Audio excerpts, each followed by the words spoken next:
Yes, I am, because I have Xbox One, and I have PS4 too, but I use the Xbox One a lot more, because I like going, Xbox, go to TBS. And then it just turns on TBS, and I'm watching Seinfeld. You don't feel at all like an idiot for screaming at just electronics? Sometimes. But you know what? That convenience. When the phone rings and you just go, Xbox, mute. And then it mutes. You're not searching for a remote. He lives alone, so I love it. Yeah. I do not live alone. I have my cat Beavis, so he could yell at anything he wants. And electronics that you talk to. A lot of electronics that I talk to. I have conversations with my Xbox. It's wonderful. Xbox, go to Netflix. You're like that guy on in Blade Runner who had all the pet robots. And, yes, that guy eventually was killed. Oh, that didn't bode well for him. No, his eyes got. No, that was his friend's eyes got pushed in. Spoiler. You're right. You know what? Spoiler alert. 30-year spoiler. You know what's great about that movie? A lot of things great about that movie. It's a fucking great movie. Yes. But the image of the futuristic city, where there were a lot of video billboards and whatnot. And that were enormous. You look out. Yes. Now look. And now you look out, and there it was. The Pan Am one kind of ruins it all. Right. Boy, they really thought Pan Am was going to just be forever in the old movies. Well, they should have had a TWA one. Oh, did you hear? Did you hear? Oh, no. Yeah, I'll tell you, one major crash, now you're finished. That's what it was. The Lockerbie and then Flight 800. Oh, man. That ended both of those airlines. That's good. I hope you end an airline someday. Why, Aunt? That would mean that I was injured. Yeah, how dare you? Yeah, you're injured. I'm teasing, of course. I'm teasing, of course. I watched a great special last night on Smithsonian on the 747. And it's Inception and television. It only Smithsonian Channel 747. Go. I love it. Pause. Hello. I'm watching a special. Yes, I'm busy. Go to Smithsonian. It's hard to say after a few beers. Yeah. Actually the Xbox refrigerator beer. Anthony, stop drinking. Wait, so you could just tell what channel to look for? Yes. That's pretty cool. And it knows. I have an Xbox. I have a smart TV and an Xbox. I don't know how to use them. So I'm just like, Xbox on! And it's just me alone and my cell phone. I don't have it plugged in right. Your neighbor's like, plug it in. Still in the box. I'm a fool. Yeah, it's in the box, and he's talking to unbox yourself. Yes. Xbox. Yeah. Get out. Get out of the sprout legs. Xbox sprout legs. No. I don't know what I'm How doing. was the special? It was fantastic. It's just, it reminds you of a time when, this country was just fucking, motivated. In 28 months, they went from nothing to designing, building, and test flying this massive airplane. You might be running out of things to watch. No, it's amazing. I love aviation. That one sounds horrendous to watch. Anyway, on The Bachelorette 2 nights ago. Oh, my word. Exactly. They had actual footage of the test flight and the test pilot and the crew up there in the first Boeing 747 and then the problems that it had and how they fixed it, and just watching it, you realize how amazing and great this country was with building. Well, the one guy who came in and said the reason it's not working is you have to have two wings. They really thought it'd be a one-winged aircraft, and it would just go on the runway and hit straight They up. probably could have built it a lot quicker than 28 months. If 747 builds. Go Xbox. We haven't invented that yet. Xbox. Yeah, people do forget that we thought we have invented that. Great stuff. The 3D printers. Well, that's true. Oh, well, scary shit. It's pretty good. Yeah. You have one? I don't. I can't. No, my children would destroy it. Who they has wreck one? everything, don't they? Jeff Dunham. Jeff Dunham has one. Just has one. And he's because he makes his puppet time. heads. How much does it cost? He makes a puppet. I think like 20 large. Depends on the They material. go up to Is he still 250. like the most successful comic in the country? It's insane. Yeah. But he 3D prints all of his puppet heads and hands and stuff. Mm-hmm. I'm sure his house is not weird at all, right? Isn't that? I'm sure it's not scary and just dead eyes looking back at you all over the place. Do ventriloquist. You should think about decorating your house with some 3D. Probably do. I'm surprised you don't have one Puppets yet. scare the You shit should out of have me. one. No. Yeah, but then you'd be like, well, where do I put all the bodies? That's true. Well, I do have a big basement. Do puppets scare crawl you? space.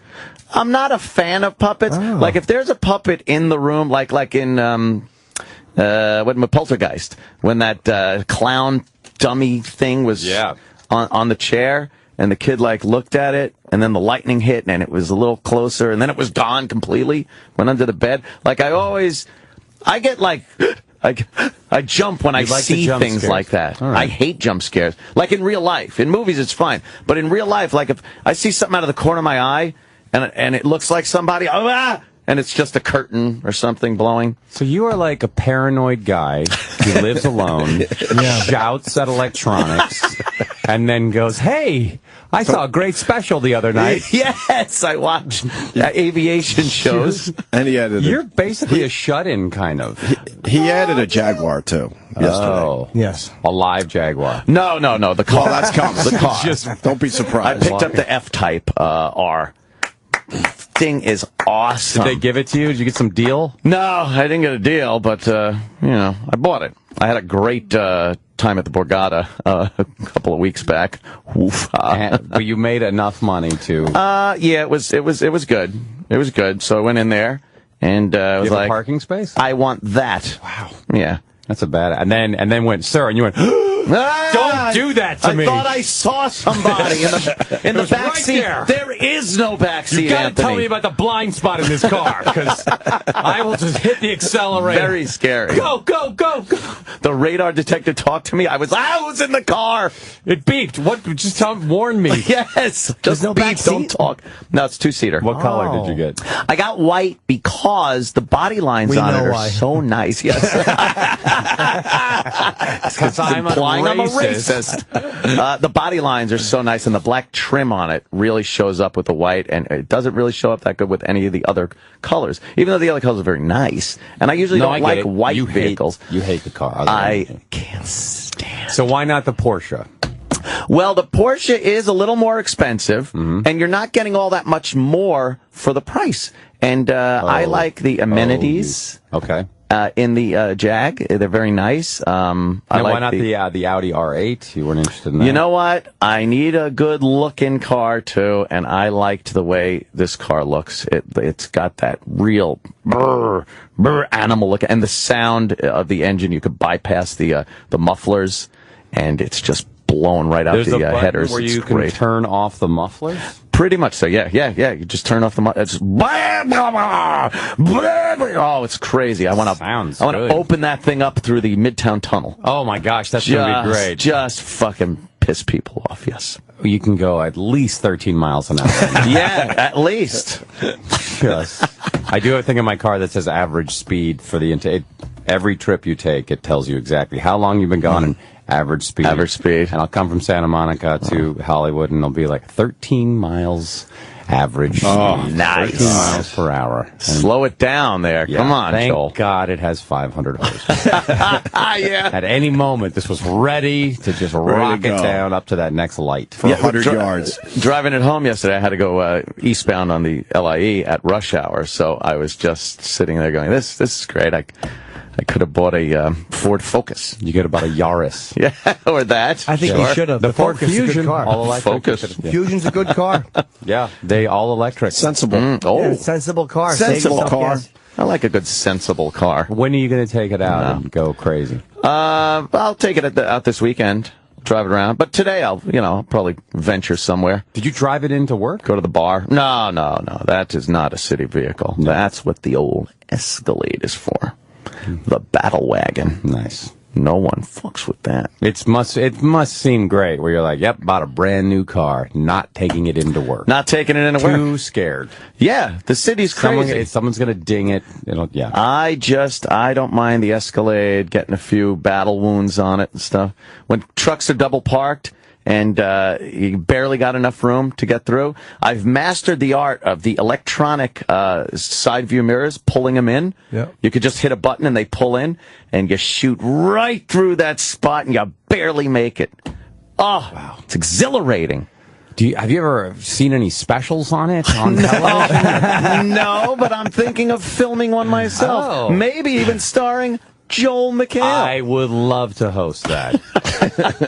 Folks, big deal today. Yes, sir. How will this truck get through this tiny space? When you're in the moment, it's New York City. It sort of is like a GTA kind of a thing going on. Just going 4 miles. Pulling you. Well, yeah. Yeah. Well, now our mayor here, de Blasio, he just signed a bunch of bills that restrict drivers because he's trying this zero. What is it? Vision zero. He's trying to whittle Vision down zero. Yes, or something like that. David Patterson originally blind came everybody, up with or zero vision. No, he's trying to make it so there are zero people killed by cars like that hit pedestrians hit by cars in the 5 boroughs. Well, that is a very good. It's a noble cause and everything, right. but he's putting all of the weight, the onus on the drivers. Slowing them down, speed restriction zones, landmines are good, landmines. But he's putting none of it on the pedestrian, who, by the way, if you get hit by a car that hasn't jumped up onto a sidewalk, it's your fucking fault. That's how I feel. Well, that's not the law, though. No, it's not the law. In Great Britain, that is the law. Really? If you are just in the street there. and a car hits you, yeah, you shouldn't have been there. Imagine if a car was coming during that Abbey Road picture. Oh my gosh! Wipe out totally the Beatles. Different album. You could just go home and go to sleep because it wouldn't be your fault. No. You know, I hate to be serious, but that would have been very, very tragic. Tragic, probably. Literal Jim. Thank you. Yeah, but put some fucking responsibility on the pedestrians' part. I see it all the time. There's a red light for them. They have a don't walk sign. Don't walk. And it's green for me, let's say, and somebody decides they have enough room to make it across. And I'm still coming at him, but the first guy has enough room. The person behind that person just sees this other guy step off the curb and start crossing. And looking at their phone or the back of someone's head, they go right along with him, not realizing he's just about going to make it.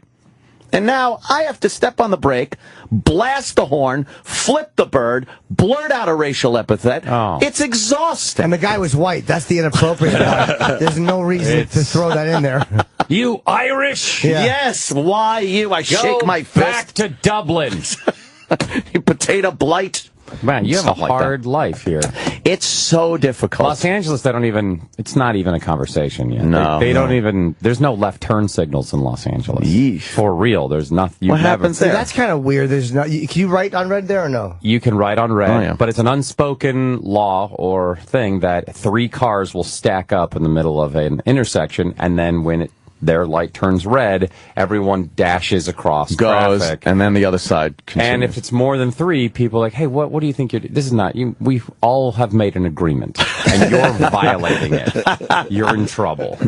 So and there's potholes. That's all these people have big SUVs and 4x4s. And I go, because there's potholes that will chewing up the road, end your tires. Mm-hmm. We also have it very hard, as you can. I see. I don't know how we do it. The arrow here is a great thing. I love the left turn arrow, but if you're at the front of that line, you better pay attention, because there's nothing worse than watching that arrow pop on and then seeing nothing. No one turning, nothing. Someone's texting. There's some other worse things. No. Childhood cancer? Close.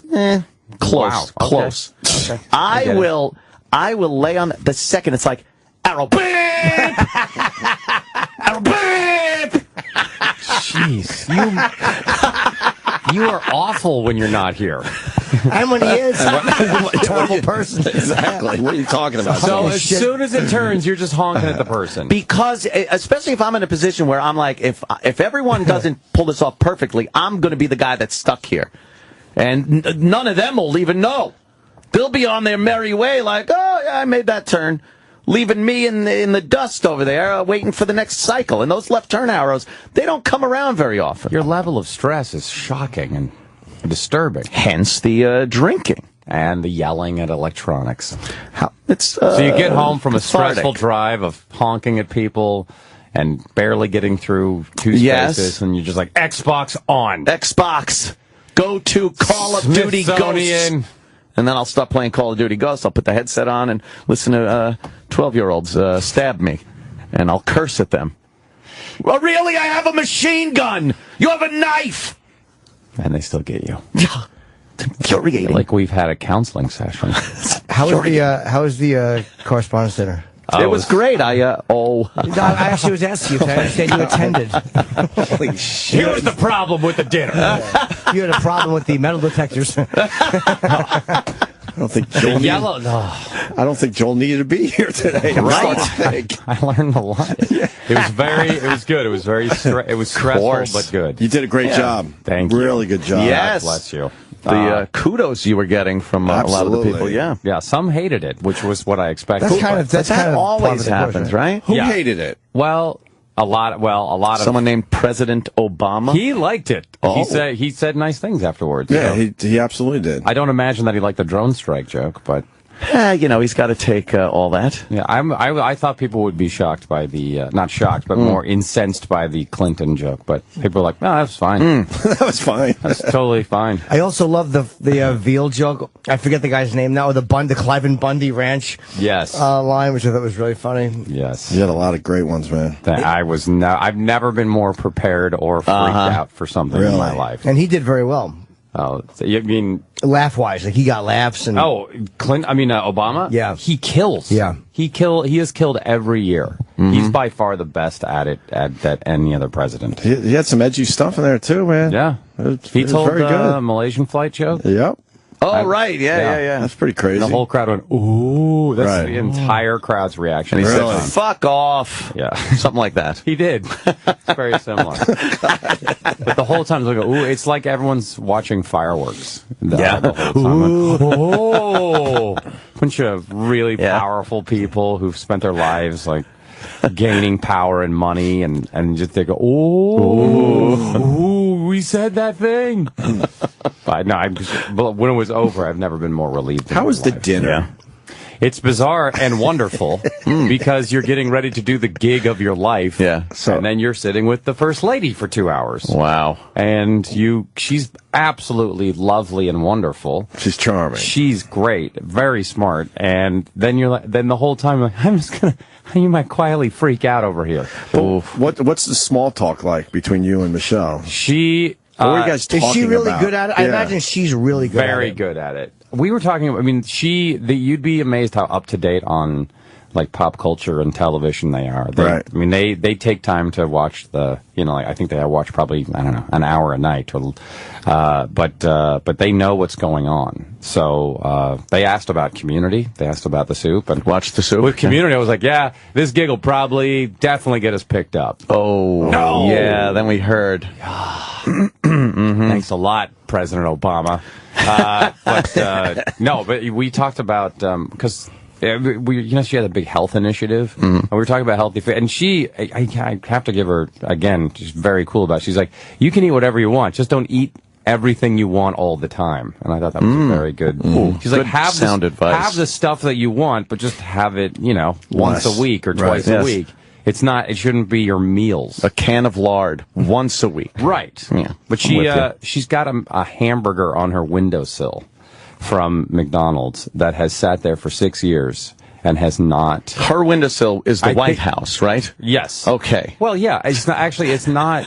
I don't think it is. I don't want to say it's McDonald's, so I'm not going to. It has to. Remember, it's got to be just the package. It can't be the whole burger. It is a burger with nothing on it, with no packaging on it, and has sat there for 6 years. Why? And nothing because they wanted to with all the additives and preservatives. And she was saying how it has not changed in 6 years. Nothing has landed on it. It has not. There's no mold.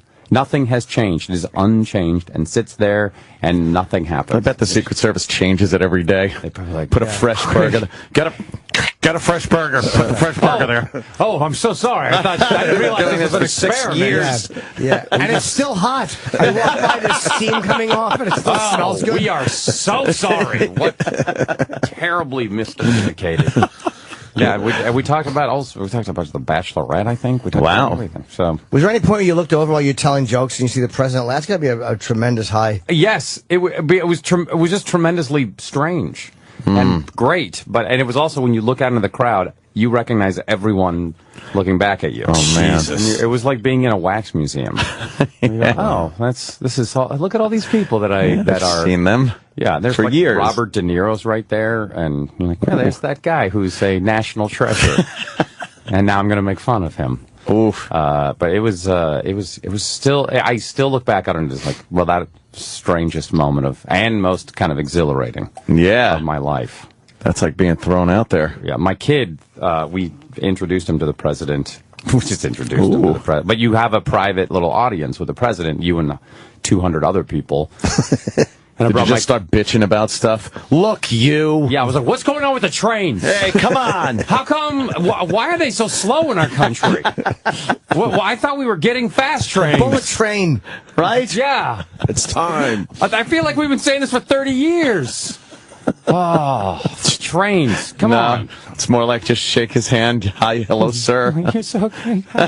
Yeah, 200 people. You don't get any time, really. You get about 2 minutes. And really? Nice. Yeah. What'd you do with your 2 minutes? Yeah, what'd you do with your 2 minutes, I vomited onto him. That would have lost made an impression. of myself. Lose your bowels. Yeah, they were very I invited my entire family, so I was dragging 11 other people around. Were you nervous, or was it so overwhelming that you handled it okay?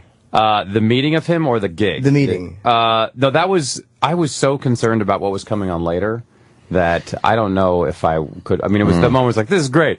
Okay, I might be killed in just a few hours by a group of people upstairs. So I was guarding my jokes. I had them in a binder. I felt like they were launch codes to something, and I wasn't gonna. But my kid, for real, started vomiting right before we met. Oh, man. And then I thought, are we going to infect the president? Yeah. This would be great. I started vomiting right after he was elected. Oh, my gosh. Let's see that. Yeah. That's what Toilet, happens. open. Open What toilet. a great sink. idea. Faucet on. Pause, idea. Xbox. Jeez, I'm going to vomit. Was your kid nervous or sick? Sick, for real. Oh, wow, no. man. And then we all got sick 2 days later. Really? Yeah, and I would tell my agents. So Obama might have got sick, but he can't tell the country he's sick. He has special medicine. Oh, I'm He has sure. to. It's got the good stuff. Yeah, but I told my agents after that, I was like, yeah, I got sick on Tuesday or on Monday. They're like, yeah, of course you did. It was a big letdown. I was like, no. It was literally sick. It was not nerves releasing or adrenaline flowing out of me. I was really ill, and it happened on the plane. Oh, wow, that's terrible. The worst. Air Force One? Yeah, it was Air Force One. No, it was Air Force 747. Air Force 4, which is it was Jimmy Carter's plane. They still fly it around. So they got sick, and then we were heading towards. We had stayed out all night for the last couple nights, thinking, okay, we're just a little bit tired, maybe a little. We went into the bathroom right before we got on the plane, and my wife and I were like, "Are you feeling okay?" Oh no! And we're like, we're going, and then thank God we were in first class. That's all I say that every time. Thank God. Would you be? Because if we weren't on the aisle, we would have.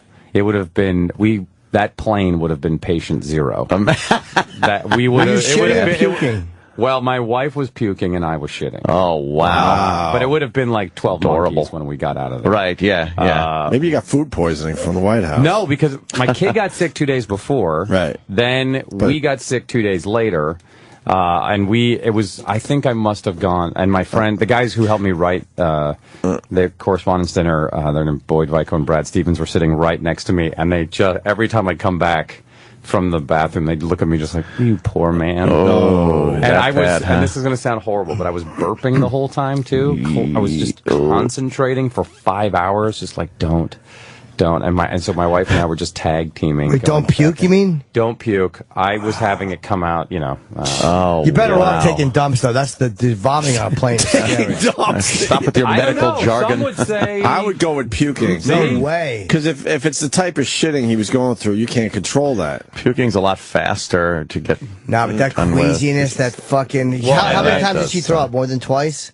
Oh. The whole flight. 15 times. And then you're going down and you feel like the air cabin pressure changing and you're like, I'm going to vomit. Oh, fuck that. Oh, it was, and we really the entire time were just going back and forth. And what a letdown after awful flight. I was just, after a great gig. 2 nights ago, I was entertaining the president. Oh, my God. And now I'm defiling a plane. Yeah, exactly. And then as soon as we got home, my 9-year-old started puking. So and the entire family. Food poisoning. They didn't like one of your jokes. Absolutely. They were giving you a little taste. They gave you something. To keep you in line. I knew it. Yeah. A little eye drop on your right. Something souffle. on his food. Put something in his food. Just I didn't like that joke. Right, a little bit. That's what he sounds like. Kid looked a little peaked. Give me the presidential shot. Oh, but I lost Weren't you glad, by the way, that it didn't happen? Imagine if that happened the morning of the Could gig. you imagine? Oh, I don't know what I man. would have done. You have to get. Yeah, I guess you have to get a doctor to shoot you up with something if they can. Is there anything they can give you? I don't know. You could have cortisone. That's just the first thing that pops in my mind. Cortisone. Just shoot me up with cortisone. It's good for like a couple hours. I don't know what I would have done. 2 days. I really don't know what I would have done. 2 days. Thank God you 2 didn't days have prior, and it would have been that would have been amazing, actually.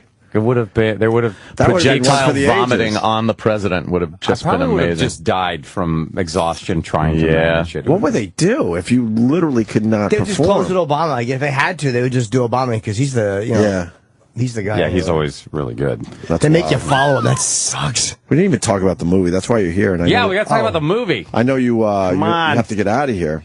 Yeah, we got Kelly and Michael, guys. Let's not dilly-dally. I got to get over to CNN. Buzz Aldrin said that to me.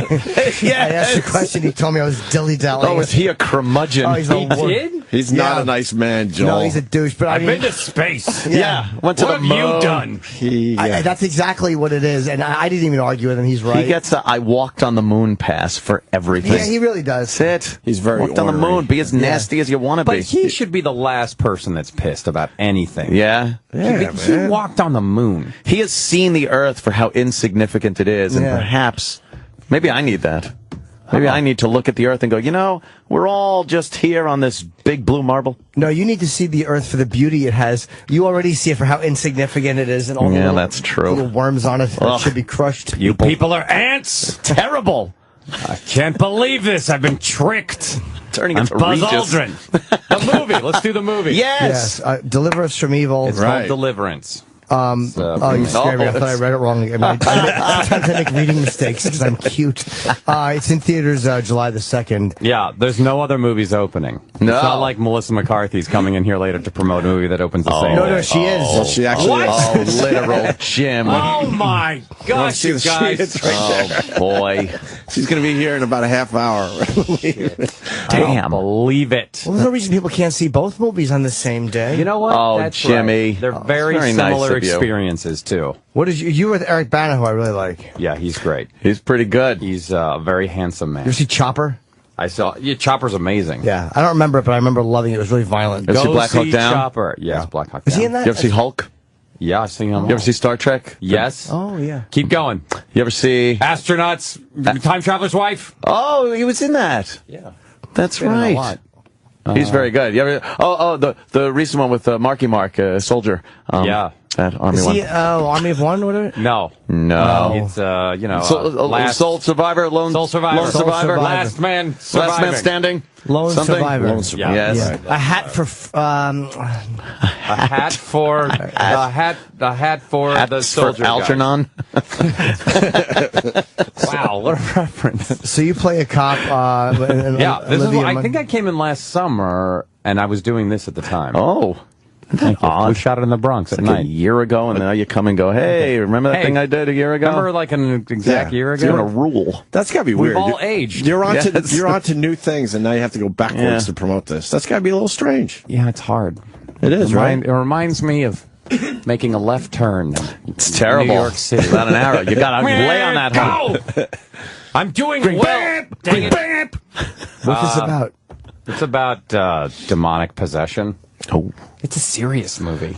damn. There's lots of. I get into a knife fight. A lot of kids getting killed, and lots of violence and blood. Is it scary? It's a scary movie. Gonna jump? Did you see the movie Sinister? Yes. It's the same guy who wrote. All right, that's pretty scary stuff. You know, like in Sinister, there's kids getting run over by Yes. lawnmowers and drowning in pools, and Oh, man. so this is a much harsher version. of I'm that. going to jump. You will jump. Before You'll the movie starts, I'll you jump. Will, 'cause you will be the see weirdo that's somebody. dragged out of the theater. This is exactly what I don't like. I hate this. People are scaring me. Yeah. When's the premiere? Like, when is the actual Premiere is tonight, but Okay. literally July 2nd is the opening of this Melissa McCarthy's movie and this indie movie called Transformers. Transformers with the Marky Mark. Picked a great weekend to open. Look, we were there first. Right. And then everyone showed up. It was like, but I feel like we're going to beat everyone. Yeah, You hear you're- that, Melissa? We have very similar movies. Yeah. I might actually be wouldn't at the worry. premiere tonight. Oh. I made then that you up. could please? I made that up. I'll give you a ticket to it if you want. Thanks, man. I can't. I gotta work. I just wanted to sound like I was really cool and in the know. If I have a gig. Do you know Olivia Munn? We've had her on, yeah. She on. She wouldn't stop texting me. What do you want? This is a good problem. Why would you complain about that? Because I'm like, come on, enough. How many nude pictures do I need? I've seen you. Thanks, nice, but I'm not interested. What is wrong with you guys? I'm busy. He's got a brand new car he's already complaining about. I'm bitching and moaning. These models that keep texting me. They won't stop. Come on, Jim. Leave me alone. Winky face. TV on. Xbox on. Xbox. Make her go away. Yeah, come on. I don't appreciate the vulgarity. What if someone finds my phone? Xbox delete nudes. Oh, my God. Your phone just explodes. Or the phone goes, what news? Yeah. Is that burger really on a thing? That was true. And I don't want to say it was McDonald's. Maybe whatever it was. Yeah. Eventually, I would like to work for It them. could have been right. How's it presented? Is there Tupperware around it or anything? It is. There's no lid. Nothing. It's just shrine. Sits in a windowsill on a plate. Oh, you can just eat it. It's crazy. Is it on a cam so we could check it out? Yeah, That would be it's nice. On a cam. She should have made a cam Right? so we could check it out. 6 I'd years watch later. Burger Get a little Cam. drop cam on there. Shell, why didn't you think of that? I would watch Burger Cam. Yeah, I'd want to star in the movie. White I'd House watch Burger that, Cam. That Inadvertently probably gets- would have been better than White House Down. Yes. But what's her point? I'm kidding. That movie was If amazing. no one could see the thing and she doesn't really talk about it, what's the point? Apparently she has- does talk about She it. has talked about it, I think. Where? She yaps to everyone that sits next to her about it. She knows Joel's not going to be able to keep Tell a you about my secret. burger? I'm preaching it all over the place. All right. She knew it would finally eventually get out. Her kids, too. She's probably like, the kids probably, if they want to eat like shit, she's like, look at that thing. It hasn't budged in fucking... It's a pretty Man. good deterrent. She goes, look at that thing. It hasn't done anything in 6 years. And she points at her We husband. knew what you were going to Oh, get. my Wow. God. See what I did? Jeez. We're having Terrible. fun, man. You're the bullet I trains. know. You're More a bullet personal trains. friend now, and I apologize. So what did you say to him when you met him? What did you say, like, when you walked Hello? over? Hi. Well, how are you? Me? I'm fine. That's going to be a lot of fun. What are you? Do you feel a little insignificant when My you meet kid, the president? my kid, he knew. Even though you have a great career, Oh yes, that I don't have command over armies. but you I don't- realize He could blow up the earth. That's pretty good. Yeah. the number of things that he deals with compared to, I mean, yeah. But my kid walked right up to him, and I said, I go, when you meet the president, you shake his hand and you look him in the eye, and he's like, all right. And he walked up to him and he goes, hi, are you Edward? And he goes, I'm Eddie. Oh, And he's like, man. Nice. So I was like, yeah, that's my. He Whoa. just corrected the president. Right? I mean, technically the president wasn't wrong, but still. Yeah. He made it more familiar. good for your son. Yeah. I'm Eddie. Yeah. It was just Nice. Yeah, made me I'm very Eddie happy. Barry. He's got balls. Should have said that. He said buried. How close is a guy to him? Is there really a guy behind him carrying a football suitcase at all times? There's that rumor that there's No, it's like a college-sized football.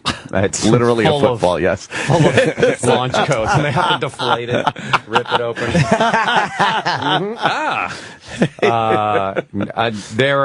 There's people everywhere, and so when you can't. A lot of it, they're off to the sides, but if you were to, I'm assuming you would not be able to do a thing.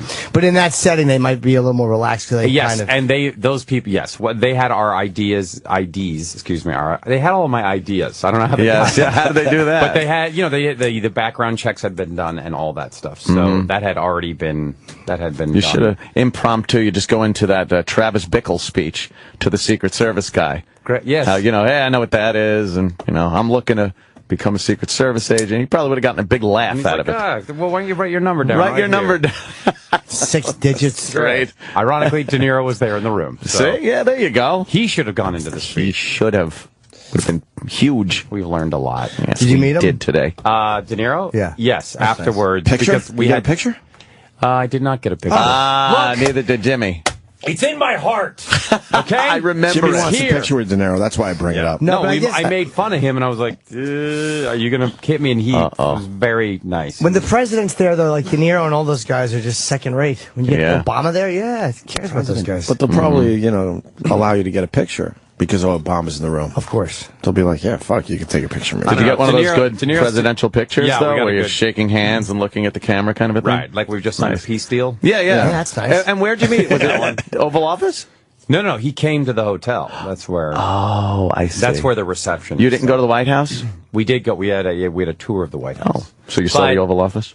What? You saw the Oval Office? Well, we couldn't. I have seen it before. Oh, wait, on a different tour. Excuse me. Oh, someone's bragging. But look, you brought it up. Walked right into it. You're right. We couldn't go there because that day Angela Merkel, the leader of Germany, was there, and they were trying to figure out what they were going to do with Putin. That's So you sex couldn't poke pot. your So head in? my older brother was like, I don't know, why can't we go over there? I'm like, they're working out the world right now. Okay, The world, why don't sure. you let them figure? Let's go look at the movie theater. Yeah. Yeah. Did you know? Here's a fun fact about the White House. Did you know at one point they had 4 elephants walking around there? 'Cause What? One president was given elephants, and they was one thing was like, well, we're going to put the elephants. Who would give the president elephants? Had to be a long time ago. Yes, Yeah. it was like 100 years ago. Well, yeah. Where'd they walk around? The grounds, just walking around. walking around the property, and they fed They finally had a huge barbecue. Oh, it must have been a Republican thing. No. Oh. It was No? not. It was I thought not. it was like, hey, look.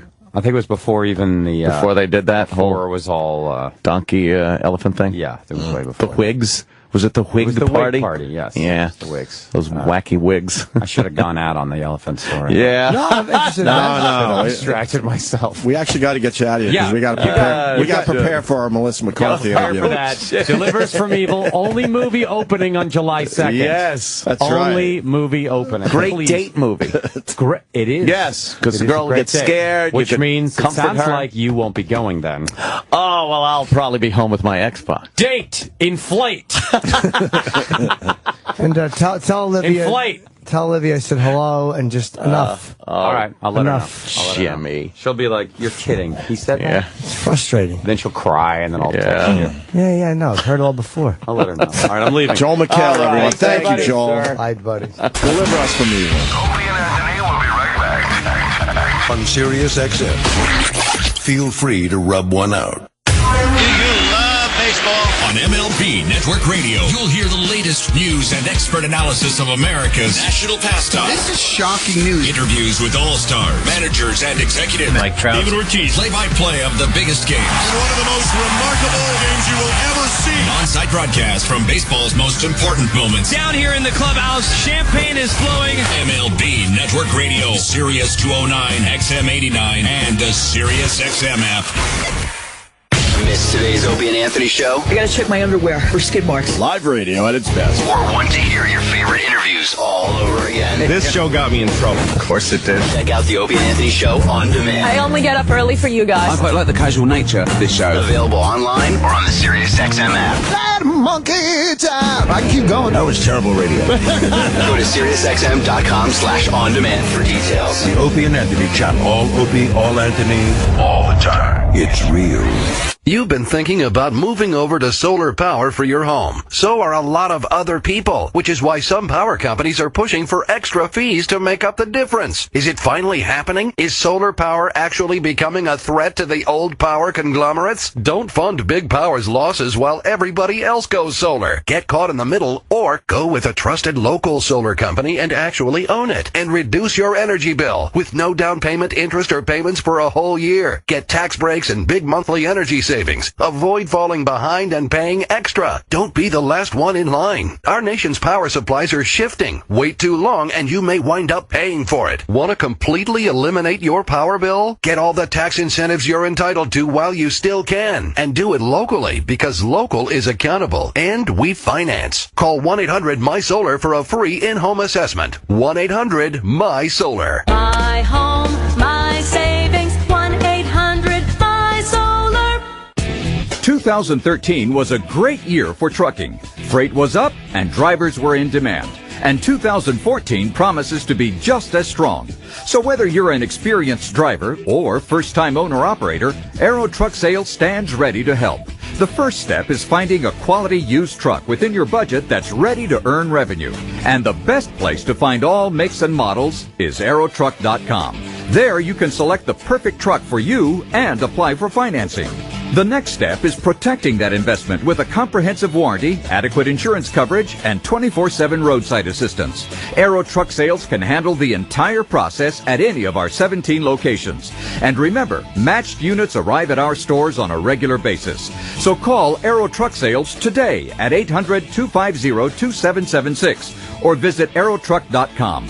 After 64 years, Aero Truck Sales is still North America's complete used truck source.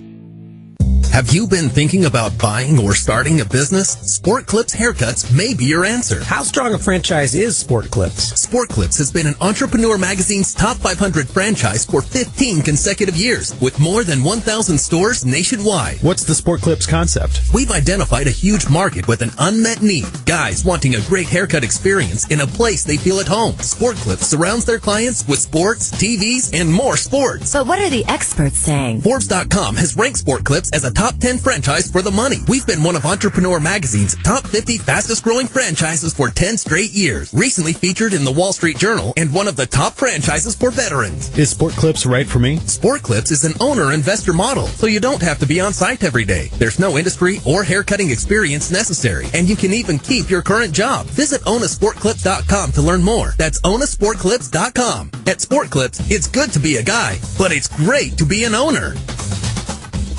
Ladies and gentlemen, Captain Obvious. If you're carrying emotional baggage, that's not considered a carry-on, so you won't have to pay extra. If a dog pees on your sandcastle, I'd start a new sandcastle. If you want to spend less on a hotel, keep listening by utilizing your ears. Get up to 30% off hotels during the 4th of July sale. Hurry and book by July 4th for travel by July 9th. Hotels.com, the obvious choice.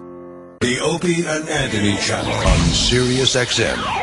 Hi, I'm Maria Bartiromo. Join me for a very special Success in Business Town Hall to launch Sirius XM's Business Radio, powered by the Wharton School. We'll have some of Wharton's best and brightest, including Neil Blumenthal, CEO of Warby Parker, William Lauder of the Estee Lauder Companies, Pauline Brown, Chairman of LVMH North America, Carl Ulrich, Vice Dean of Innovation at Wharton, on how to succeed in business. Join us for a very special Success in Business Town Hall, Monday at noon on Business Radio, Sirius XM 111, or listen on the Sirius XM app. Be honest. Will owning a bigger TV help you get ahead in life? Will another pair of shoes make you a better person?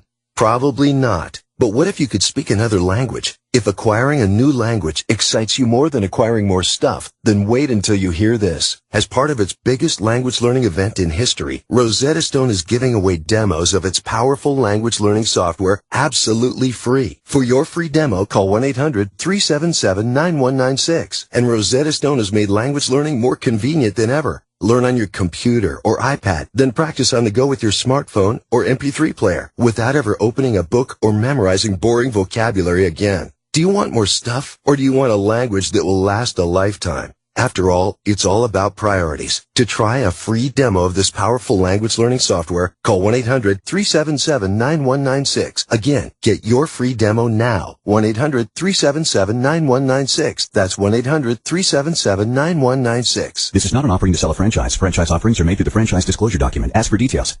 Did you know that garage and home organization products are one of the fastest selling sectors, with sales expected to top $8 billion by 2015? To help meet this incredible demand, Tailored Living, featuring Premier Garage, is looking for franchisees in your area. Tailored Living is the largest garage and home organization franchise in the nation. With the housing market heating up and more people than ever transforming their garages, there's never been a better time to franchise. Tailored Living offers custom cabinets, flooring, and more for garages, plus closets, home offices, and pantries tailored to the way people live today. Our home-based business means there's no storefront, no inventory, and low overhead. Plus, you may be able to use your 401k to purchase your franchise. Get started now by calling 1-800-736-0066. That's 1-800-736-0066. Become a Tailored Living featuring Premier Garage franchisee. Call now. 1-800-736-0066. 1-800-736-0066. One definition of insanity? Doing the same thing over and over and expecting a different result. For a lot of busy single professionals, that describes dating. Going to the same bars, scrolling through the same online profiles, and ending up back at square one. No wonder it's making you crazy. So stop the madness and call It's Just Lunch. Our matchmakers get to know you, then set you up on great dates. We do the work, you have the fun. Call 1-800-THE-DATE today and start dating tomorrow. That's It's Just Lunch. 1-800-THE-DATE. Today's gasoline direct injected engine doesn't have your father's port injected fuel system, and that's probably why you paid more to get one. The GDI's special design requires special maintenance to keep it carbon-free and free of costly repair. BG Products has the most current and effective GDI maintenance available in over 20,000 shops, and is one more reason service managers recommend BG 3-to-1 over all others. Find a shop near you at bgfindashop.com. If you own a GDI engine and you want it to last, remember 2 more letters, BG. BG. You work out your body, but what are you doing to work out your brain? Challenge your brain with the online games at Lumosity.com. Designed by neuroscientists, Lumosity.com builds fun, daily workouts just for you. It only takes a few minutes each day to help improve your memory, attention, problem solving, and more. Meaning you'll feel sharper, think faster, and be more confident. Achieve a brighter brain and a better life. Visit Lumosity.com and start training today. That's Lumosity.com. Opie and Anthony are back. On with the fart jokes. On Sirius XM. I'm low enough to say someone has taken my place. When times go bad, when times go rough, won't you lay me down in the tall grass and let me do my stuff? Why are we playing this? Mick Fleetwood is 67 today. Oh. More importantly, Al Molinaro. Al Molinaro. Huh? From Happy Days? 95 today. What? Al Molinaro. Wow, he's still alive? Big Al is still alive. Big Al. Al Del Vecchio. That's right. Wow. 95. 95. Yeah. Yeah, very good. That's my impression. I like it. We all remember him as Murray the Cop from The Odd Couple. Well, not all of us remember him as that, but if you're a child of the 80s, you do remember. Really? Well, perhaps. Odd Couple was one of those shows. Big show in the 80s. Child of the 80s stuff. Hey, we got an update on the KFC girl. Oh, yeah. We had so much fun with this last week. You're laughing at Sam.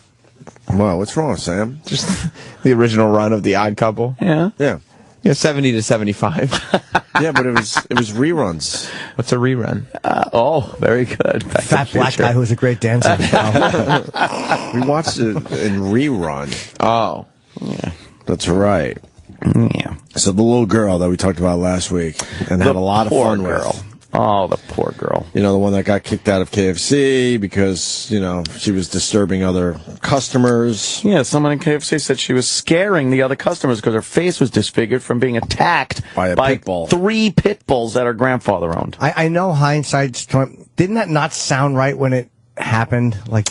It was too much fun, though. It sounded weird. We just decided I believed it, but I was like, something didn't sound right about it, even though I did. Well, the interview with the grandma, I think, with the pit bulls still barking in the background, they didn't. It seems like they didn't even get rid of the dogs that caused this horrific thing. I believe they were euthanized, but they probably got new dogs, maybe, or they had more dogs than the ones that were involved in the attack. How about if that happens to your granddaughter, you euthanize everything? Right. I don't think the little girl wants to hear a dog barking anytime soon. No. The injuries were horrific.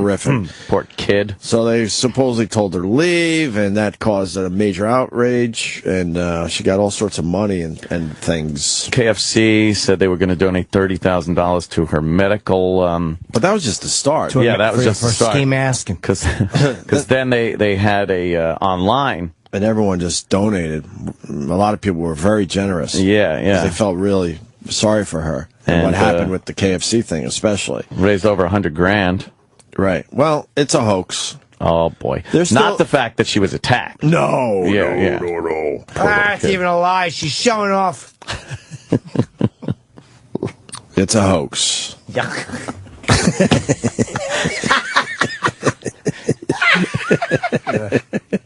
Really? No. Not even. No. Dumb tits.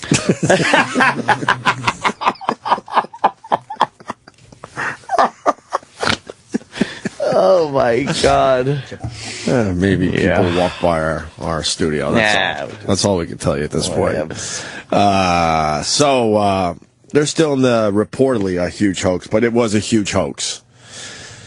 The KFC. This grandma, I think she looks exactly like the type of white trash you see on Cops. Sure. Outside a trailer yelling that her husband hit her and hoax that never happened. Apparently, the entire incident in the restaurant was cooked up as an elaborate publicity stunt to raise money. A lot of this shit's going on these days, man. Mm-hmm. After the KFC franchise where the incident allegedly took place became suspicious of the timeline presented by Victoria's family, they hired an independent investigator who has yet to release their final report. Oh, boy. Oh, yeah.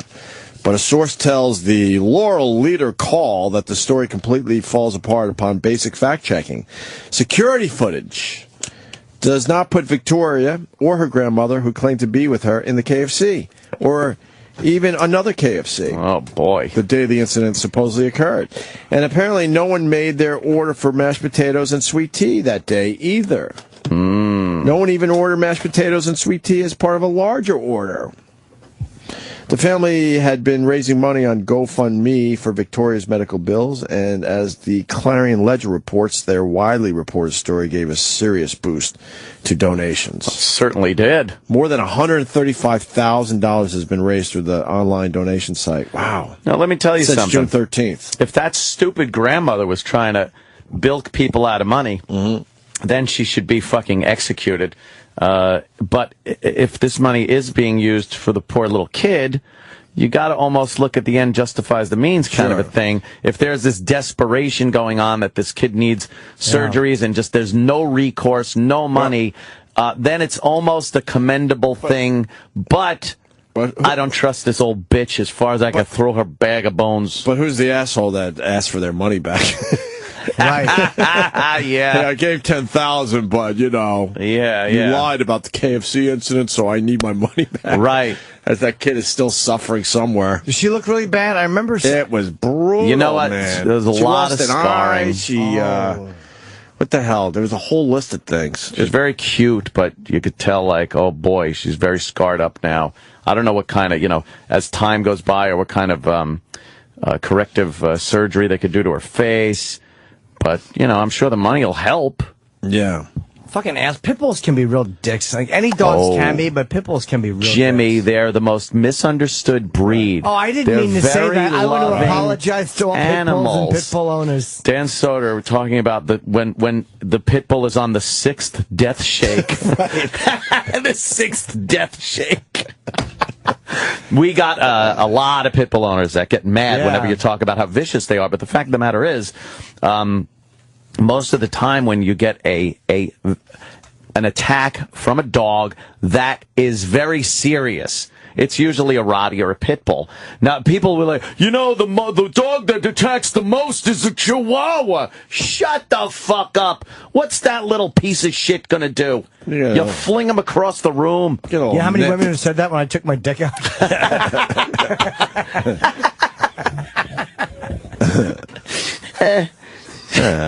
What are you going to do? Bill Burr says his pit bull's nice. There are some great, nice pit bulls, I bet. But to tell you the truth, if you have 3 pit bulls that are cohorting with each other, and you put a little kid into the mix, you're a fucking idiot. And you should be arrested for a child endangerment. So the fund before the KFC incident only got $595. So then, this smart grandma came up with this scheme like, well, fuck, I know how we could get the money up. That's kind of smart on her part. Again, if it's for the kid, that's brilliant. If it's for her fucking, to line her pocket, to buy some more menthol cigarettes. She turned the $595 into $135,000. Righteous. Yeah. Let's see. According to Bill Kellum, the lawyer representing Kelly Mullins, Victoria's grandmother, the family has not yet decided whether or not to take the money from KFC, but apparently KFC will honor the donation even if the incident is proven to be fake. They come out looking great in this because they were initially the villains in this. They donate money, and then find out it was a hoax, and then they still give the money, that's great PR for them. Right. I do like their potatoes and gravy. I'll tell you that much. I haven't had KFC chicken in so long. KFC but chicken holy is so fuck, is it fucking good, right? So a bucket of chicken smells so good. God. Wow. So somebody from KFC posted on a website, they pledged the money even if it's proven that the incident never happened. At this point, their story is full of holes. Any thinking person who follows their timeline can see it. The event at KFC never happened. Yeah. So they're a little pissed. They have to offer the money no matter what. You know they don't want to because they probably hate the grandmother, but... Yeah. Well, as long as they make sure it's going to the kid. Right. You know, I'd like to see if any of the money that was being given has been spent as of yet and what it's been spent on. Yeah, was it like, bills? let's see what this grandma has been spending money on. You know, if she's buying a fucking Jag... there's a problem. New Jaguar, yeah. It's a problem. Well, we got the people with their comments. Let's say hi to Frank in Missouri. Well, Frank was better. Hey, fellas. Hey. Why do these people need to pass the hat? They've got Obamacare to pay all this kid's medical bills. Well, that's true. Well, it's the cosmetic stuff. You know, you don't want a little girl to be scarred, I guess. I'm sure there's no fucking... It's not covered. Let them cover a sex change. Maybe they can make her face look like a current. Oh, Jesus. You fucking... Like a what? A cunt. She's brutal. What the fuck? Jesus Christ. Well, you know, can they do that? I mean, it's just a logical question for other situations. I don't think plastic surgery is covered. No? I don't Even think for a little girl that was attacked by a pit bull? Yes, I don't think it's covered. I honestly, I think that's cosmetic. A blonde little girl with blue eyes? I think any of the surgeries that helps her eat better, breathe better, things like that would save her life or make her life easier physically is covered. But as far as just, you know, hey, we got to make her look better, I don't think that shit's covered. I think you need the donations. Let's go to Bobby in Kentucky. Bobby. Oh, Bobby. Hey, fellas. Hey. Hey, that bit on I'm sorry, but Dan Soder and Ant and Opie, you guys were ranting about that. Dan had a line that had me laughing all fucking day. He said maybe the dog was trying to give the girl sweet orbital bone crushing kisses. I could not stop laughing. That's a good hilarious. Well, it's going to be on our podcast tomorrow, by the way. It's terrible. Every Wednesday, it's Opie and Anthony podcast day, and that's going to be on the podcast tomorrow. So, thank you, Bobby. Thanks, guys. All right, let's say hi to Devin in Wisconsin. Devin. Hey, morning, boys. Hey. Hi, Devin.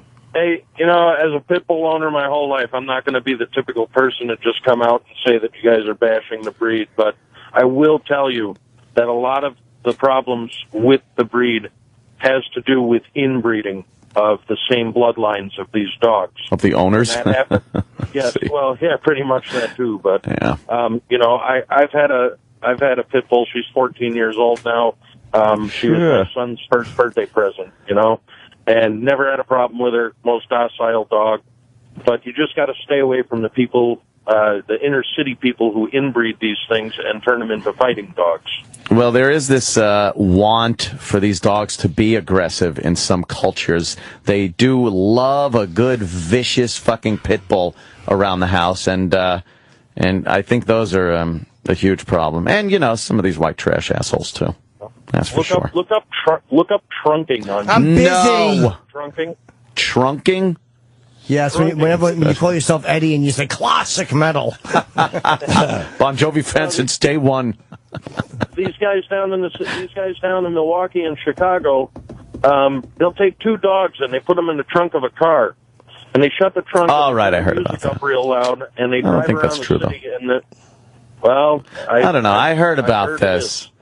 Although I wouldn't put anything past anyone. I saw a fucking picture yesterday that was sickening. It was in some African nation, I gather, and it was a bunch of Africans, and they had a cat nailed to a cross, and they were walking around with it as some symbolic Christianity bullshit, but of course taken in some uncivilized extreme. And it was just Why some would poor the cat volunteer to do that? See, the cat, much like Jesus, didn't volunteer for it. I didn't realize that. Yeah. Well, forgive them, Father. They know not what they do. What's the purpose of that, though?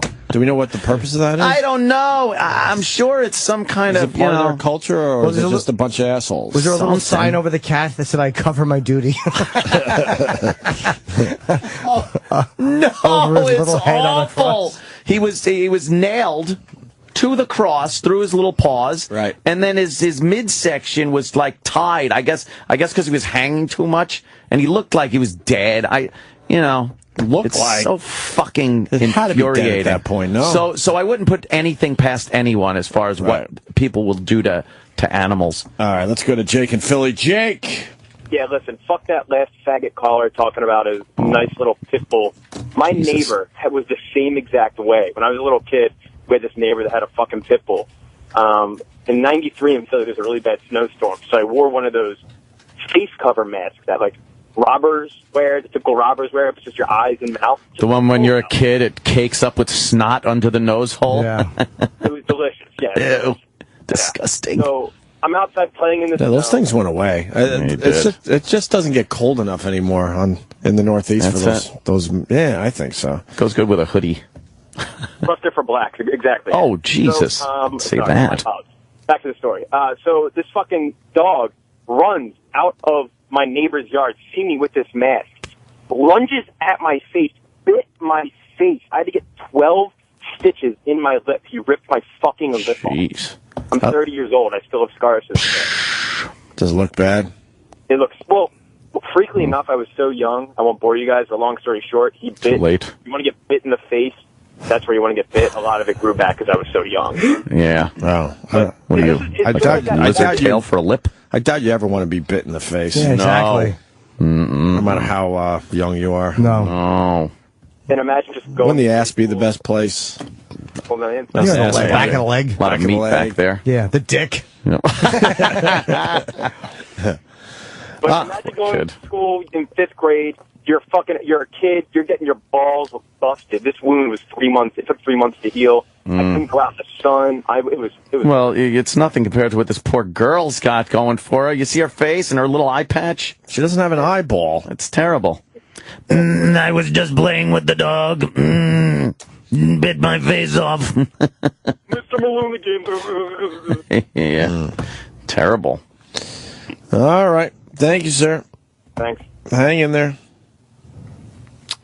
Yeah, these pit bull owners sometimes, and I do understand, there's sort of a thing to, kick these dogs around and make them vicious, but I think there is some type of something innate in their DNA that might have a propensity toward biting, and they're a big dog to be biting. Yeah.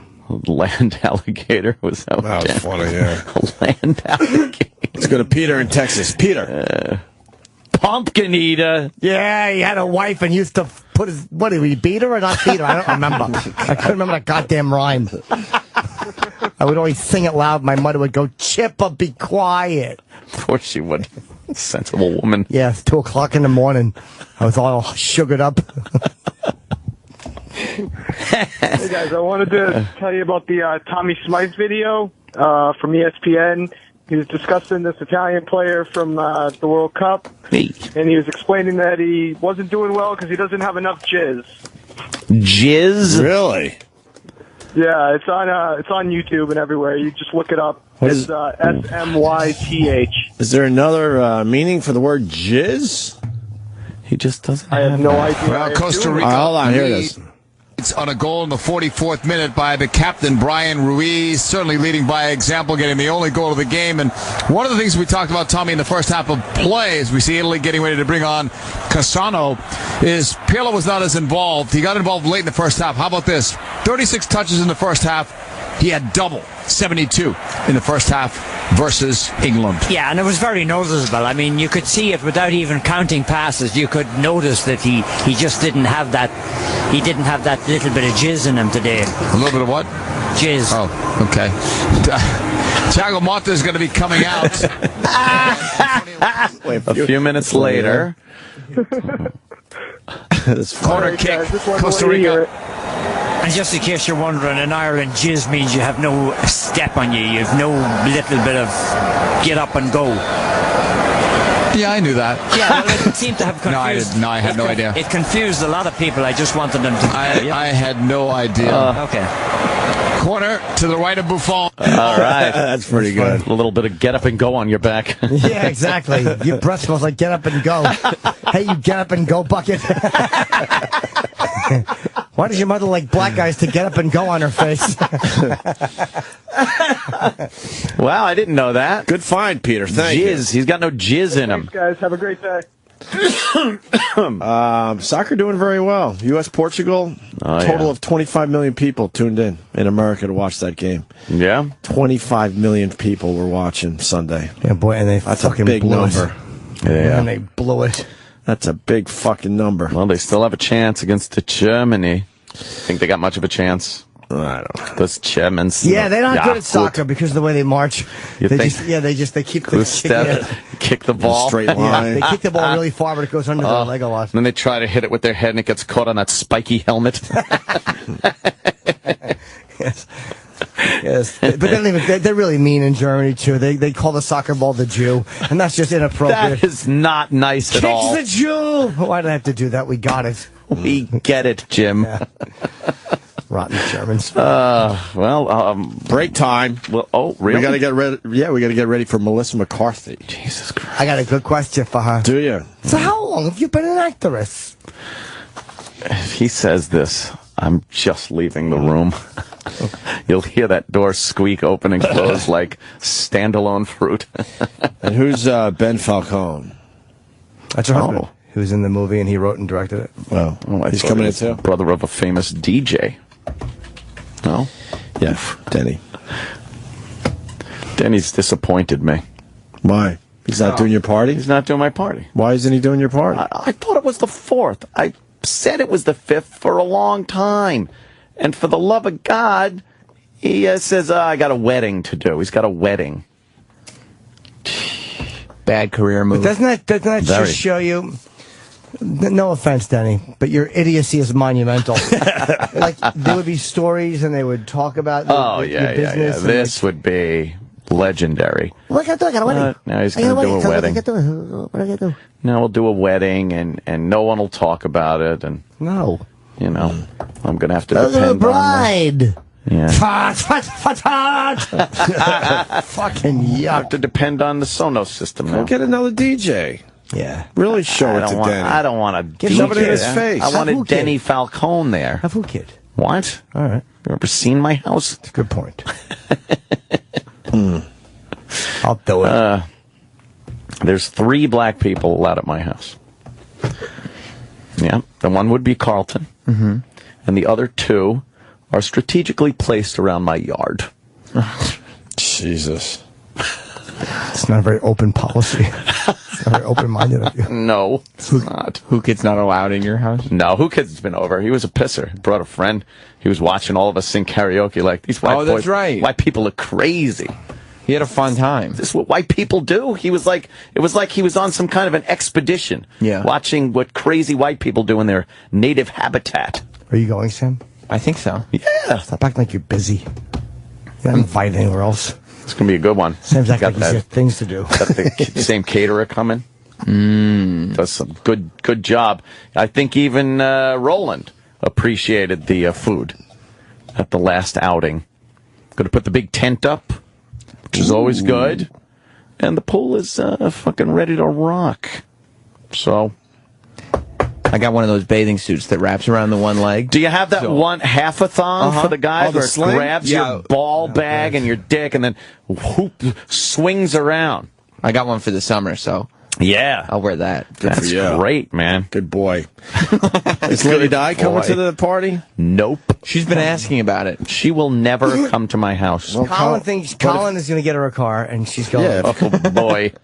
She's going to have a hard time getting in then. You don't have any say in this. If Colin says Lady Di's coming to the party, she's coming to the party. I mean, Colin has a +1, right? That would be great. Technicality, she's probably 2. So... You coming, Roland? Yeah. Nice. You always have delicious food. Yeah. The best, though. I mean, you always have the top quality. It's the same guy that used to come over at K-Rock and cook us the breakfasts. The steak and eggs and stuff. What's your shirt say? Team Harvey. What's that? Suits. What is that thing you're wearing? It's like... It's from Mr. DJ Who Kid.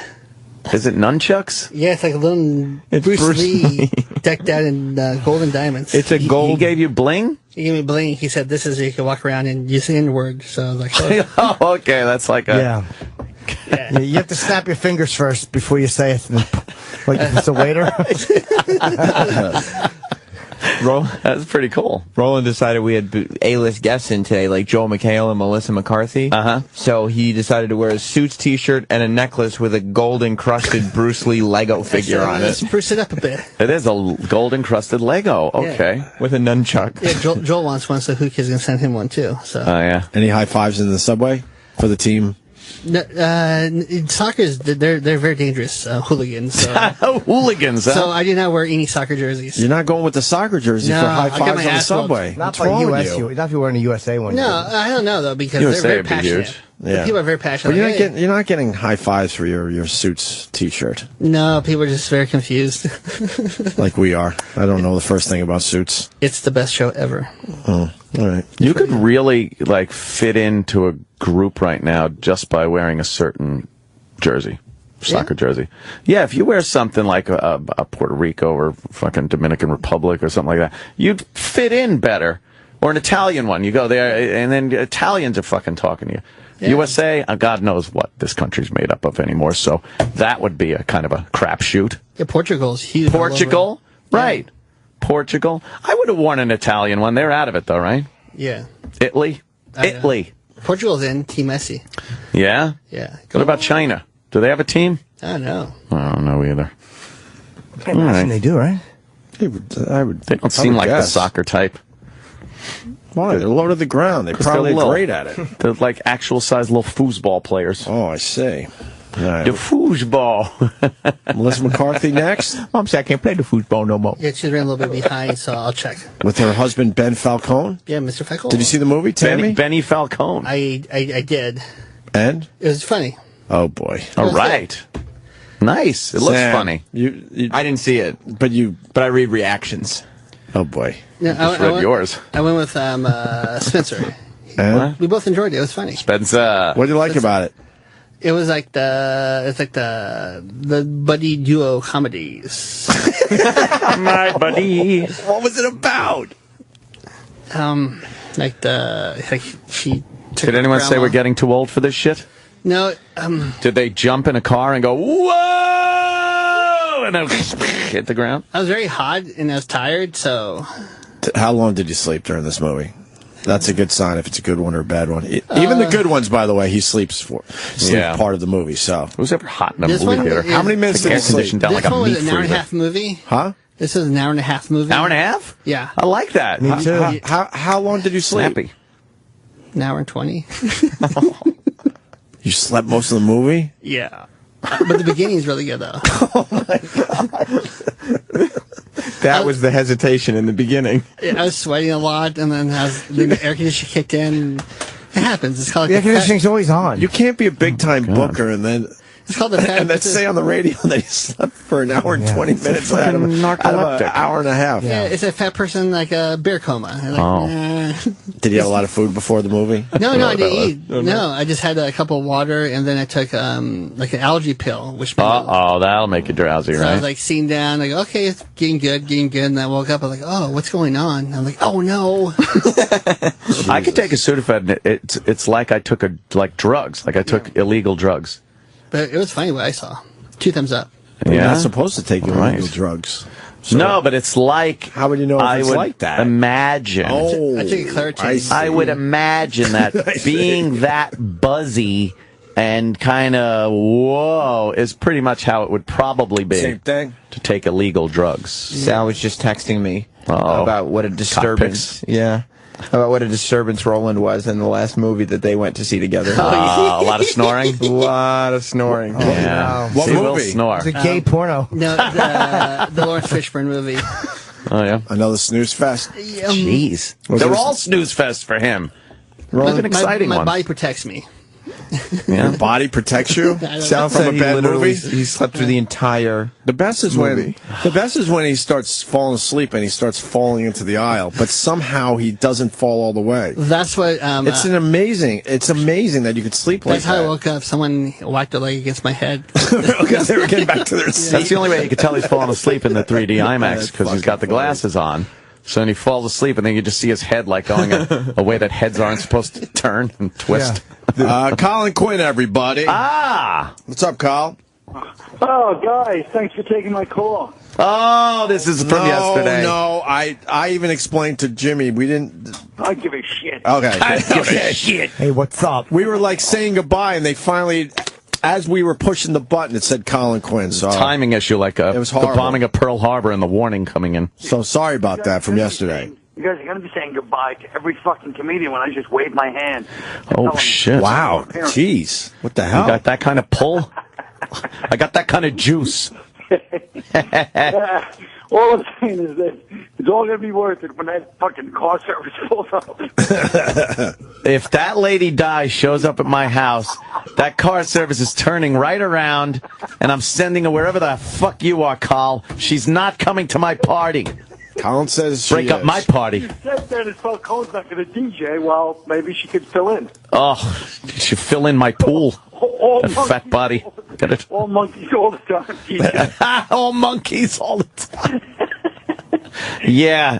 No, All right, she's not coming. All right. I just wanted to clarify that. I've had Bobo at my parties, and I'm sure she would be more annoying to my friends and family than even Bobo.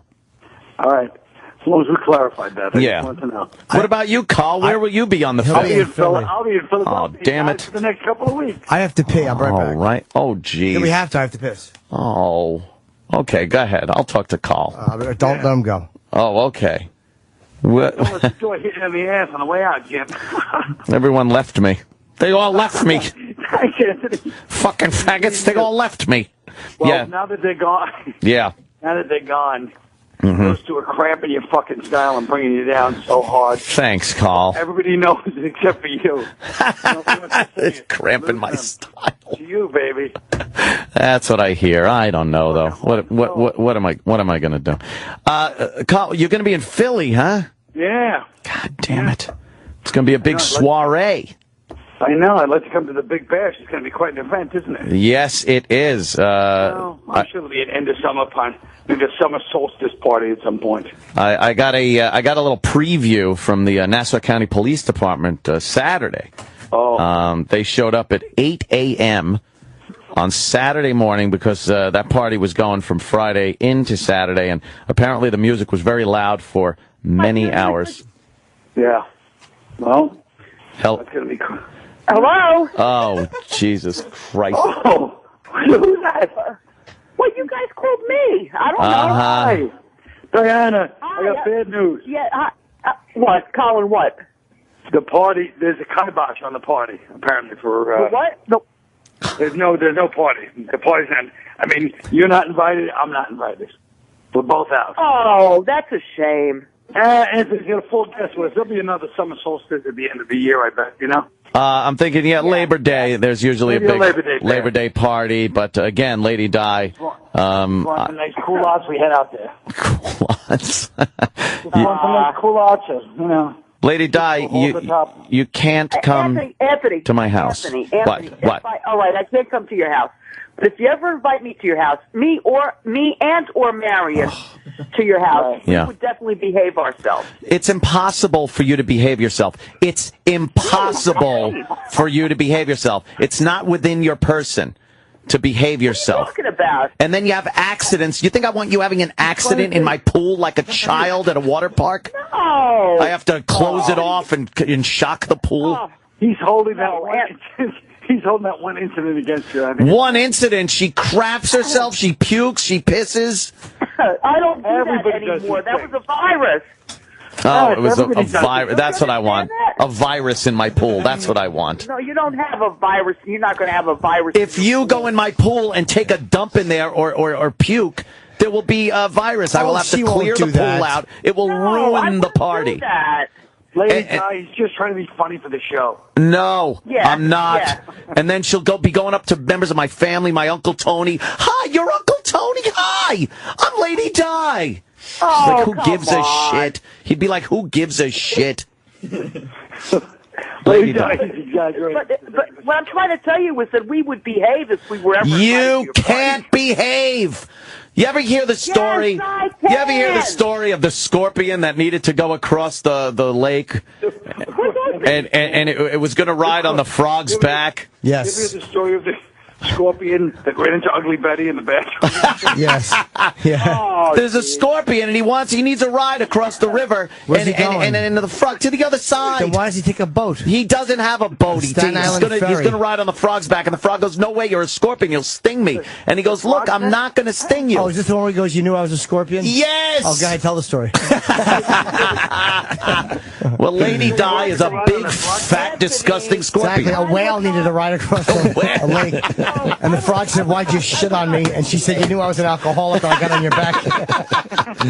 I love that story. I would definitely not misbehave. You can't. Do you understand?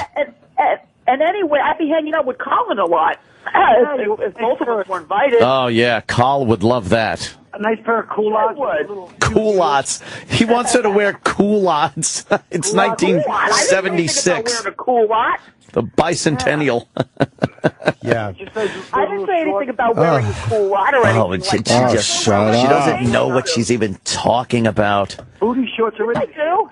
No, you have conversations on a tape delay. Yes. It's always 3 seconds late, and then you just blather on. I would have anyone else over my house before I would have Lady Di over my house. That's how despicable and embarrassing she is. I think people want to see her at your party, though. No. Opie, you're going, right? No. Why? Yes, Colin. I got my own thing going on. Wow. Hey, Not as exciting, but I got my own thing going on. Excuse me. Yes, Colin. Excuse me. Yes, Lady Di. Where's Opie? Right here. I had to take my a leak. I'm God. back.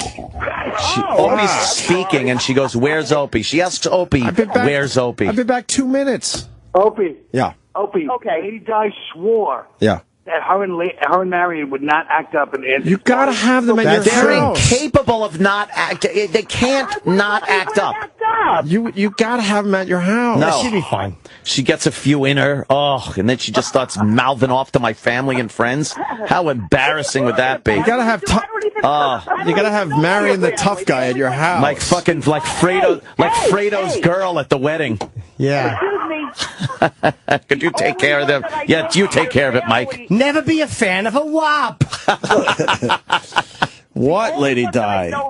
The only one I know from your family is your brother Joe. Oh, yeah, Joe's asking for you. Wow, you interrupted everything for that. Right, for that. So glad we all know that Yeah, now. but Lady Di... We all now know that you've met Brother Joe. If you were there... I also know your cat. I see him all the time. If you were there... Wow. Once again, Little interrupting everything to tell the world that you know Anthony's cat. Little Beeve. If you were there, though, you would start yapping to all my friends and family, and they'd be like, "Who is this disaster?" I think people would like to see them at your house. Well. I'm very good with animals. That's for sure. What? Of course you are. How about when Anthony decides, after a couple, he decides it's starting to get to be twilight, he decides to take you upstairs. Oh, Jesus. Wow, not a bad idea. Yeah. The only way I'd take her upstairs is to reenact that scene from The Omen. What, where she jumps off the entire balcony, comes with her? I did it for you, Anthony. Yeah. And then she's laying with her broken fucking femur on the bottom of the thing in the top of the house. But she didn't spill her drink. Yeah.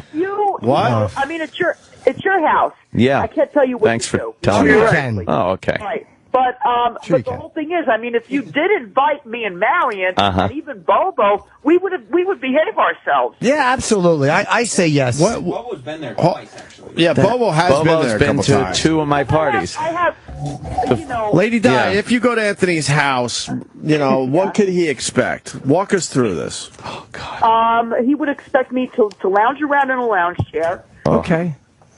Oh, great. Let me get my welder over to reinforce those. And that means pass out, by the way. That's not lounging. She'll pass out in a lounge chair. No. having a few drinks. And shitting in my pool. Would you shit in Anthony's pool or his Shit hot in the tub? pool. If I feel like it, I would go for a swim. Oh, God. Ooh. I wouldn't even get in that pool. Would you be mad if she shit in your jacuzzi? Oh, my God. And wrecked the party? Oh, the water coming. I have a little waterfall that goes from the jacuzzi into the fucking pool. It would look like all the mud coming out when Newman tried to steal that shit from the Jurassic Park and the mud covered it up. That's what it would look like coming. Diarrhea. Hey, Di. I'm never going to live that down, am I? What? Would you? You're not. Would you go skinny dipping?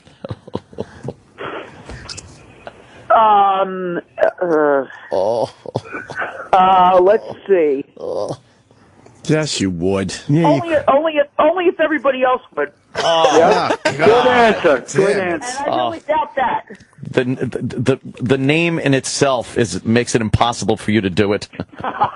I can skinny dip if I want to. No, you can't. You could fat dip. You fat dip. You could chubby obese dip. Yeah. Hold on. You onion dip. You could pig dip. Yeah. What? All right. I love this abusive relationship. Wait, what here. is Bill saying? Oh, please smack her. No, nothing. I asked him if he put the 12-pack in the refrigerator. Of course. Jesus Christ. You guys have really political conversations. Yes. Yeah. Tell him to shut up, Di. What? Tell him to shut up. I don't know. I don't have to tell him to shut up. Did you put the 12-pack in? Huh? He put it in. Okay, How great. many natty ices today? Oh, gee, I knew you were going to ask that. Opie. Oh, boy, did you? Wow, you're sharp. You're Sharp on as to a me. tack. Second one. That's it, huh? Yeah, that's it for now. Yeah. Second one. Slowing down. 9 a.m. You know, it's only 9 on a Tuesday. Yeah. Why not? I know. 2 for Tuesday. There you go. Have a twofer. Oh, Lady Di, I would never have you over my house. What if Colin brings her, though? Is Colin going to the party? Colin can. He's going to be I have to be in Philly. In but Philly. If he has one of those late August or, a light in August or maybe a nice Labor Day party, I'm definitely having another party and then at least one more party before the Labor Day party.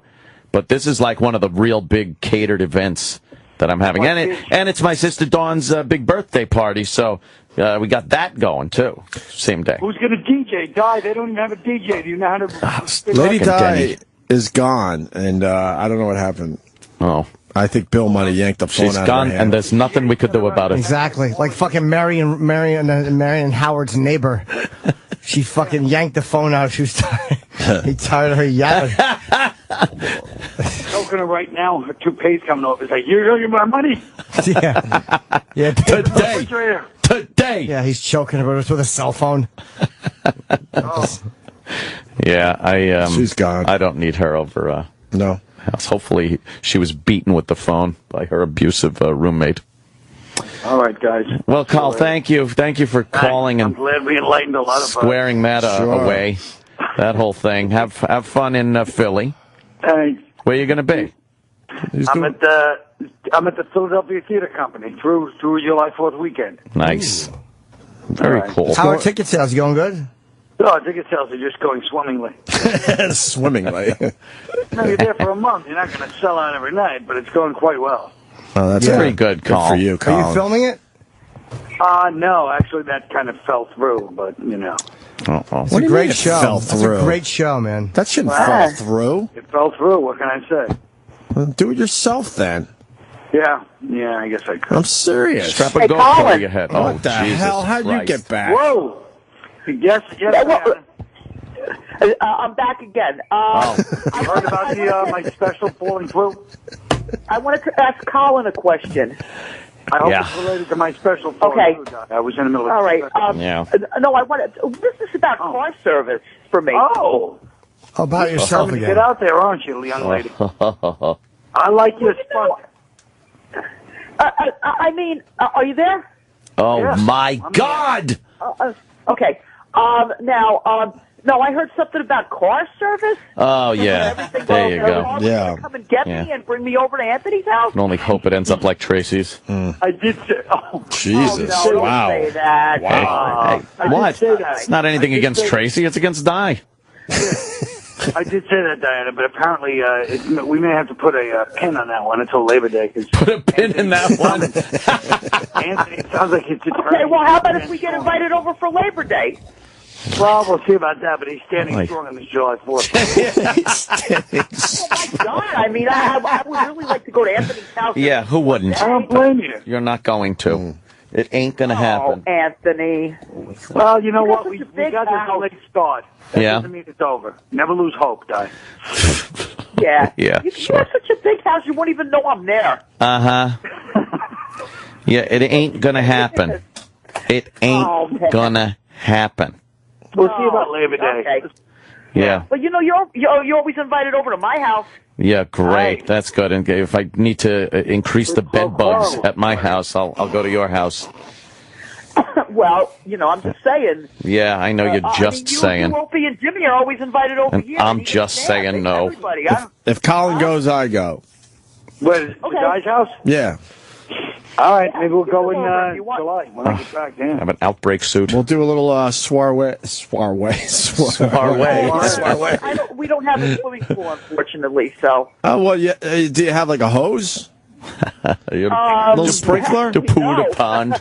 Let's get a sprinkler going. We could do that in your backyard. No, I don't know if the landlord would like that. Oh, doesn't this sound like a pisser? Doesn't that just sound like a pisser going to her house? We have a backyard and a barbecue. That's just about it. That's nice. Great, I'm there. Yeah. All right. Would you go there? Okay. No. I would Jeez, go would I for the not go? goof. I would just like for. You know you're shaped like a Weber grill. Opie, Jimmy, Sam, and maybe even Adrian, you know, the intern, and Colin to come over. All right, we'll make that happen. Sitting in busted up lawn furniture from the 70s. Especially Colin. What's going on? I'd like Colin to be here. Nice big box of those Mikey burgers. We have to let you go, you monster. Yeah. You monster. Our guests are here, so we got to go. Thank you, Lady Di. All right. Thank you, Colin Quinn. Oh, come on in. Don't worry about being quiet. No, don't even worry about being quiet. Come right in. All right, we got to go to these yourself guys. a seat. We're having a crazy day here. Oh, my God. Welcome. Thank God you guys got here. Thank God you guys got here. No, that's good. If you need to adjust the volume, do you have any volume in there? Because sometimes they just don't do It's that. pretty. I could even. It sounds go good. down. Oh, there we go. Oh, turn it down a little. Lovely. You don't want tinnitus. That No one ringing, wants tonight. Ringing in your ears. I know the ringing. I don't I know. want it. No, it's you don't like want the someone's ringing. thinking about me all the time in my head. That hates you. Yes, that hates me. My ears are ringing. It must be. No. Somebody smells really good. Oh, thank you. It's really nice. It's a Smells- delightful He scent. smells like an angel. Yeah. Smells like an angel. You know, it's the one thing we can control, guys, right? That is Our true. smells. Yes, our scent. Our scent. Are you wearing anything special or just clean? Just clean. Just clean guy? Lots and lots of deodorant. That's lots of good. reapplication. Oh, reapplying throughout the day. during the day. Secrets. That's good. Yep. That is learning some secrets. I kind of like when a woman doesn't wear deodorant. I always wear. No, I'm telling you, there's something sexy about that. If a woman doesn't wear it, I kind of like. You like a little musk? Yeah. Wow. I do. All the time? Like when you're out to dinner or? Yeah, it doesn't matter to me. wow. My ex-girlfriend wore it one time. It smelled so bad that like I saw someone do a double take when they walked by. And were you just like, yeah? Yeah, I was really. I quite enjoyed it. I was like, ah, good for you. And she was humiliated. Wow. But I enjoyed it. I fantastic. feel that you're the first person that said that. Like that will always Yeah. be my special memory Really? of you. Oh yeah, no. There's makes plenty sense. of people that. You just like a dirty pit, Yeah, a little bit. a clammy pit. Okay. Yeah, but on a man, it's probably gross. I get why a woman wouldn't want that on a guy. Yeah. Disgusting. So you. But on a woman, mwah. Yeah. Yeah. It Little, smells. little something extra. Could be a nice. major turnoff, though. Nice. It smells not right. Yeah, I don't know. You know what I mean? But I guess you're married. I How mean, did we get here? I don't know. I just Great. smelled good. We're talking This about is a good. Yeah. How you do? Oh, yeah. Fine, how do you do? I mean, really. Is it nice to go on tour together and kind of like plug, or is it? Yeah, it's nice. I mean, if We're weird. We like to be together all the time. Can you imagine if I was like, That is no. weird. Somebody get me out of Right, here. strange thing for This a married is a nightmare. couple. No, it's Yeah. it's been really fun. We just got in last night, right? So Yeah, last night. kind of a quick whirlwind, fun time. Yeah, it's weird because people always like to get away from their spouse and they go out and like you hear. But I guess it's nice if you enjoy each other. Yeah, we yeah, we enjoy each other, so it's been good. we do. Apparently, we don't get. See, he's a really mellow guy, so I think that helps. We don't seem to get sick of each other. Yeah. Maybe this show is where it all turns around. This could be a good jump-off point for getting sick of each We've other. driven a lot of people to never, divorce. It was never the same. Yeah. It started It about was midway just through the after show. that how long have you been married, though?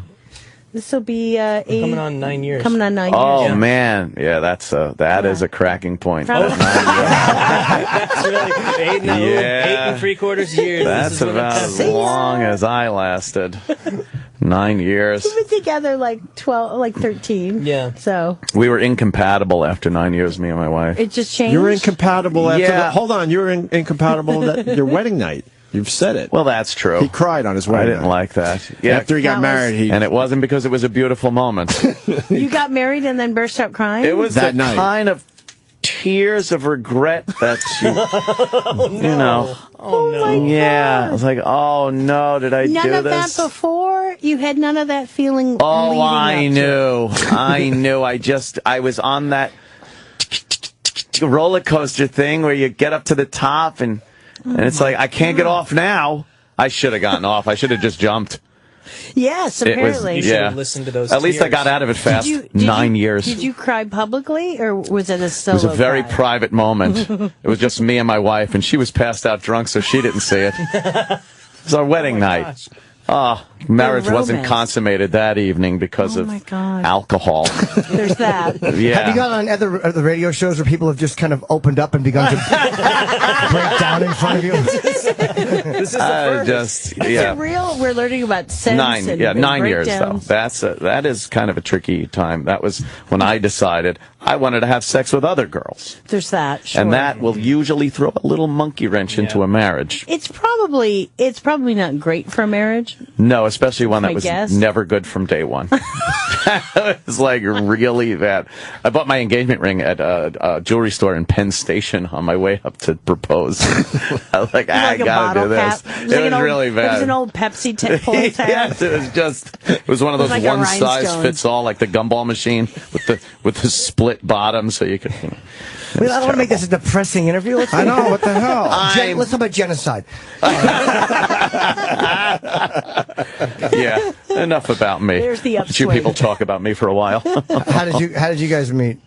We met at the Groundlings Theater. We met in an improv class, and Ben did like a really super creepy guy in I was prison. so creepy. I did an inmate. I was like, because I didn't know. I was like, oh, I'll do a monologue. Oh, I'll be an inmate. And I'm like, hi, Jerry. And I thought it would be maybe sort of funny, and nobody did. But then there's Melissa, and she's sort of smiling. And I was like, hey, one person likes this. For some reason, I was like, hey, that guy's super creepy. I think I'm going to marry him. That's my kind of guy. It was really odd, and for some reason, I was like, he's odd. He'll be mine. He will be mine. They have like an amazing history of comic talent around Yeah, this it's too. crazy. I think they It's kind of get crazy. overlooked because everybody talks about like Second City, who are great, but Yeah, people don't great. talk about the Groundlings as much as they should. It's just so many people. I mean, Phil Hartman and Will Ferrell and Sherry O'Terry and Kristen Wiig and Annie Mumolo. Like it's pretty crazy. Who are these people? I'm just naming family members. My Aunt Marlene, my Aunt Uncle Jerry, Little love Tim, going Big down Tim, Big Little Tim. So you were just kind of doing like improv scenes there. Yeah, you start kind of doing improvising, and then as you move up in classes, you start writing, and that's where it's kind of gets crazy because it was the first time I ever wrote anything, and they literally said, "Go out in the hallway, you have 5 minutes, and write a monologue. Here's your topic." Wow, And it damn. was I was like, "What?" And hers is really good. I was like, what? What?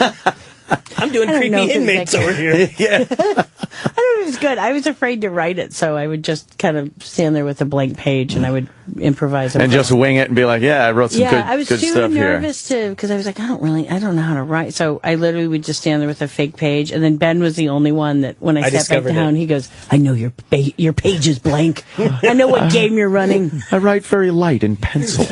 You just didn't see it. That's better to do, though. That's so smart because you can just kind of go out anywhere you want to and just act like it was a part of and what it'll you meant. seem brilliant, like you wrote it. Yeah. Did you write in that stuttering and just staring for 30 seconds? Yes.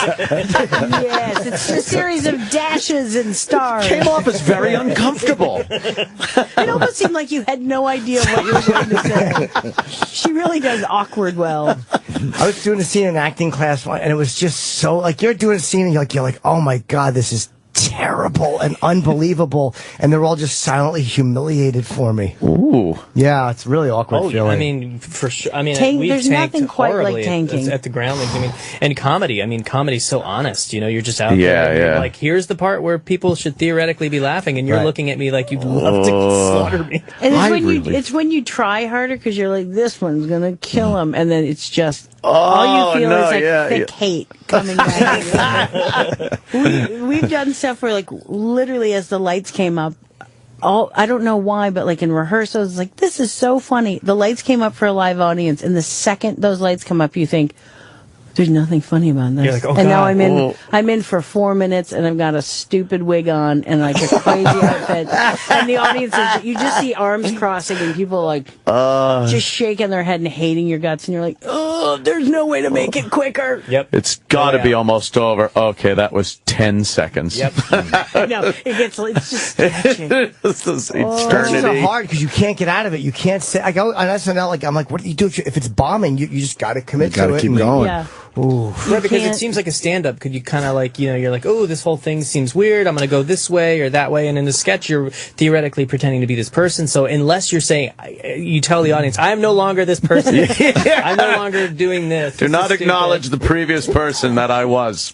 Yeah, because Jimmy talks about doing stand-up and how if it's not going well, you can acknowledge that it's not going well. Yeah, you could change direction. Right. The old thanks, good night. Or just bail, right? Or you can just really cleanse yourself and turn on them. That's always really satisfying when you can just blame them. But if you're in the scene, man, that's really difficult. Yeah. You don't know what it's like to be up here. Yeah, like that works. Tom Hanks in Punchline. That's what most stand-up is like.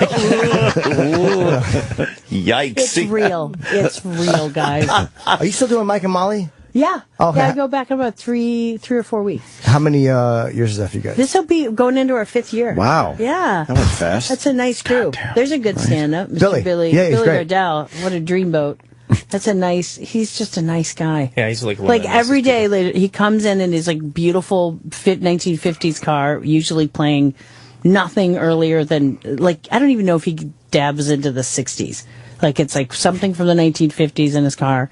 And then every day, literally, is like, well, they let me on the lot again.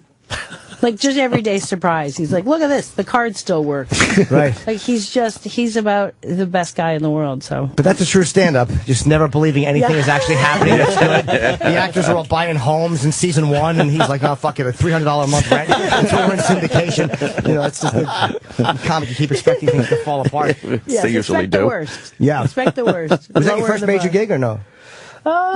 No, not on TV. I had a little part on a show that ran for 7 years called Gilmore Girls. So a little tiny part on it, but it was nice steady work for 7 years. So that was like my first job where I'm like, oh my God, I get a paycheck every week. On a TV talk show, that would have gotten an applaud right there, though, where it's like, on a show, Gilmore Girls, woo! And it's like, yeah, thank you. Yeah, I would have gotten that, like, Tonight Show or something. Yeah. You remember the Gilmore Girls? Thank you, I guess. I love when people come out and want that applause right away. And they pause before the clap. I'm always like, oh, don't do that. Sometimes the applause are so awkward. The worst is the Happy Days character coming on, like Chachi or somebody. Come on. Hey, Mr. C, woo! And they gotta stand there, kind of look around, but still be in character. I feel like what was the dad's name? Tom Bosley? Yeah. Would literally, like, tip of the old cat. Like, just a great character. Not even trying to be like, he literally, took a bow. I was like, all right. There's that one, and then there's the weird thing that doesn't happen these days in music, but in, like, the 70s, the middle of the song applause. Really? Where it was like Barry Manilow, it would be dun, dun, dun, dun, I write the songs that woo, and everyone would applaud in the middle of the song, like when he changed key or something. And it was like, why would they do this? You're ruining the melody. Yeah, ruining the melody. And I really did like I Write the Songs. But really, if Barry was here and singing, I would applaud all the way through. You Light Up My Life was another middle of the song applause. Dun, dun, and you... I love you, Barry! Wait for the end. They couldn't even wait for the end. Happy Days and Barry Manilow. You couldn't be on a more pop culture relevant radio show. Look at me. Yes. I'm on a virtual super train of... No? They remember that show? I do. I do, actually. Now we just talked about Angie Dickinson and really rounded out. Yes. How sexy was she in Dress to Kill, though? When she dropped that glove and the guy waved it, and then they had sex, and then she got killed in the elevator? Sexier when OJ dropped the glove. So you're and we're back. Yes. Thank you. What is the movie about? 'Cause we only have a few minutes with you. Oh, Tammy. Yeah, that's why we're here. Tammy is hello. Ben and I wrote this. We worked on it about 5 or 6 years, and it's about my character Tammy that basically cannot get out of her way and hates her job, hates her marriage. Kind of is in this terrible little town, and we figured how hard does she have to get hit to kind of get off the hamster wheel. So we hit her pretty hard, take away her job, kind of take away every single thing, and she's got to get out of town. And the only one with a car is her drunk, alcoholic grandmother, played by the delightful Susan Sarandon. And we hit the road. Yeah. And go see Kathy Bates. Yeah, and you get to see Kathy Bates. And Dan Aykroyd and Allison Janney. And it's a really kind of funny cast. It's a funny, wild, thing. Why did it take 5 years? Were you guys just kind of taking your time with it, or is it hard for anybody just to get something made? We took long breaks. Busy. We did like one word a day, so it kind of. I need a break. No, we started it. When we had the idea, and then it took a while before anybody was like, "Yeah, we'll read it." So when they were finally ready, we were like, "Yes, we actually have something." But even if you have trouble getting stuff read, that's just depressing for the rest of us. Because if you have to go through the hoops, none of us have a shot. Yeah. Oh, no way. You got to get some clout first. You got some clout. That's what happened. Are you handling all the success well? Because you're like in the last 5 or 6 years, you're really through the roof. It's pretty delightful. It's nice to work. I just always wanted to work steadily and to stop worrying about my electric bill and stop looking in my couch for random change to fill up my tank. So the fact that I'm just going to use my ATM. I can go and fill up gas without there's even money in it. Hot sweat of panic. Thank you for answering my fucking old grandmother question that I asked. Oh, boy, you're going through the roof. How has it been treating you? I should be executed. Fucking asshole. Zilch. And you pretty much... He was giving me hot milk while he was asking me that question. Just a little tiny sips of warm milk. Nana. Yeah, you look chilly. All right, so they got to go. Oh, yes. You're promoting. Listen, guys. So it's really delightful, though. Tammy is in theaters next Wednesday, July 2nd. You don't even need much help plugging it. Obviously, your films always do well. That's a good date movie, it. Don't right? say it like that. Yeah. That's almost like, don't go. Who cares? Son of a bitch. Good date movie. There you go. Great date movie. See, it really is. People don't want to go to There's scary explosives, movies and there's stuff like that. They romance, want to go to a nice romance, funny thing. See? Exactly. Perfect. If people like nudity, tell them there's nudity. But if they don't, tell them there's none. Tell them there's none. Yeah. But don't tell them it's Kathy Bates, even though she was nude in one movie. Yeah, she was. And she did very well. The Nicholson movie. Yeah. About Schmidt. Yeah. She's so great. She was great in Misery. What a great sociopath. Misery is fantastic. Yeah. She's bionic. powerhouse. I'm really going out on a limb saying Misery was fantastic. Yeah, we really... Look out, I take chances. Yeah, we're really good. I said the Groundlings were funny, and your career is going well. Well, you heard it here, folks. We ought to get TMZ on the phone and start telling them this stuff. Yeah. It's crazy. Really breaking the fucking... Well, thank you guys. We apologize for this. Oh, God. Melissa and Ben, thank you very much. Very cool to have you. Thanks. Thank you. All right, excuse me. Opie and Anthony will be back in a moment. They have food in their mouths right now. On Sirius XM. I'm Deion Summers, the man that picks the music on The Heat. Also, I'm on the air every weekday afternoon. The channel's called The Heat, so it's really built for those hot records, for those hot moments. It's what's hot now in hip-hop and R&B. What I do is go and find, like, those summer bangers, like Pharrell, Beyonce, but every summer there's just that one song that just comes out of nowhere and just rules every cookout. Simply put, The Heat is all about the summer. So come, experience The Heat, Channel 47 and on the Sirius XM app. Hello, I'm Eric Nagel. E-Rock on the Opie and Anthony Show. The management here at SiriusXM, in their oversight, have approved for me to do shows here on Saturday nights on the Opie and Anthony channel. It's called It's Eric Nagel. We'll talk about my interests, radio, TV, movies, food, video games, collectibles, and more. And we'll talk about what interests you guys as well. They will rue the day that they allowed this to happen. It's Eric Nagel. Today, 8 p.m. on the East, 5 p.m. on the West on the Opie and Anthony channel. Start ruing. Hi, I'm Julia. I'm 5'7", slender, and a 36C. I have bright blue eyes and long black hair. Most people say I'm a double threat because I'm both smart and sexy. I work out on a regular basis and teach yoga classes on the side, so I'm very flexible. You sound too good to be true. Wait, check this out. Hello, my username is Julia at whatsyourprice.com. I am real. In fact, so are thousands of women already verified on whatsyourprice.com. Whatsyourprice.com now features profile videos. Verified by Cam eliminates fake profiles and allows men to get up close and personal with their hottest members. Watch my verified video. I'm simply waiting to go on a date with you. Introducing whatsyourprice.com's newest dating tool, Verified by Cam. Visit whatsyourprice.com and watch thousands of verified profile videos today. Join the only online dating auction that takes dating to an entirely new level. Use code RADIO to double your amount of dates. Only at whatsyourprice.com. Have you lost money in the stock market? Were you misled about the safety of your investments? 1-800-STOCK-LOSS recovers money for investors via arbitration. Yes, you can recover money lost with stockbrokers via arbitration. We'll hold your brokerage house responsible for losses. 800-STOCK-LOSS only gets paid after you recover your money.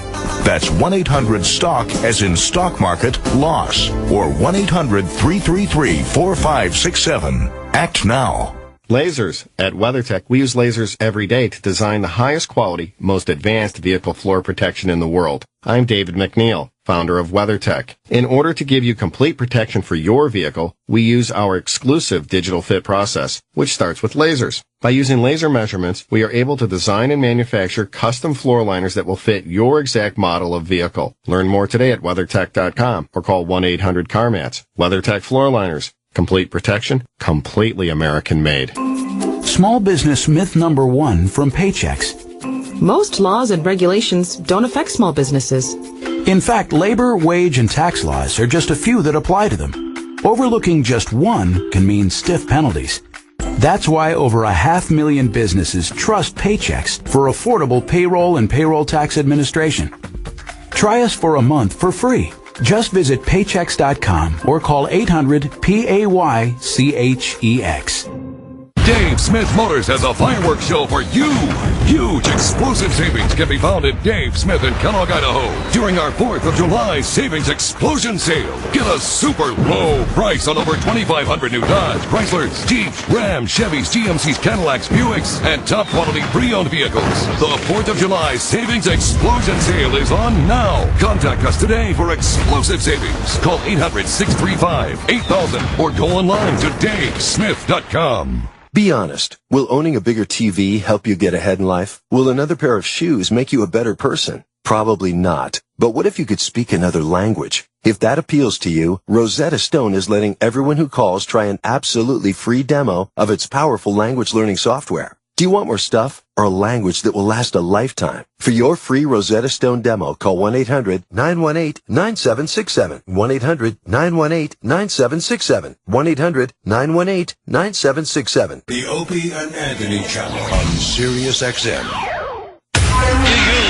Baseball on MLB Network Radio. You'll hear the latest news and expert analysis of America's national pastime. This is shocking news. Interviews with all-stars, managers, and executives. Mike Trout. David Ortiz. Play-by-play of the biggest games. And one of the most remarkable games you will ever see. On-site broadcast from baseball's most important moments. Down here in the clubhouse, champagne is flowing. MLB Network Radio, Sirius 209, XM 89, and the Sirius XM app.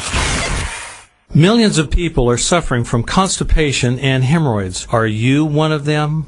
Hello, I'm Dr. Roger Sidaway, and as a gastroenterologist, I've been telling my patients for years that in order to keep things moving, you need to eat fiber, drink plenty of water, and exercise. Now I tell my patients to elevate their knees above their waist with the Squatty Potty footstool when they go. Here's why. Anatomically, humans were designed to squat, but then we started sitting, and sitting brought on problems like constipation and hemorrhoids. So the real problem is how we sit. That's why I recommend the Squatty Potty. The Squatty Potty is so simple because it helps you elevate your knees while enjoying the comfort of your own toilet. Plus, the Squatty Potty is for everyone, not only those with problems. I recommend it for the entire family. In fact, my family uses it. Just in time for summer, buy 2 and get free delivery, plus use code OPIE, and receive a free bottle of Sweet Lou Deodorizer, a $10 value. Go to squattypotty.com. That's SQUATTYPOTTY.com. SquattyPotty.com. If you're in the market for a fantastic franchising opportunity, one that is redefining the earnings potential of one of the longest-standing business models out there, Retro Fitness gyms are great investment opportunities. Do I need to work inside my gym? I already have a job, and I'm really looking for an investment opportunity. Retro Fitness is a manager-driven model. They'll train your full-time manager to run your club, and they provide all the proven systems and tools designed to keep you in the driver's seat. I'm looking for something turnkey. From real estate site search, construction, and project management to club operations, training, and marketing, Retro Fitness has been value engineered to help you jump from startup to profitability as quickly as possible. I'm looking for something that's hot right now. There's a huge demand for high-value, low-cost gym memberships, and Retro Fitness has over 100 gyms open already. With a proven brand like Retro Fitness, you're poised to meet the burgeoning demand immediately.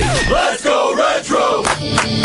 Get started building your own gym empire today with a Retro Fitness franchise. Details at retrofranchising.com or call 201-867-5309. Attention investors, you've heard us for years on Bloomberg Radio and TV. With over 615 equity-rich townhomes successfully built and rented, our 100% repeat investors enjoy our proven method of high equity returns, cash flow, and safety. Now, we've obtained exclusive new prime real estate drastically below resale value, including guaranteed minimum built-in equity of $150,000 per unit, guaranteed rents for 5 years, guaranteed 8 to 18% returns on cash in, guaranteed 0 property tax for 10 years, guaranteed satisfaction or your money back. With only $11,900 down and 100% financing, it doesn't get any better than guaranteed tenants paying off your investments. Isn't it time to look at guaranteed cash flow, guaranteed below market real estate, paid for by guaranteed tenant money, not yours? Call for a free, no-obligation wealth portfolio consultation. Call 201-210-2727. That's 201-210-2727. See us at nria.net.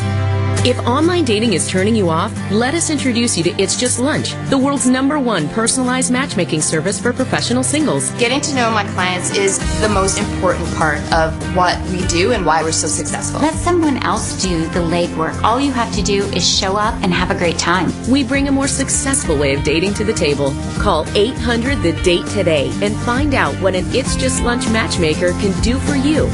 That's 800-THE-DATE. The Opie and Anthony Show is back. The Opie and Anthony Show is back. And better than ever. On Sirius XM.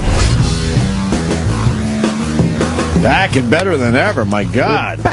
Sounds like a great radio show. Want to thank Melissa McCarthy and Ben Falcone for stopping by for that strange interview. Yeah. We were kind of rushed. Yeah. We didn't really have a lot of time with them because they went late on Howard, I guess. Well, but if we keep a guest late, all hell breaks loose. But yeah, wow, it was still fun.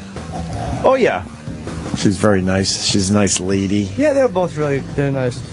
They're fucked if they get divorced. Jesus. They came up together. But maybe they won't get divorced. Maybe it'll last. Oh, I know. I'm just said if, Yeah. Happens. 50%, I think, right? Are we still at that 50%? Everybody says 50% of all married couples get divorced. No, it's way over that. It's way over that now? Yeah, it's at least 60. Jesus. Is it really? Yeah, at least. Look it up, Sam. Sam Roberts, our man at the computer. Yeah, more than half of this point. Or, man is kind of a... Get divorced. Sam's the fuckable twink at our computer. No disrespect.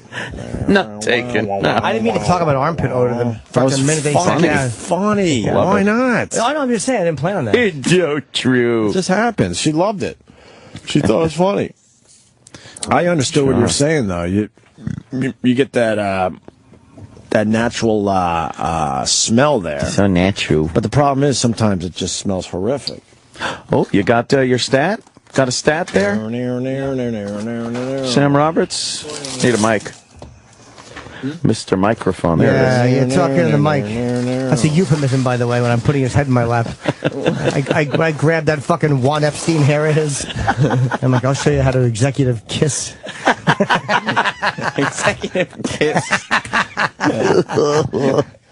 You don't like the idea of that? That's gruesome. So creepy. That is creepy. There's nothing you can mistake it for. Nothing else is happening. Damn. You don't like a hand in your curly hair and another hand roughly holding you by the kidneys? Jeez. Executive kissing.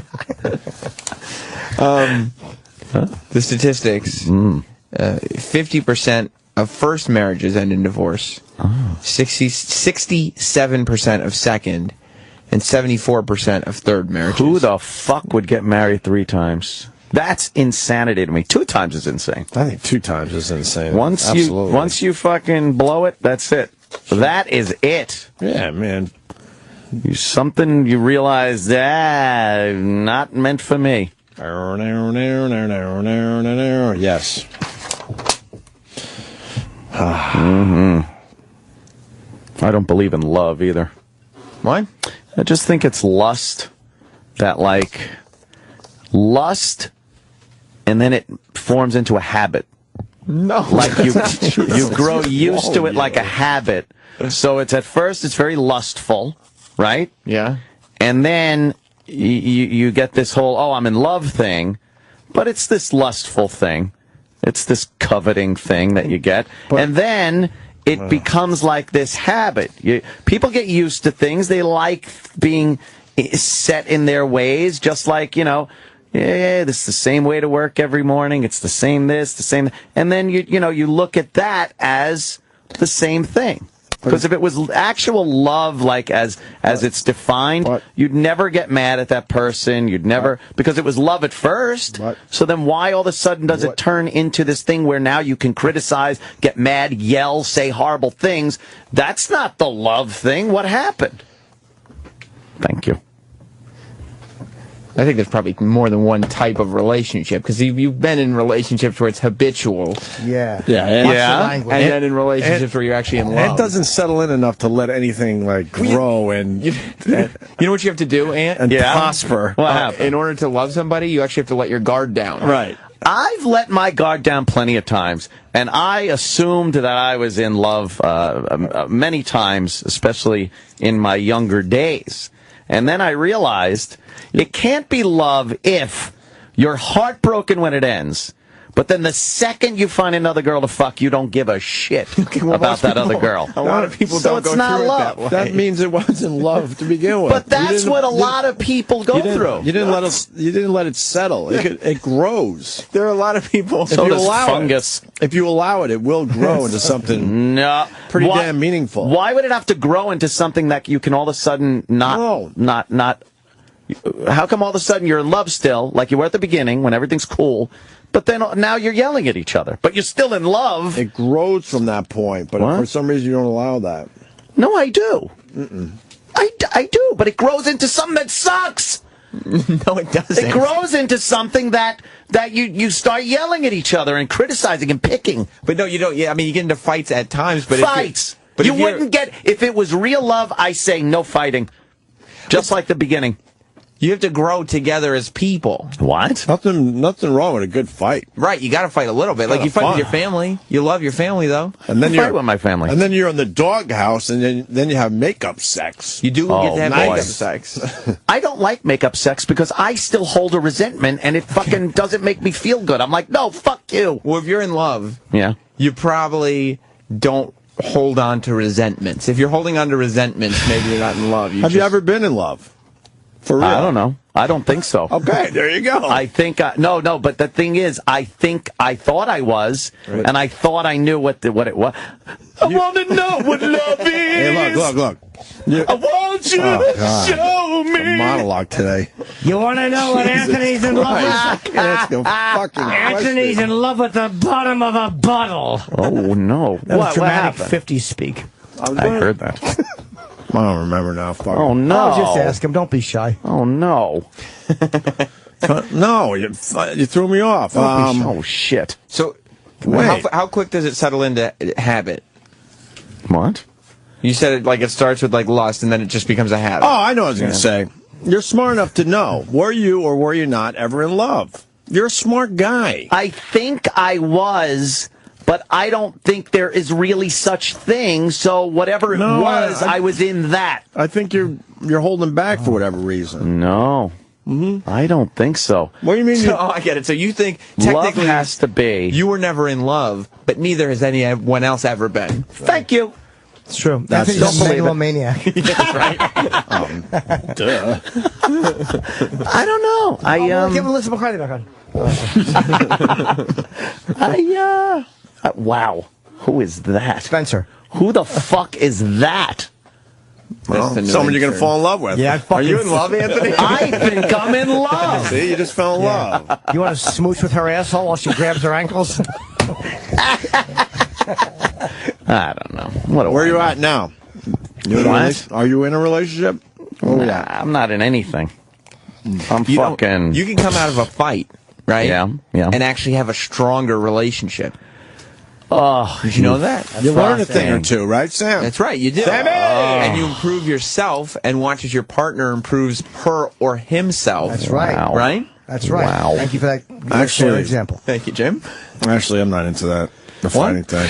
We'll have a few. Nothing crazy. Do you yell when you fight, or do you guys just kind of silently annoy each other? I'm a little of both, I guess, but it doesn't happen a lot, because that's where I do agree with Anthony. If you're fighting a lot, it's not fucking worth it. Oh, boy. Who's more likely to apologize? Both, really, yeah. MSNBC? MSNBC. If it's fair, if it's 50-50, I think if you're in a good fair. relationship, it's pretty equal, the apologizing and all that. I Wow. Really? Yeah, why not? I've never fucking gotten an apology in my life. For real? I'm always the one, sorry, just to end it, sorry, to end the fight, sorry. But you're not supposed to do that. Yeah, then I resent the shit out of the fact that I had to say sorry. You got to live in the fight. Shit. No, end the fight. Until it gets better. End it. Hold on a minute. Let's say hi to Mike in Houston. Knew Mike, this would get the phone's lit. Mike. Hold on. Houston, we got a problem. What's up, Mike? Hey, man. Opie, you're wrong. Fucking makeup sex sucks. Dude, I'm fucking around, stupid. Whoa. Dude, my wife puts makeup on me and butt fucks me, and it's horrible. Oh, say okay, makeup sex. I apologize. To me, He that's, puts on. I happen to think that you're wrong, sir. That to me sounds like fun. You never had on a pair of panties and a girl saying, "Take it, bitch," while you wore lipstick? You haven't lived, my friend. That really happened? No, lovely. I would never put on lipstick. Have I ever been told, "Take it, bitch"? You bet I have. No, I think it's goofy when you say, "Oh, we're gonna have makeup sex now." Makeup sex. Yuck. That's the best. Yeah, because you want to look into the face you were just arguing with and be like, yeah, you know what? You still got the better of me, you fucking bitch. You both have argument breath, talking breath. There's nothing worse than argument breath. Argument breath. But you think you were in love once? Yeah, that's interesting. Yeah, because do you think you were still? No, I think I was in whatever people misconceive as love. I was in that. Were you in lust? It was, a lot of lust. You throw a lot of lust in it. I know. And then you throw in jealousy. It's like a little bit of jealousy, a little shit like that. So then if some other, she's talking to some other guys, then you add in the jealousy factor. And that makes you seem like you really care about this girl more, but it's just that you don't want anyone else to have her. So that's part of this love mixture thing. It's narcissism. I know who you're talking about. Call it what you want. I know who you're talking about, and I think you were in love. No. It's not anything. I thought I was in love. I get, but it had all the signs. I saw the signs, but it's one of those. I don't know. When did you realize you were never in love then? When I reassessed what I think love is. And I think it's very biological. I think it's very, it's this human condition. I don't think there's this thing where it's like, oh, kismet and magical and fuck. I just think it's, you want, you get, you have.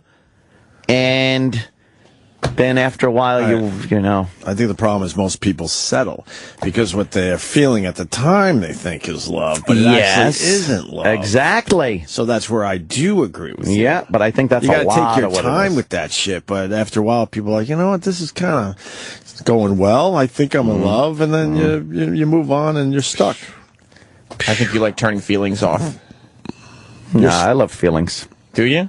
No, you're scared of feelings. No. You're absolutely scared of feelings. Feelings walk around like the ring. they crawl upside down with their legs twisting the wrong way. That's feelings to me. You hear that song, Feelings? Whoa, whoa, whoa, feelings. Whoa, whoa, whoa, feeling. Think about it.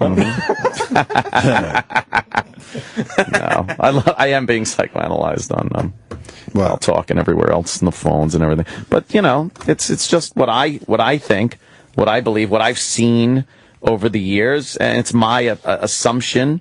I think my hypotheses. I think you're afraid to be in love, and so you're turning it off because you're saying, well, that's just some weird biological. That's not true. I wanted to be in love. Wanted for many years. But now you're turning it off. When did you want to be in love? You were in love with My Melinda. entire life. I did love Melinda. That's what I was talking about. But I think that is just a mixture of things. No, I don't know. I don't think it's a thing. No I don't think love's a thing. Than eating large quantities of chocolate. Yes, there you go. Devil's advocate. Yes. But he's technically right. It is chemically the same thing. Yeah. I don't know. I think there's this, I don't know. No, I wanted to for many years, of course. As growing up, ever since I was fucking like 13, 14 years old, you see, oh my God, I want to be in love. I want to love. Now you don't anymore. No, now I don't really give a shit because I don't think it's real. I don't think it's a real thing. If you love yourself too much, I don't think you could fall in love. Is that what it is? Absolutely. I do rule, though. Absolutely. I mean, that's true. I'm just saying in general. Not. Yeah? Yeah, I think if you love yourself too much, then it makes it very hard to fall in love. I don't think because you're like, she should love me a lot more because I love me. This fucking bitch should adore me. Gets in the way. I'm like Uday Hussein. I'm just in love with myself. Let's say hi to Brad in Ohio. Brad. What's up, guys? Hey, buddy. Bradley! Hey, what's up? I agree with Anthony, man. I've been the same girl when we first started off. Like, it was like we had this love, and then, like, it became, like, a routine, and then it was just, like, lust all of it. And she kind of just, one day, got up, like, all right, we're friends now, let's leave. And what's funny is that I'm actually on my way down south to see her, discussing about this. Yeah, but you shouldn't allow all that shit to happen.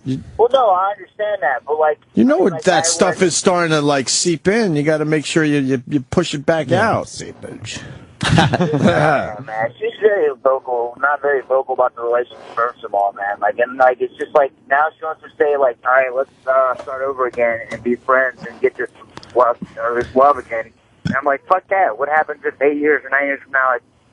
Fucking becomes another routine, and we're just like, whatever. Right. It's a made-up thing. Well, maybe you weren't in love to begin with. I don't know. That's true, too, and that's what you were saying earlier. Maybe, a lot of people, I see it in, in my circles, they just end up settling. It's like, yeah, this is kind of good. This is kind of good and comfortable, and, hey, man, I'm fucking guilty of it. I stay in a relationship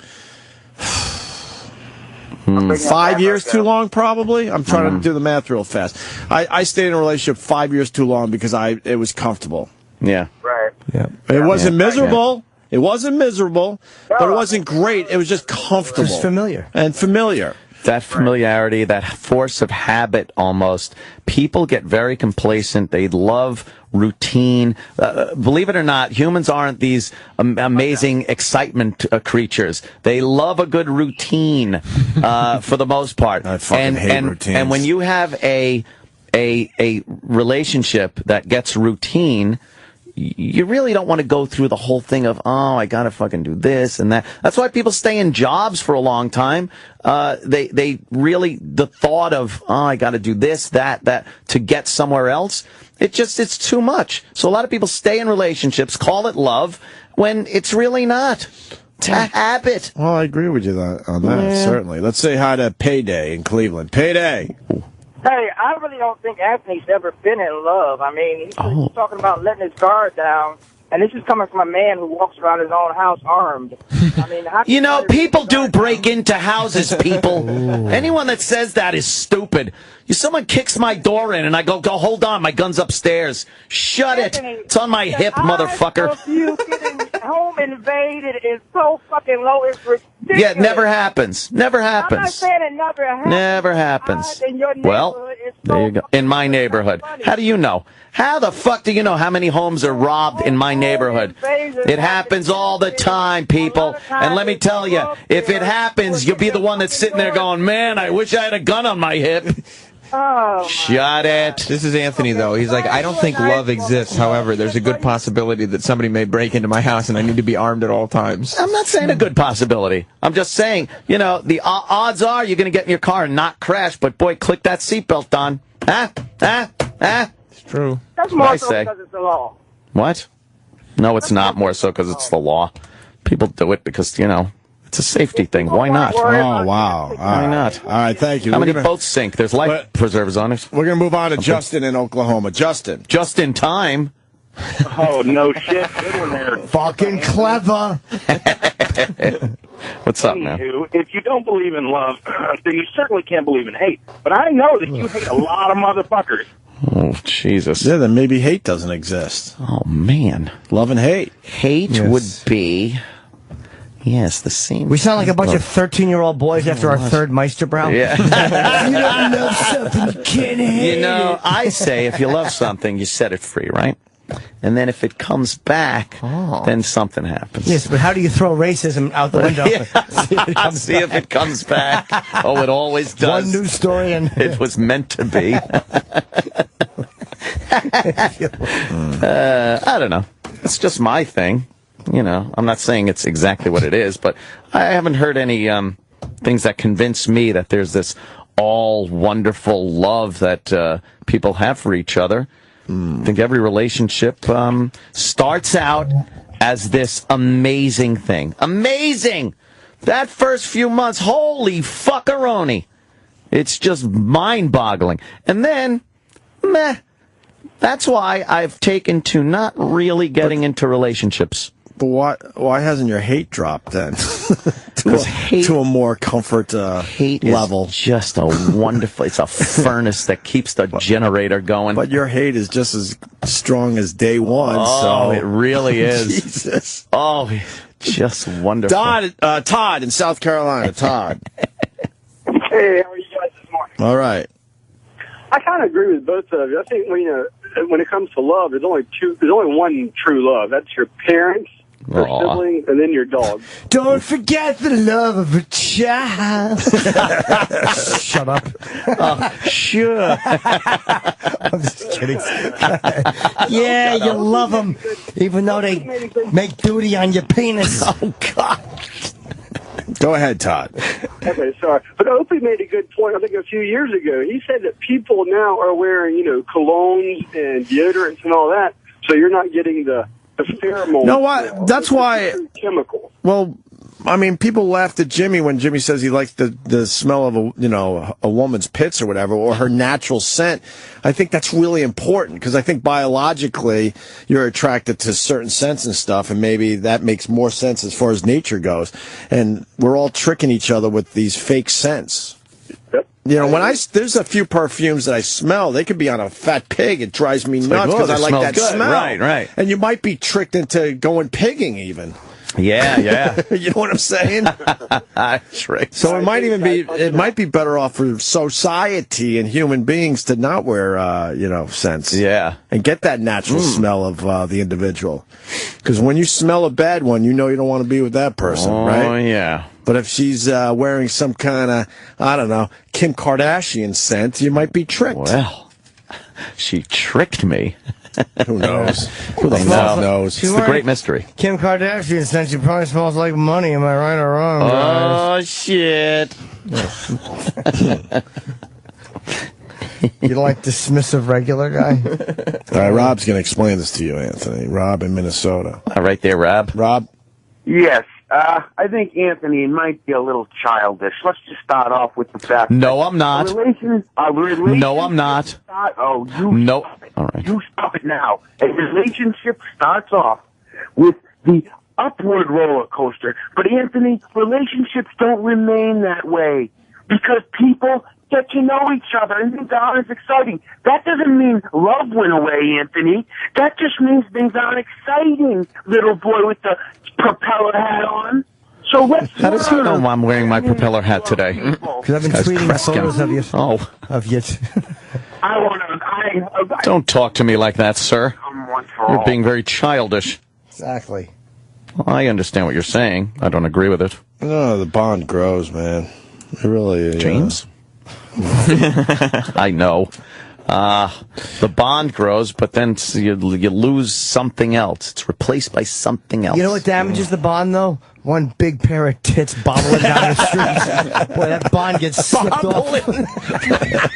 Jesus. Boy, What a one great pair description. of giant fat tits Bobbling down the Not only street. does that bond break, but I'm looking for like a thing to fill with acid and put her in throw her body in the Hudson.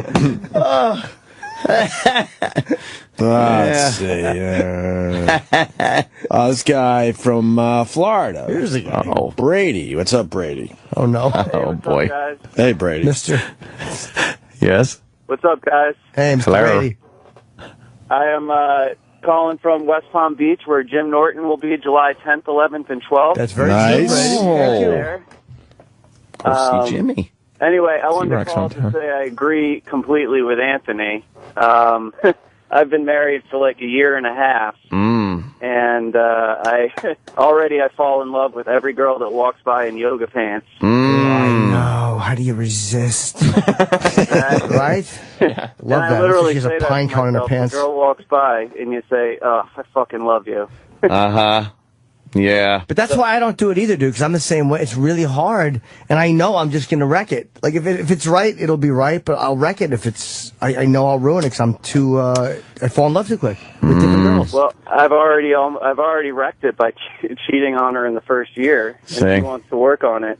How'd you cheat? How'd you get caught?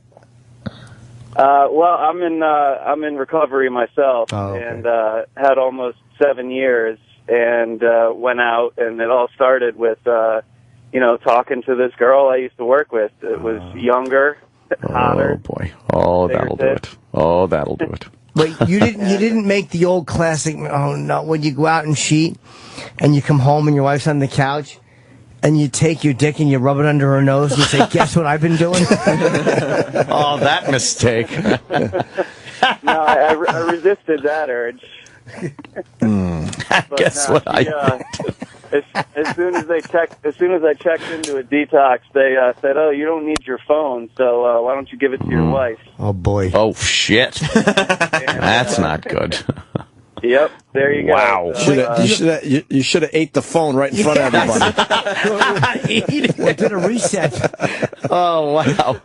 Imagine just spiking it on the floor and smashing it into a bunch of pieces. Ooh, What? whoopsie. This phone! Butterfingers. Oops. Wait, dude, why didn't you just passcode lock it? I'm an idiot. Oh my god! That even raises suspicion. Yeah, Jimmy, Jesus. Should we go? Why is it passcode locked? Right. There's nothing worse than playing the hot potato game when your girlfriend wants to see a picture on your phone oh, boy. or something, and you turn it towards her and go, "Here, look," and you like please don't text now. Please don't text now. Jesus. You got to put it on silent so no texts show up. You're crazy. Yeah, but the little name shows up. No, you don't get anything, huh? No banners, no nothing. Nothing. Well, I mean, but why would be with anyone then? You should just fool around. Well, yeah. That sounds like a good thing to do. You have like a there's enough gals out there that'll play it your way. But not a fool around thing. It's just like a hangout thing. Yeah. Like hang out. The second it starts turning into a relationship, I'm saying, it's done. But if they all know they're just hanging out, then, everyone would be better off. And you wouldn't have to fucking stress about it. Here's the problem, though, with that strategy. Believe it or not, I am kind of fun to hang out with. I know it sounds insane with the throwing around of racial epithets and everything. You're Mr. Fun. Mr. Fun.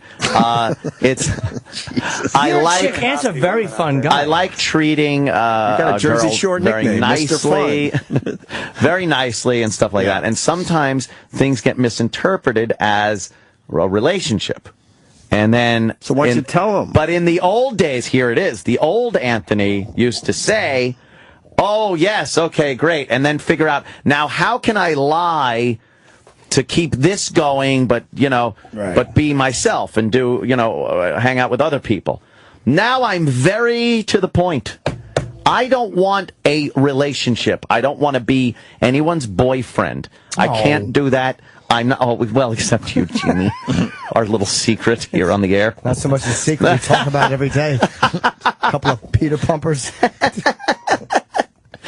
But it's one of those situations, you just, like, you got to be blunt and very honest. But it's like, sometimes if you're just nice, people misinterpret this as you're being a boyfriend. Yeah.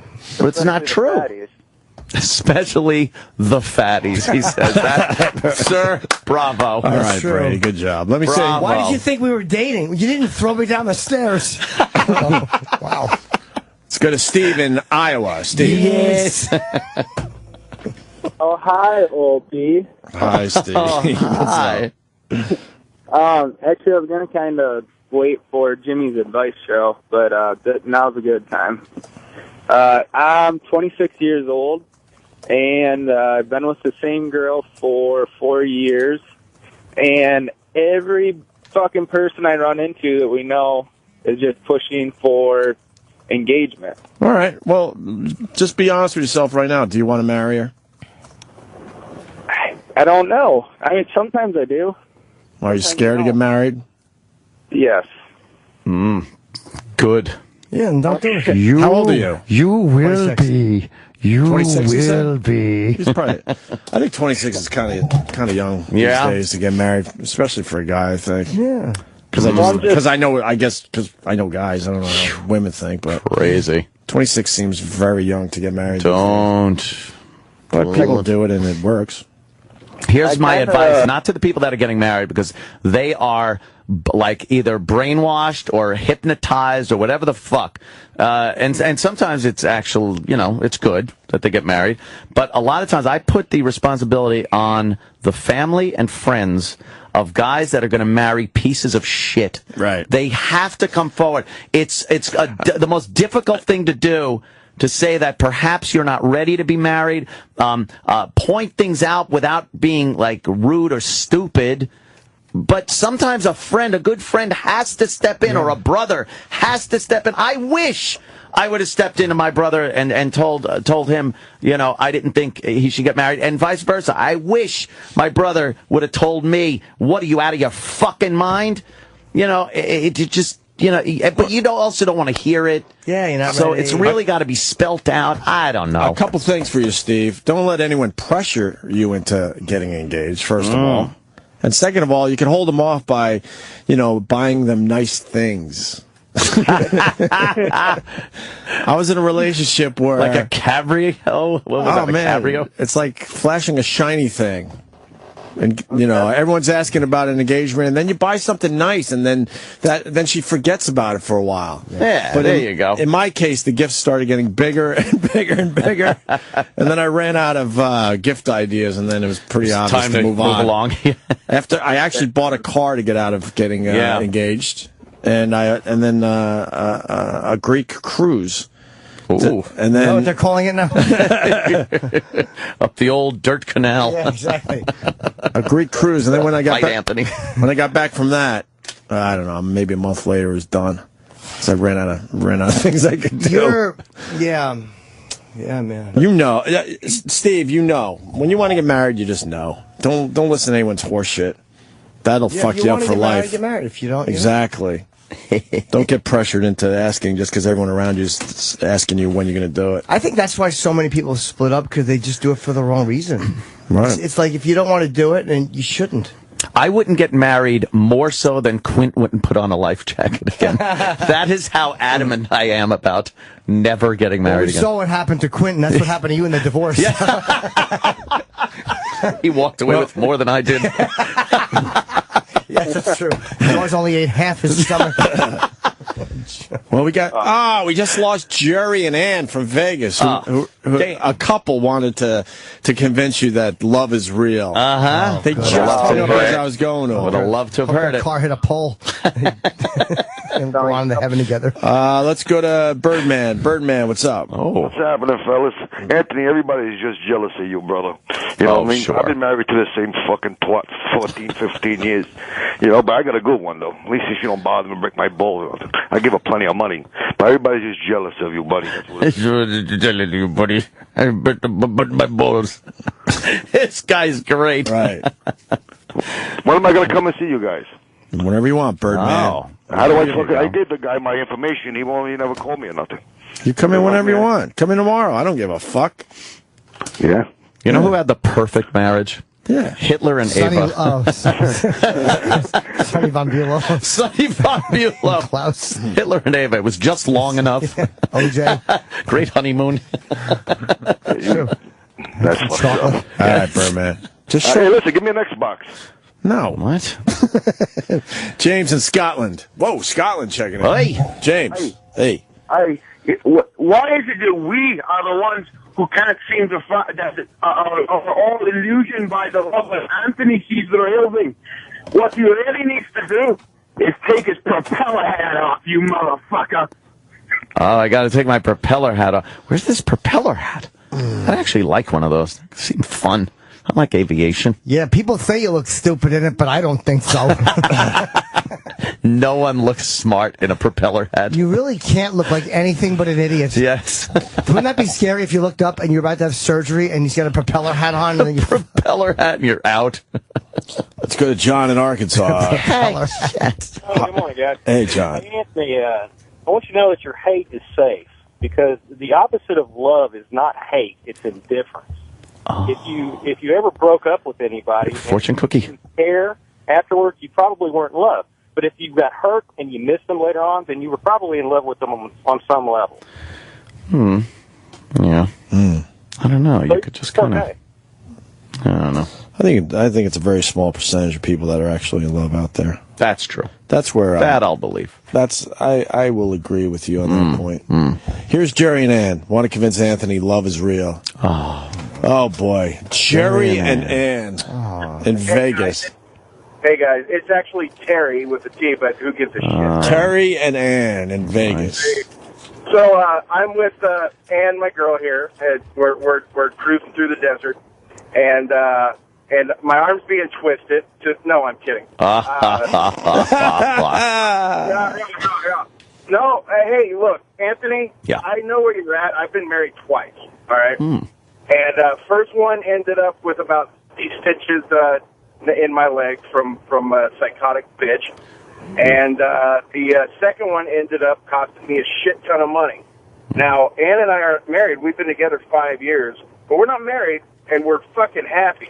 I think that may be the key. But 5 years of not being married, you have no say in this whole thing. There's a whole different animal when you're married. It's and 5 years is you're still within a pretty safe range, especially if you are very compatible. 5 years is you're still in the zone. Some people lose it after a few months. But things don't have to change just because you get married. But they do. These guys are married. You're married. No. Oh yeah. Terry and Ann are married. No. Look, honestly. she's been a factor on all my life insurance policies. I mean, she'll be taken care of. But there's not that legal thing. Yeah, but you could commit before you even get married. There's a legal thing. There's also this obligation to family and friends. There's no obligation. You can get divorced at any moment. No, I know. Here's what I'm saying. There's an obligation to family and friends to try to stay together. It's an embarrassing thing to get a divorce. So you will stay together. Not anymore. I'm not saying. When we were growing up, when you heard about like a friend of yours that was divorced, it was like, holy fuck. But now still it's like something you there. know more people that are divorced than married. Dude, but there's still something there where you have this guilt thing or this... what, did it happen to you after you got divorced?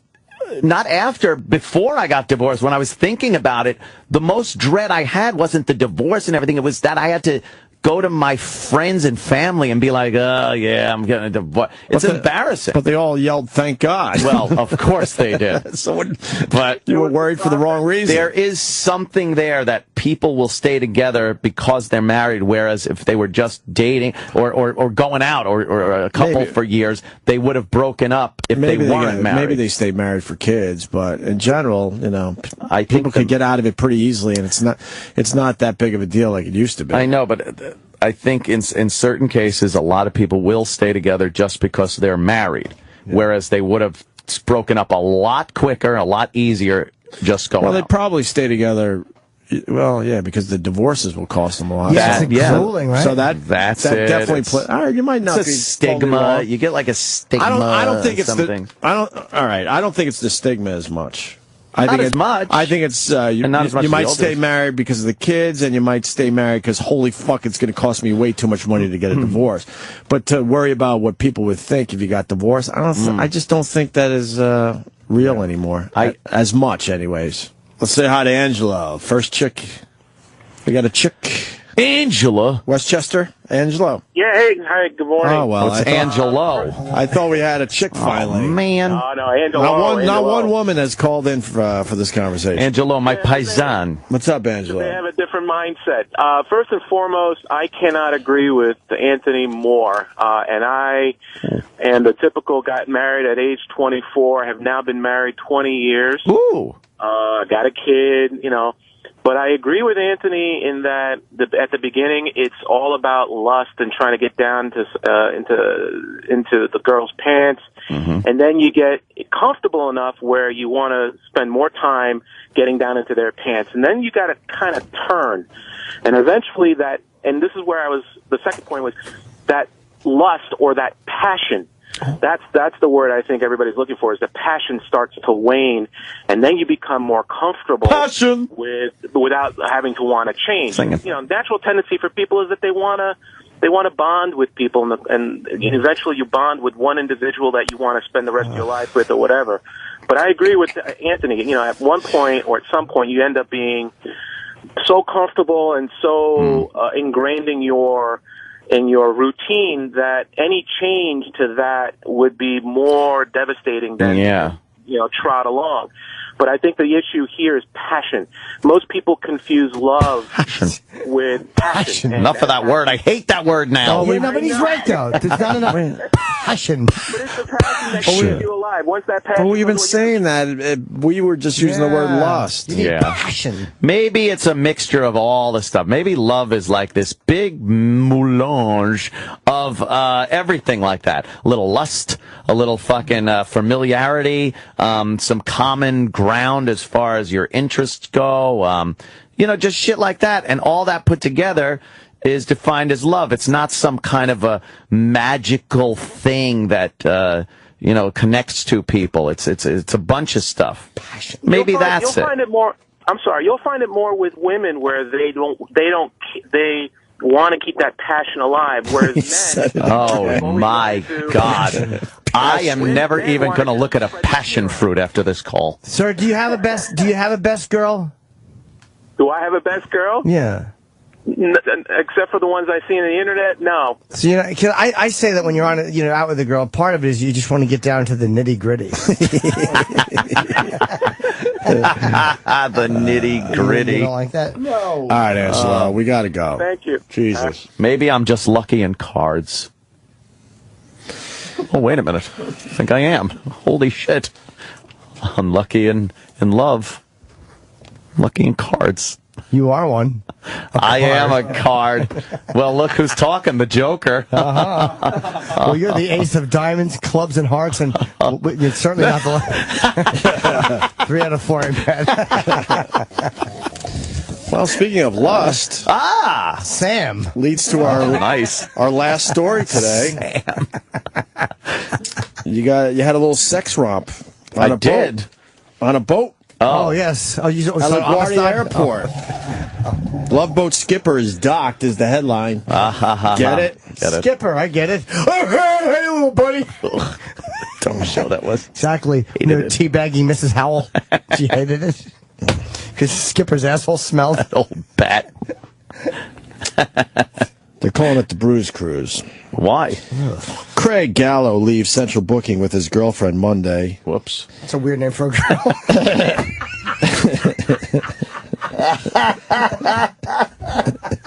That's so stupid. After he wrecked his boat while allegedly engaged in a three-way with 2 other people. Ooh. The story starts off, I mean, get your laughing hats on, because this one's going to be terrific. He went from King of Beers to Captain Crunch. Huh? That's the first line. What happened? The kinky captain who drunkenly crashed his love boat at LaGuardia Airport. How the fuck do you do that? How do you crash into an airport? I'll tell you how you do it, because you stop paying attention because there's 2 mouths on your hog. That's how much guys love threesomes. Here's what's happened. He crashed into an airport. He had 2 mouths on his hog, and he was steering the boat, and then he felt his cheeks separate and a wet finger slip in, and he went, ah. And he just looked up at the stars. And that was it. Yeah, the boat veered off. An airport could possibly be the largest, loudest, brightest lit thing in the world. It's true. And he crashed into that on a boat. Yeah. While engaged in a 3-way sex romp over the weekend. Oh. Wow. Won't be taking any other pleasure cruises anytime soon. Can they just fit in more He's been banned from driving on the water as well as on land. Oh. So if you get a BWI, that counts as like a DWI for your license? Are they called That BWIs? shouldn't be. Yeah, boating while intoxicated. If you get one of those, you can't drive? I guess. That's fucked up. That doesn't make any sense. Well, they probably figure that they what's took good for the both. goose is good for the gander. I'm reading along here. They took both licenses. Wow. What about his license to kill? Whoa. How do you lose that one? And then he's pissed off. He goes, the officer told me it was just going to be my boat license. He sniffed in court. No, both, the judge replied. Judge is not happy. You gotta fucking appeal that one. That's kind of fucking... One doesn't have anything to do with the other. Right. I would think. See, the story goes, man was fooling around with a pal and a woman they had just met. Ooh. Uh-oh. Was this a guy and a girl threesome? Yeah, they're probably pulling a train on her. 2 guys? You make it sound like it's great. Yeah, I've done Here we that. go again. No, I know. We've talked about this in the past. With a bunch of my friends. And a million guys will call in and go, it's nothing wrong with it, but... Yeah. 2 guys, If this one girl. boat's a rockin', my ass has a cockin'.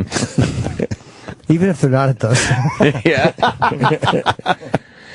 Oh, I got it. It's just boats. Because he's with a guy. Yeah. The Portland, Andover, New Jersey man was fooling around with a pal and a woman. Pretty cool, huh? Yeah, but you don't want it to say in the paper you were fooling around with a pal. A pal. And a woman. Why does that have to be Portland? You would want it to read him and his pal were fooling around with a woman. No. Fooling around with a pal. Fooling around with a pal and a woman. Wow. Like the and a woman is an afterthought. Damn. Yeah. They had just met when his 28-foot Wellcraft fishing boat crashed around midnight Sunday into a runway. He crashed into a runway. Into runway approach lights. Okay. Yeah. Oh. It's right at the beginning of that runway at LaGuardia. Yep. Damn. I didn't realize it was that close to the water. I knew it was close, but damn. Look at that. It's lucky he wasn't killed. Oh, man. Admitted he was drinking. I was driving. I had a few beers. Was he wearing his butt pirate hat? See? He reeked of booze. Gallo was arrested in 1999 for urinating in public. I love how they bring those out. And he refused the breathalyzer test. Not with his friend there, his pal. He's got to go to alcohol and drug abuse assessment. He and friend James Beninato, I guess, 60, were boozing it up from 9 p.m. to 11:30 at a tiki bar at the Arrow Yacht Club in College Point when they picked up Mary Ann. Mary Ann? Interesting. Yep. Wow, so they're two guys. Here's two guys. It's like, let's just get some fucking broad. Both Gallo and Balsam, 59. Who's Balsam now? All right, that's the broad. What? So this guy Gallo and Balsam suffered facial injuries. Uh-oh. Oh, no. Were they both going down on the other guy? Why did they what happened? Both facial injuries. Only 2 out of the 3 get facial injuries? Oh, man. Balls had to be pried from his mouth. What the fuck? Yikes. Yeah, and the other dude wasn't hurt. Photos taken after showed a dozen or so Budweiser beer cans overflowing a bucket. Budweisers. And scattered about the boat. I got it. With sheets and clothing strewn about its cabin.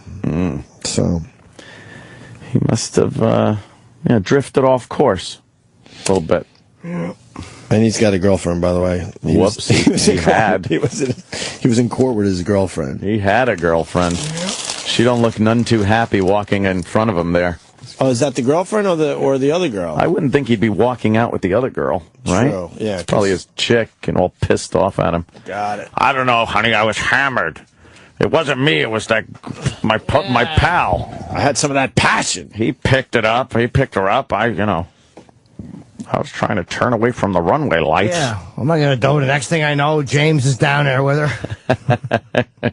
That's embarrassing. Not sexy at all, that story. Steve, the therapist, wants to comment about your relationship issues. Yes. I don't think they're issues. It's my thesis. I just wanted to take a stab at things here. All right. Start with your chest. I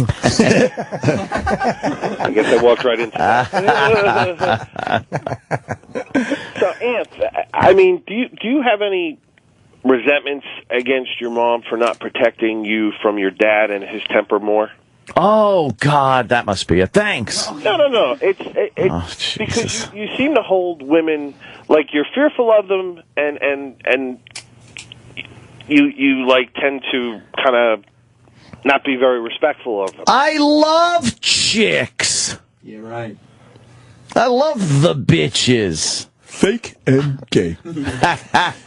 No, you got me all wrong. Okay. I love girls. Love them. They're fantastical things. So, how would you? And hold on, Steve. Aunt's got 2 siblings, and they're married. 2 out of the 3. No, 1.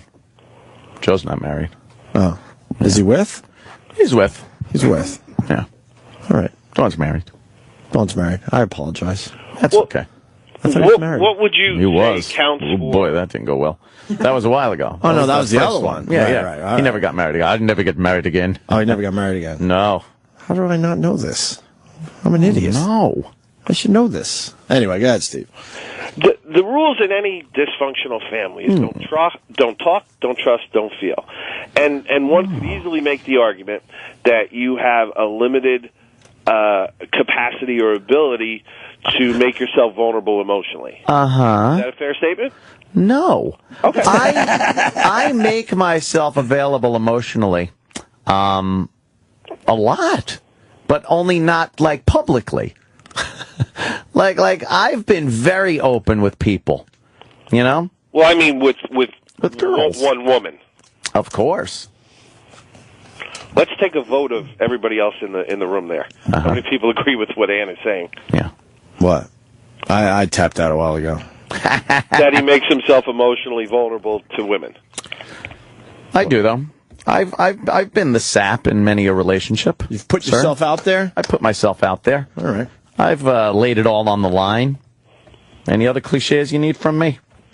Why does it always have to be a mommy issue, too? The first thing he brings up is a mommy issue. It's like, oh, do you resent your mother for not being there? So, no, it never even fucking crossed my mind. Anthony, I had a like great time in California with my dad. It was fun till Daddy took the T-Bird away. And then I came out to New York, and it was more fun with my family and friends. And it's still fun. Okay, All I have to go on is the stories you've shared on the air. And the stories what, the dad stories don't sound fun? No. Except being called a faggot, pissy-eyed. I'll give you something to cry about. Is how your father was really, very, very stern and the wall. Anthony, you're my son. Oh, no. Yeah. Well, all I'm drawing from is what you've put out there. It's not a very good sample size. It's pretty good, I think. I think it, any kid growing up, especially then, it was kind of a weird thing. Therapists don't know what the fuck they're talking about. They go to the flow chart. That's so stupid. It's like, we're going to do this. How do you make a living with this horse shit? With this psychobabble drivel. You're as bad as the Long Island Medium. Filled with fucking lies. A shyster. You're a shyster. Why do you think you feel that way? Do you think it's resentment? No, I think it's just because, after being in a relationship for a little while, you don't want to be in it anymore. That's my fucking take. All right. Actually, I like therapy. I should have shut my mouth, but I guess I don't like you stupid therapists that call the show and think you know us. Well, all we have to go on is what we hear, which is obvious. Well, there's a lot more to us than what you hear. Once you hear a train bearing down on you, go on, Matt. Do you still need a DJ for your party? Why? What are you, a psychiatrist DJ? Yeah. I DJ'd for 30 years.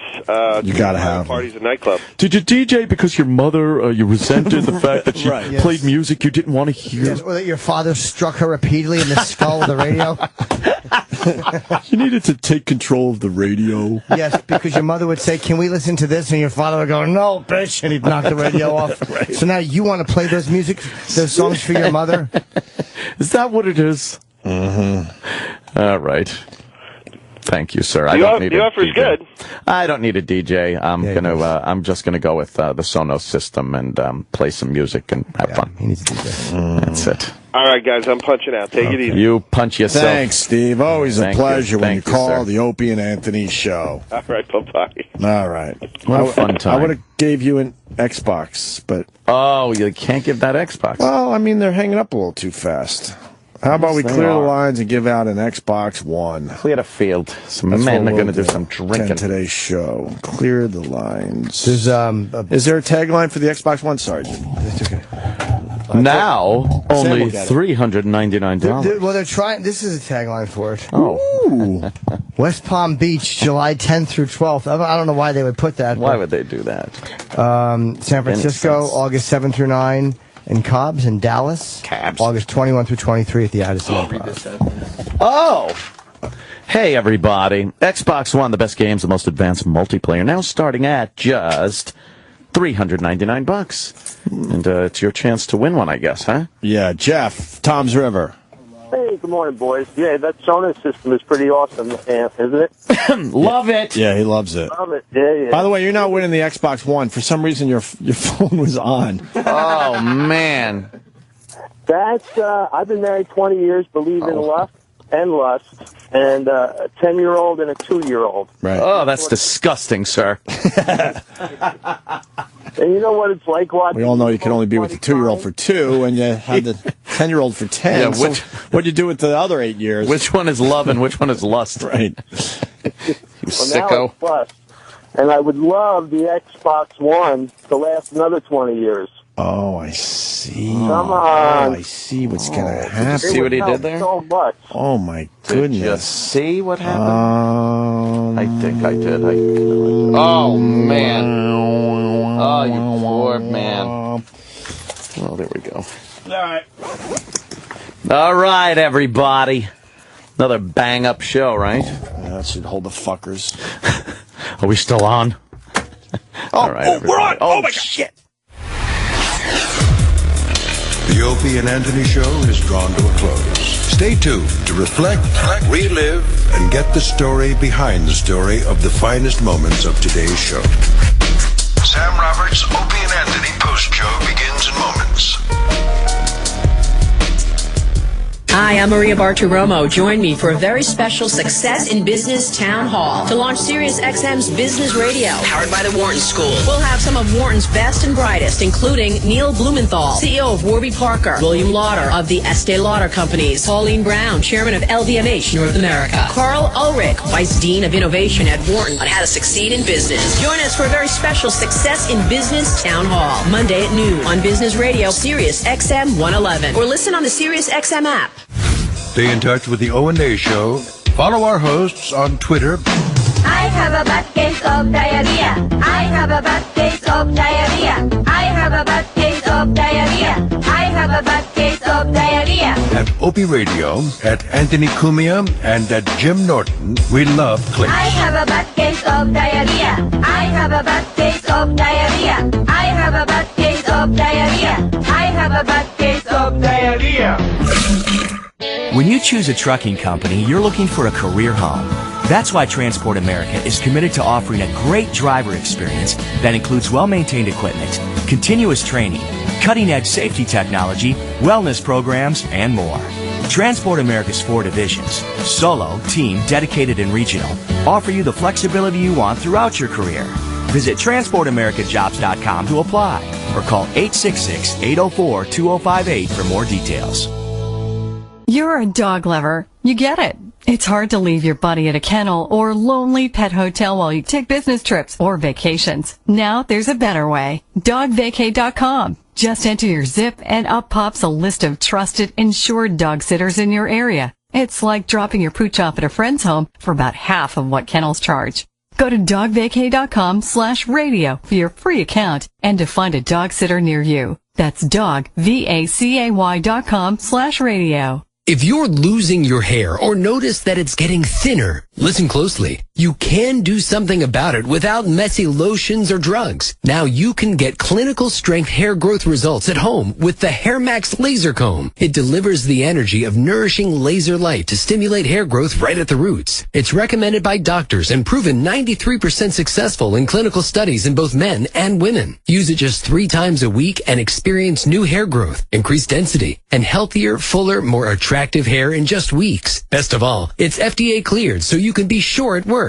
With a 5-month money-back guarantee, you've got nothing to lose and a whole lot to gain. So stop worrying about your hair loss and start to restore, regrow, and revitalize your hair with Hair Max. Order today by calling 1-800-9-REGROW. That's 1-800-973-4769. Or order online at hairmax.com. Again, that's 1-800-973-4769. Hi, I'm Julia. I'm 5'7", slender, and a 36C. I have bright blue eyes and long black hair. Most people say I'm a double threat because I'm both smart and sexy. I work out on a regular basis and teach yoga classes on the side, so I'm very flexible. You sound too good to be true. Wait, check this out. Hello, my username is Julia at whatsyourprice.com. I am real. In fact, so are thousands of women already verified on whatsyourprice.com. Whatsyourprice.com now features profile videos. Verified by Cam eliminates fake profiles and allows men to get up close and personal with their hottest members. Watch my verified video. I'm simply waiting to go on a date with you. Introducing whatsyourprice.com's newest dating tool, Verified by Cam. Visit whatsyourprice.com and watch thousands of verified profile videos today. Join the only online dating auction that takes dating to an entirely new level. Use code RADIO to double your amount of dates only at whatsyourprice.com. Disruptive may be just another overused buzzword, but disruptions in business like network downtime, data loss, social media abuse, and limited bandwidth are downright disruptive. For businesses large or small, Barracuda Networks offers powerful, affordable, yet easy to implement content security, application delivery, and data protection solutions, all designed to prevent disruptions and simplify IT. For an online demo or to try any of our security or storage solutions risk-free for 30 days, visit barracuda.com/disruptive. The Opie and Anthony channel on Sirius XM. Sirius XM has all the excitement of the World Cup. Twisting, turning, and scoring! Simply magnificent! It's time for the knockout round where the mission is simple. Win or go home. It's a Neymar double for Brazil!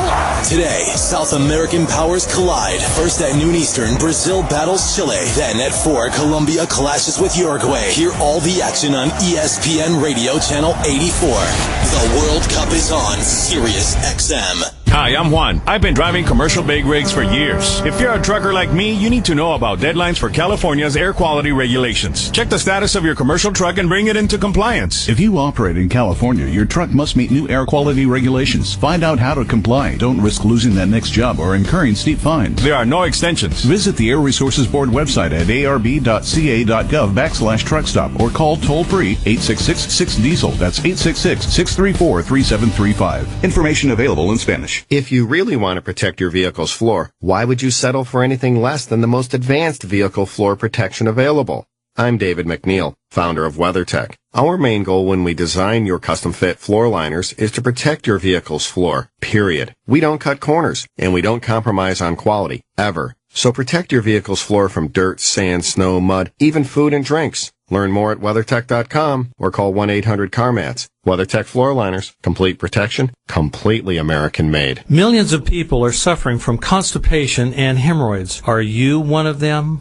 Hello, I'm Dr. Roger Sidaway, and as a gastroenterologist, I've been telling my patients for years that in order to keep things moving, you need to eat fiber, drink plenty of water, and exercise. Now I tell my patients to elevate their knees above their waist with the Squatty Potty footstool when they go. Here's why. Anatomically, humans were designed to squat, but then we started sitting, and sitting brought on problems like constipation and hemorrhoids. So the real problem is how we sit. That's why I recommend the Squatty Potty. The Squatty Potty is so simple because it helps you elevate your knees while enjoying the comfort of your own toilet. Plus, the Squatty Potty is for everyone, not only those with problems. I recommend it for the entire family. In fact, my family uses it. Just in time for summer, buy 2 and get free delivery, plus use code Opie, and receive a free bottle of Sweet Lou Deodorizer, a $10 value. Go to squattypotty.com. That's SQUATTYPOTTY.com. squattypotty.com. One Little Joint Supplement. You know this powerful little pill is great for your joints. It even has powerful benefits to help increase your mobility and flexibility. But the joint supplements of today are sadly incomplete because they don't give you the joint relief you're looking for. Until now. Introducing the complimentary 2-week sample of Instaflex, our most powerful joint formula ever. It's the #1 selling joint supplement at GNC. The only thing our complimentary sample of Instaflex is missing is the price. Because right now, we're offering adults a complimentary 2-week sample as part of a nationwide giveaway. Call and claim your sample today. 1-800-943-5897. Instaflex provides powerful, effective joint relief for your knees, hands, even your hips. Prove it to yourself by calling now for your complimentary sample. Instaflex is available at GNC, Walgreens, and CVS, but you can only get your complimentary 2-week sample by calling 1-800-943-5897. Call now for your 2-week Instaflex sample. 1-800-943-5897. These statements have not been evaluated by the FDA. This product is not intended to diagnose, treat, cure, or prevent any disease. You're a dog lover. You get it. It's hard to leave your buddy at a kennel or lonely pet hotel while you take business trips or vacations. Now there's a better way. DogVacay.com. Just enter your zip and up pops a list of trusted, insured dog sitters in your area. It's like dropping your pooch off at a friend's home for about half of what kennels charge. Go to dogvacay.com/radio for your free account and to find a dog sitter near you. That's dogvacay.com/radio. Joey motherfucking Diaz. What's up, my brother? You're violating state law. You got an electronic cigarette in the house. What am I going to do? I have a question for you about while we're on it, because I always have questions for you, and I forget to talk to you. About a month ago, somebody posted the mushrooms, the quadriceps mushrooms. Cordyceps that are in Shroom Tech, and they had, like, what this mushroom looks like in 10 years and how it got fungi, and this is what it does to inside your system. That's all bullshit. It does inside your system. Like inside your body, what it does, it leaves this shit. Look, there's a lot of mushrooms that people eat on a daily basis. Like fungus is a normal part of people's diets. You know, when you eat, what if you eat shiitake mushrooms? You're eating a fungus. You're eating something that's a fungus. You know, your whole body's filled with little growing organisms. But no, cordyceps mushroom's not going to grow inside your body and like make roots. Great fucking plants that It's come one out of of those your ads nose. on Facebook they show, like, if you eat cordyceps mushrooms, this is what happens to your system. Well, there's a bunch of different kinds of cordyceps mushrooms too. There's two different types in Shroom Tech Sport. Two different types of cordyceps mushrooms. Now, when you do the Shroom Tech Sport, it's not that you get hyped. I don't get hyped. No. I just feel it at the end. Like, when I'm like, I look at the clock and I go, usually I leave at this time. I'm like, I got one more in me. Yeah, you get an extra round or two. I got one more in me. Yeah, I got no another one bullshit. in me. You know what it came from? It came from these high altitude herders. They were like moving cattle around, and they found that when these animals would eat these certain mushrooms, they'd be noticeably more lively. So they realized, like, it's probably something to do with oxygen production. There's, like, I guess if you go to certain places of the world, it makes sense that there's certain foods that would be good, that grow in that to help you deal with certain aspects of the environment that's challenging. You know, like high altitude. You know what it's like. Like, you go to Denver. It's fucking, you go up the flight of stairs, it's like, whoa! That's like, whenever they have a UFC card in Denver, I'm always like, all right, here we go. They had Ben Rothwell and Mark Hunt, two dudes not exactly known to be triathletes, go fight in Denver. And it was a crazy fight, man. It was just a ridiculous, crazy fight where both guys almost died. They both almost had heart attacks. You're fighting at 5,500 feet above sea level. You weigh 265 fucking pounds. You know? How much do you have to, how long before? It says 6 weeks to acclimate. Yeah, That's what they said, but I don't think for I talked to a guy who lived there who was a triathlete, and he told me that he moved there for his training. Right, that's what they do. Yeah, like a lot of those endurance athletes moved there. He was in Boulder, and he told me it takes 3 years. 3 full years before your body's like right how you are right now. If you're in Burbank, boom, right now, Joey Diaz, you would have to get to be this level of comfort with your breathing environment and with the oxygen level in the air. It would take you approximately 3 years to get 100%. But you get pretty close within the first 5 weeks. When those fighters go to Denver, how long? Do they go 2 weeks maybe and train a little bit? There's a lot of like debate on that. What they're thinking now is that what you should do is not train at altitude. What they think now is that you should train at sea level but then sleep at altitude. So if that's the case, like, you don't have to go anywhere. Like BJ Penn had one of those tents that he would set up in his house, and when he would go to bed at night, he would sleep in this oxygen tent, and it was like it simulated being at high altitude. So that's what guys are using now. They're using these tents. It was funny because BJ set it up, and he goes, it was really funny as he was setting it up. He goes, when I got to sleep in a tent, someone's getting their ass kicked. He's setting up this fucking plastic tent in his living room, you know.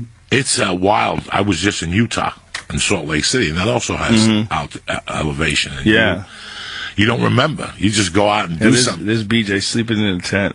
Back it up so Joey can see it. Is that Pat Cummins? No, I got it. Anthony Gonzalez. Who is he? I don't know. He's just talking. Football player. Oh, yeah. A lot of guys do this now. They sleep in these fucking tents. I know when they play football in Denver, that's murder. When people come in and visit, they got to fly in on Monday and they get to practice the whole week. The NFL does, and colleges do, because you got to do something just to acclimate. You got to ramp up for that shit. You can't, and you should ramp up your training and your cardio beforehand anyway, just to deal with the fact that like, there's some guys that don't have to do anything. They're just in such good shape. They get up to Denver, they deal with it a little bit, they feel it a little bit, but they're in such good shape they can just push forward. And it's amazing when you walk around the city of Boulder, per se. And you walk around, you're there for 6 weeks, and you get acclimated and everything, or whatever they say, and you start getting used to it, and then you go skiing. And that's what you really find, because there's a level on the mountains that it's just brutal. It's just fucking brutal. You get like 11,000 feet when you get up there. And here's the fucking crazy thing. A lot of people decide to eat up there. And that's when you're in trouble. Really? Your body can't handle. No shit. A little while up there. I'm talking up there. Like 11,000 feet. You could ski down it. That's fine. We ski, and then we get to the bottom, and we go up, and you get your momentum, and you ski, and it's when people stop up there, and they hang out for an hour, and they eat, they get altitude sickness, high altitude. You know, this is high altitude sickness. It's a motherfucker. It's like being seasick. Really? It's like being seasick. You just want to lay down. And it makes sense, man. Yeah. Because living at 8,500 feet, when you go up a flight of stairs, like anytime you go up a flight of stairs, you gotta go, whew. Like, I never go up a flight of stairs and take a big deep breath, but in Boulder you take a big deep breath, and you can imagine that, like, if you go higher than that, go like 11,000, like 8,000 to 5,000 is a big difference. So I gotta imagine 11 is like some next level shit. And it's crazy because when you're up there for a while, you're tired. Like, you don't have to do anything. Just talk to people up there. It just puts your body through something. Because the first time I moved to Colorado, I didn't go to Boulder. I went to Aspen. And all I felt like doing was sleeping. And I was 18. I don't even sleep now at 50. Right. At 18, I didn't fucking sleep. Who slept? And man, for like 3 weeks, all I could do was fucking sleep. I couldn't take it no more. Wow. It was just that heavy. I passed out up there smoking pot the first time, too. I took a big old bong hit. Next thing you know, they were picking me up off the fucking floor. First day in Aspen on a Sunday afternoon. I went to some people's house over, it was Galena Street. They had an apartment. I went up there, blah, blah, blah. Want to do a bong? Yeah, I'm a tough guy. Boom! Bam! Bump in the head, ice cubes in your head. Fucking tremendous. We had to catch a Fear Factor executive in New York. We had to catch her because she passed out on the street. Stepped outside of a bar. This is after September 11th. It was the coolest time to be in New York, man. Everybody was so goddamn friendly. It was like less than a year since the attacks. We're filming, like maybe a year. I don't know. I want to say it's 2002 somewhere. And so we're standing outside this bar, and I go, "Who wants some of this? Come on, pussies. Who wants some of this?" I pulled out a joint, and they got crazy. They go, "Come on, yeah, we'll do it. We'll do it with you." I'm like, "Oh my goodness, you guys are fucked." Like they don't have any idea. Like non-smokers have no. I mean, they might have smoked weed a little bit in college. You don't know what the fuck you're getting into. You have no idea how crazy this weed is. Oh my goodness. So she took one hit, and she's standing there, and then you see her eyes like slowly start to roll back, and I see her body give in, and we just rushed in and caught her. We're like, whoa. And then we called the ambulance. No, you didn't. Yeah. Didn't know what was going on. She had a few health issues, too, so we were a little worried, like something might be going on other than the weed, you know, so we called her. Called an ambulance for her. But it's weird watching someone black out from weed, you know. I told that story about that one person in college that she took one hit of a joint or a bong or whatever it was. She stood up and just started running as fast as she could into the bathroom and trips over the bathtub and smashes her head into the wall. And she had no idea why. Yeah. She said her body just took over and she didn't know it. She blacked out and she just started running. That should be the commercial. Weed. It's not for everybody. Not anymore. Nothing's for everybody. Not anymore. Nothing's for everybody, including, fucking cats. Yeah. You know, I know a lady's allergic to chickens. She's like, I love chickens, but I'm allergic to them. What the fuck are you talking about? You're allergic to chickens? How are you allergic to chickens? How does that even happen? You can't even pick up a chicken? When I was a kid, I was allergic to dogs like a motherfucker. I mean, really? Doctor. I had to go to a doctor if I had contact with a dog. But you're not like that now. Over the years, I just kept playing with them. I couldn't live like that. I couldn't live like that no more. That's interesting. It was a horrible way to live. If I went to somebody's house as a child and they had a collie or something, when you were a kid, somebody had a collie, you're like, Yeah. I couldn't fucking touch this collie, When you're a kid and somebody got a collie, that's it. Yeah. That's Lassie, motherfucker. That's as good as it gets. And my godmother had a collie, and my mom would go, you can't go in the house. I gotta fucking go in the house. I gotta see him. They called him Lassie, and I would hug him, and an hour later, my eyes would be like fucked, and I got punched in the face. Both of them. Wow. And they make me wash my hands. After an hour, they go to the hospital, they put some whatever in the eye, and then they tell me not to fuck with the dogs. After 8 times, I said, bro, dogs were my fucking thorn in my side when I was a kid. From getting bit, I got bit in the face. I got bit in the leg. I kept getting bit. Wow. Doberman pinches kept biting me. German Shepherds. Well, dogs will bite kids because kids will grab their face. No, I never harassed them. My fear. I had such a fear of them. And then one time in like Spanish Harlem, a guy used to walk past me every day in the summer, and he had 2 dogs. And he would say, don't say hello to my dogs. Don't talk to my dogs. We go, okay, because I was trying to work over the fear. I knew that somebody said, you got to play with them. If not, they're going to keep biting you. And, bro, after a summer one day, I didn't say hello to the dogs. Like, the dogs were both by, and the female came back and bit me in the fucking leg. He goes, you should have said hello. You told me not to fucking talk to him. So ever since that time, like, I haven't been scared of dogs at all. Well, there's some people that have bad dogs, though. There's some people that just have bad dogs. They didn't take care of their dog. They raise a shitty dog, and the dog's dangerous. That's a fact. Listen, man, dogs just, they don't know. They don't fucking know, man. Yeah. They don't fucking know. You can't. Every day we hear about a dog attack or some shit. You don't fucking know. Well, it's weird. We're living with animals. We got this weird animal that we allow to live with us, and, it protects you, which means, what protects you means, it protects you from other people. I mean, when was the last time you heard about a dog protecting someone from an animal? It's pretty rare, right? They're protecting you from other people. And so you got a dog that's trained to bite people, which is very strange. Animals that you have around you that are essentially like trained weapons, trained to go after people. Like when people have those attack shepherds. Remember when George Foreman fought Muhammad Ali, he brought his German shepherd to Zaire. And it was this big deal because the black people that lived there, the actual Africans that lived there, fucking hated German shepherds. Because German shepherds are the dogs that the cops had. So they saw George Foreman as like the enemy. And Muhammad Ali played on that like a motherfucker. He played on that like a motherfucker and realized that George had fucked up by bringing this German shepherd with him to Africa. And that's where the Ali Boombaye, Ali Boombaye. A lot of that had to do with George Now, who else did Ali fight in Africa? Just him? Yeah, in the Philippines, he fought Joe Frazier. The Thrill in Manila? Yep, the Thrill in Manila. That's the place where he pointed the gun on him from the bottom. Joe Frazier's on his balcony and shit getting sun, and Muhammad Ali said, "Joe Frazier!" And he pointed like a Stardust pistol at him. Did he really? Yeah, it's crazy. You know, Muhammad Ali was crazy in a funny way. You know what I'm saying? Like, he was crazy in a funny way. Well, Zaire was, you know that video I showed you, James Brown? The first time I came on your podcast? That's where the video was taken, because it was George Foreman against Muhammad Ali. Don King said, wait a second, I ain't stealing enough on this fight. I might as well get a musical performance, get a bunch of motherfuckers out here, steal from them too, and I just rob a bunch of black people all at once, right? Right? So he got the Spinners, he got James Brown, he got all these black bands to go to fucking Zaire and perform as a music festival. Celia Cruz, he got the Fonny All-Stars, he got he got like just all these black bands. And what happened? He probably just stiffed them and shit. He probably just stiffed them too. He's like, I didn't make enough money. Then they were going to cancel that fight. Weren't they something was wrong with that fight. I don't know. If you look it up, something happened. It was going to get pushed back. Oh, really? But he had the music already set up. It's very interesting that they made a movie about it called Soul Power. And that's Zai. Who's the guy that sings Lovely Day, Lovely Day? Bill Withers. I don't remember. Yeah, Bill Withers is in that movie. Fucking tremendous. That was, they made a documentary about that fight, too, right? When We Were Kings? Did you ever see that? Kings. Yeah. Never watched it. Yeah. I watched, like, pieces of it. I never watched the whole thing. Good? Not bad, as much as you could watch those. But there's a great picture of Muhammad Ali with Bill Withers. The guy that sings all those great love songs. You know what I'm talking about? Bill Withers. And he's got his shirt off in Africa eating a fucking steak and eggs.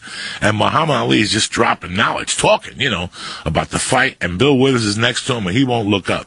He's just eating this fucking steak. It's so yummy for your tummy. He won't look up. No shirt on, Bill Withers. Fucking tremendous. That was one of Don King's first fights. Was it really? Yeah. It's apparently one of his first ventures, according to Wikipedia, as a professional boxing promoter. And he managed to get Ali and Foreman to sign separate contracts saying they would fight for him if he could get a $5 million purse. So, and then he took that, and then he went to this other company. He had to go to an outside country for the event because he didn't have the money. So, Zaire's president, ready for this name? Mobutu Sese Seko, asked if the fight could be held in his country, and eager for the publicity for such a high-profile event, blah, blah, blah, blah, blah. And they put together a bunch of different different companies invested, some Panamanian investment company. British company, bunch of different companies, and they all coughed up the cash and threw it together. What a fucking fight that was, too. That was a great fight. Christ. What a fucking fight that was. That was one of Muhammad Ali's greatest performances ever because nobody thought he was going to win. Nobody. People don't understand what George Foreman was. 71 or 72, brother? 74. Wow. People don't realize what a motherfucker George Foreman was back then. He was a motherfucker. He could hit hard. He could hit hard, and he was like a silent Ali. Like, he didn't do a lot of talking, but he was just thugged to the max. He was so dangerous. When he fought Joe Frazier and picked him up with a punch, he hit Joe Frazier so hard he went up into the air. He was just a different thing. Joe Frazier was no walk in the park either. Fuck no, he wasn't. So those are three dudes. Those are some scary fucking heavyweights. I think Joe Frazier's a really scary guy with that fucking left hook of his. It hits you like a fucking bomb. Yeah. That hook he had, it was like a moving hook. Yeah, he was like tremendous. Nobody could. It's hard to do that. Like to just come up like that. Bam. He would throw his whole body into that hook. His whole body. I never see it. Just fucking. That hook that he knocked Muhammad Ali down with? That was the one.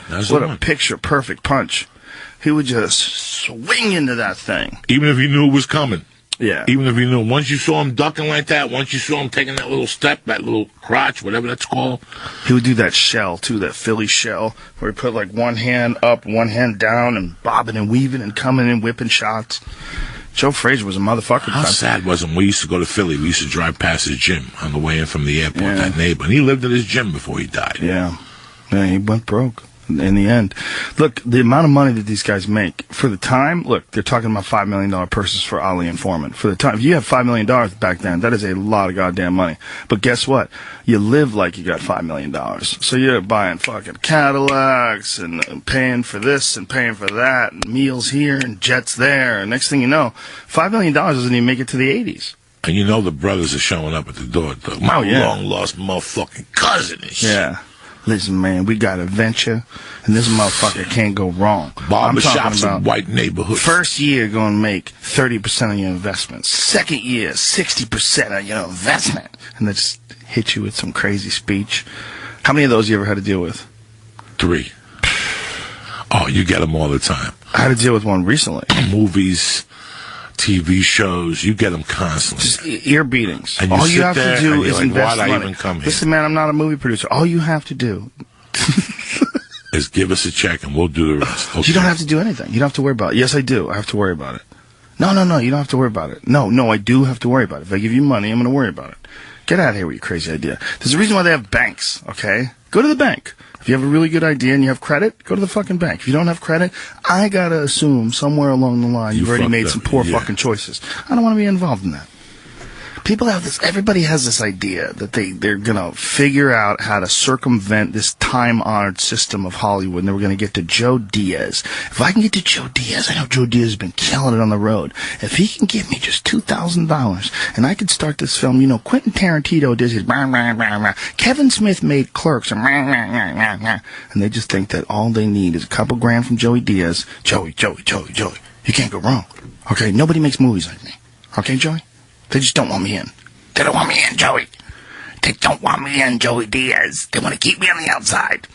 No, you get them for your time. It's not even that you get them for money. It's you get them for your time. Yeah. Look at you, what you're living through. You're busy. Yeah. You're swamped. There's no more. There's no more. I keep telling people that and they get mad at me. No, they don't understand. When you have children, there's no schedule. I can't count on my schedule, bro.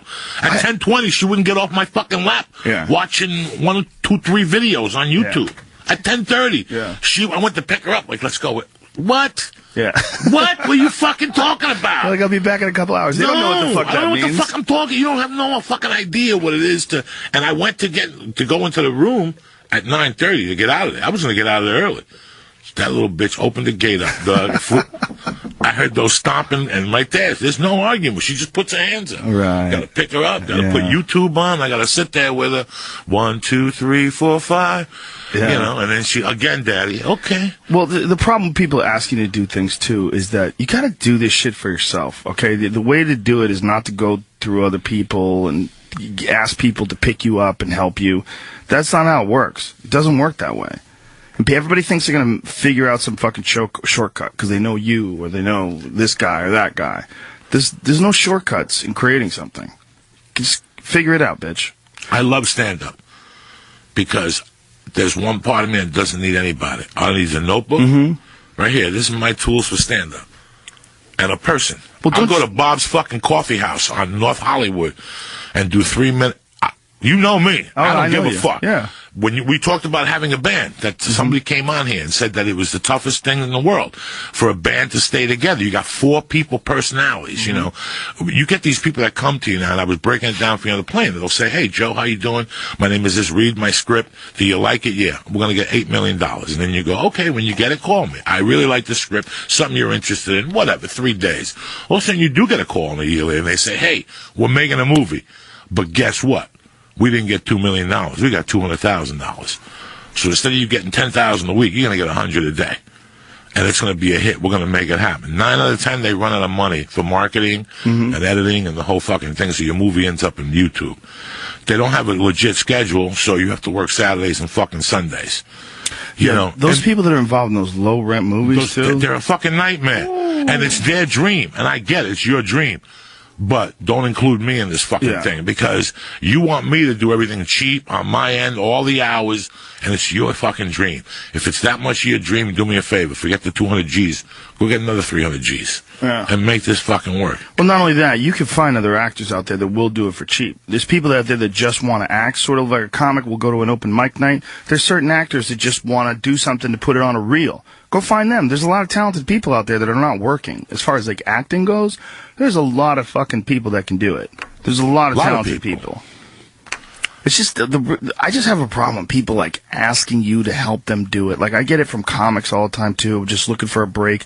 What are you talking about? You're not going to get a break from another comic. The way you get breaks is by going on stage and being funny. Like go to an open mic night, be funny. The club will say, "Hey, Joey Diaz, you're fucking funny. We would like you to come here more often. The audience really enjoyed you." Next thing you know, some manager says, "You know what, Joey Diaz, you're really funny. We would like to think about taking you on as a client." And that's how it works. Like a comic coming along is not going to make you funnier. And then the people that do that, they always have a distorted perception of how good they are already. You know, those kids that are asking for a break, the kids that want you to help them, "Hey man, I just need a break. If I could do a guest set for you, it would really help me." Like, that's not, you don't go to the Doug Stanhope show and ask for a fucking guest. Although Doug will probably put you up. Doug will probably go, "All right, 2:15, start, go up front." Doug will push a fucking open micer on his first time on stage. He'll do that in front of like a crowd in Norway or something. But that's Stanhope. You know, it's not normal. Yeah, you have to do. It's amazing what people. You know, we weren't like that. Thank God. We knew that this took work and heart. We knew that this wasn't going to happen in one night. I was old enough already when I started. I was long in the tooth already, that I knew this was just not going to, you just didn't walk on stage and things happen.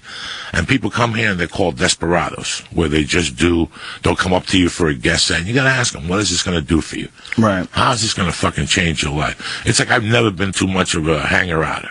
I don't believe in that. I never believed in that shit. I believe in doing a spot. If I go to the comedy store, it's because I'm doing a fucking spot. If I don't go to the Improv, my name isn't on that list to hang out. There's for me, there's no. Because if you come up to Joe Rogan, Red Band, or Jamie and go, "Hi, Jamie, my name is Joey Diaz. I'm a funny comic." Jamie's going to say, "Are you going up tonight? Because we all want to watch you. I love to laugh. Right. You're funny. Let's go." No, I'm just here hanging out. You ain't that fucking funny. If you're not on the list, you ain't that fucking funny. Or they don't know about you yet. There's a possibility that No. There's certain people that go to the Improv. That's it. And they'll tell you, "Dog, you got to network." What network? You network on stage. I network on stage. Yeah. When they laugh and I walk off, that's networking. Well, not only that, when you're a comic, you're sort of like a fruit or a vegetable in that you're growing, and then one day you're going to be ripe. And when you're going to be ripe, everyone's going to know about it. People will find out about you. People found out about everybody. They found out about you. They found out about Hinchcliffe. They found out about everybody. You hear about Duncan. Did you hear what's happening in China right now? What's happening in China? Ari's packing them in. Oh, yeah. Every night. And he goes, "I can't believe it. There's white people and UFC fans." In China. They're coming from Macau. Yeah. Okay, they're not big rooms. They're 120-seater, 100-seaters. It's like coffee shops. Right. But we're on the internet. This shit is worldwide. This is worldwide. Yeah, this is worldwide. He can't believe it. That there's fucking people walking around here going, "We came to see you from Macau." I can't believe it took people so long to figure it out. Ari's a fucking genius. He's a great comic. It's just amazing that people have misled. They think there's shortcuts. When we got here, what was the shortcut? If you get on the Tonight Show. Right. That's it. How many people have gone on the Tonight Show and have great success? No one cares. A lot of people. Oh, now it doesn't. No, but back in the day, it meant something big. Stephen Wright days. You get on Letterman, that's it, man. You're a fucking... Roseanne Barr. Yep. Who you had on the show recently. Went on. You know who's a perfect example of a guy who paid his dues? Who's just out there silently murdering? Ian motherfucking Edwards. Ian motherfucking Edwards is killing him. People don't know. Ian Edwards is one of the best comics in the country. One of the very best. Like not like top 30. He's like top 20. Maybe even top 15. He's a murderer, dude. He killed me the other night at the Improv. Killed me. He's very subtle. Subtle and perfect. The jokes are perfect. the perfect structure. It's like he's got a perfect inflection. Something. He's slick and like loose and relaxed Sometimes on stage. I'm like, where's he going with this? And he comes back with a left hook and just blasts me, dog, like Joe Frazier. He's a killer, dude. And I like his voice because his voice kills me. That's what I like about him. His strength is how smooth he is. He's got a new CD. Yeah, it's on DVD. It's on Conan O'Brien's record label. It's the first one. It's called 100% Half-Assed. It's really funny, man. He's fucking really good right now. I've known Ian since the 90s, dude. I knew Ian I think I knew him in 1990. So think about that. 24 years. Yeah, so I've known that dude for at least 23. I know I knew him when I lived in New York, and that was like, I think I moved to New York in 91, so I knew him from then. What a sweet guy. Great guy. Always been a great guy. Funny. Always been a great guy. I like it. Can't say enough good shit about that dude. And he's a vegan. I don't even give a fuck. He is? Yeah, he's a vegetarian. At very least, a vegetarian. Dude's awesome. So I got a shit in the cup on Friday. So they sent me 3 of these. I opened up the envelope the other day. I swear to God. What a segue, by the way. I've done that. You shit in the cup? Yeah, 3 different little kind of test tubes. You have to put pieces of poop in 3 different ones. What's that for? It's disgusting. Why would I want to shit and mail it to somebody? That's disgusting. Yeah. What are they testing it for? Because they tested me for tapeworms from bad sushi. No, everything. I'm going in for the 50, and then the 4th, I got to drink a potion for a day. And vegetable water. Then Monday at 6 a.m., I go to Wilshire to see the Sinai. They give me anesthesiologist. They put a camera up my asshole. They make sure there's nothing in there. They pull it out, and then you have to fart once. Once you fart, you're good to go. They let you go. Have you ever had a dog that had worms? Yes, yeah. Have you ever seen it in their poop? Yes. The white things moving around? The weirdest thing ever, man. I had a dog. She had worms, and when she would poop, you would like see it cut out of her ass, like it would on the edge of her little booty hole. There'd be like little worms, like twisting and tweaking around, and they fall off. It was disgusting.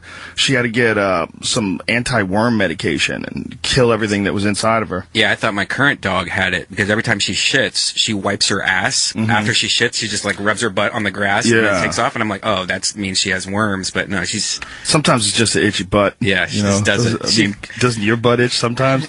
Once a dog figures out they could rub their ass on the carpet, that's got to be pretty goddamn dynamic. They get those toes up in the air. You know that move? Like they're like doing yoga, and then they just start fucking scooting that butt along with the little toesies up. Does your cat just nonstop puke all the time? My cat has taken to this new habit of shitting in weird rooms in the house. Yeah. It's disgusting. Like, she's old. Yeah. She's old. Your cat is 18 years old. They get dementia, too. She doesn't know what's going on. Yeah, she mouths in the middle of the night. In the middle of the night, she doesn't know where she is. She just goes, meow, meow, meow. And then you come out, you like think she's dying. You're like, what? She's like, meow. You're like, hey, fuckhead, don't be waking me up.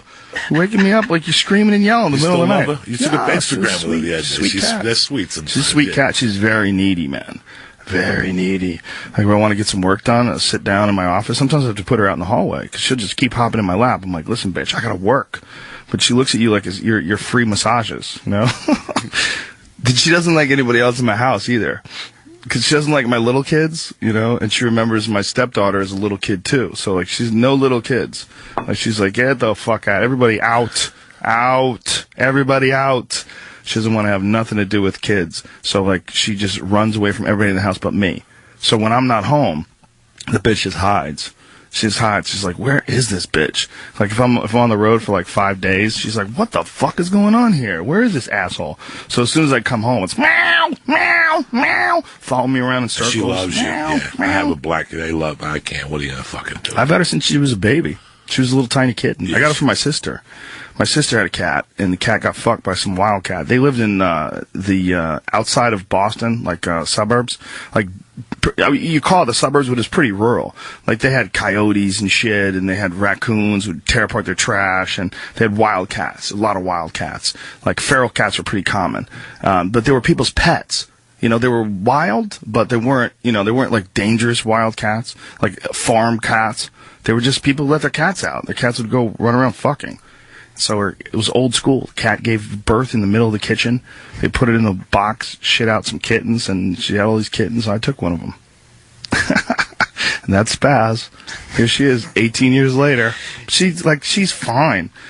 Like, I think Mrs. Rogan probably wanted her dead a while ago. Shitting in various spots of the house, but that cat ain't going nowhere. Mine's doing that also. That cat's like Mitzi Shore. That cat ain't dying, dog. She came to the Comedy Store the other day. Mitzi did, or my cat? Your cat. Yeah. I guess she just came in. She stayed in the car, but yeah, she was alive, and it seemed like she was good enough to get in a car and stuff. Did you see her?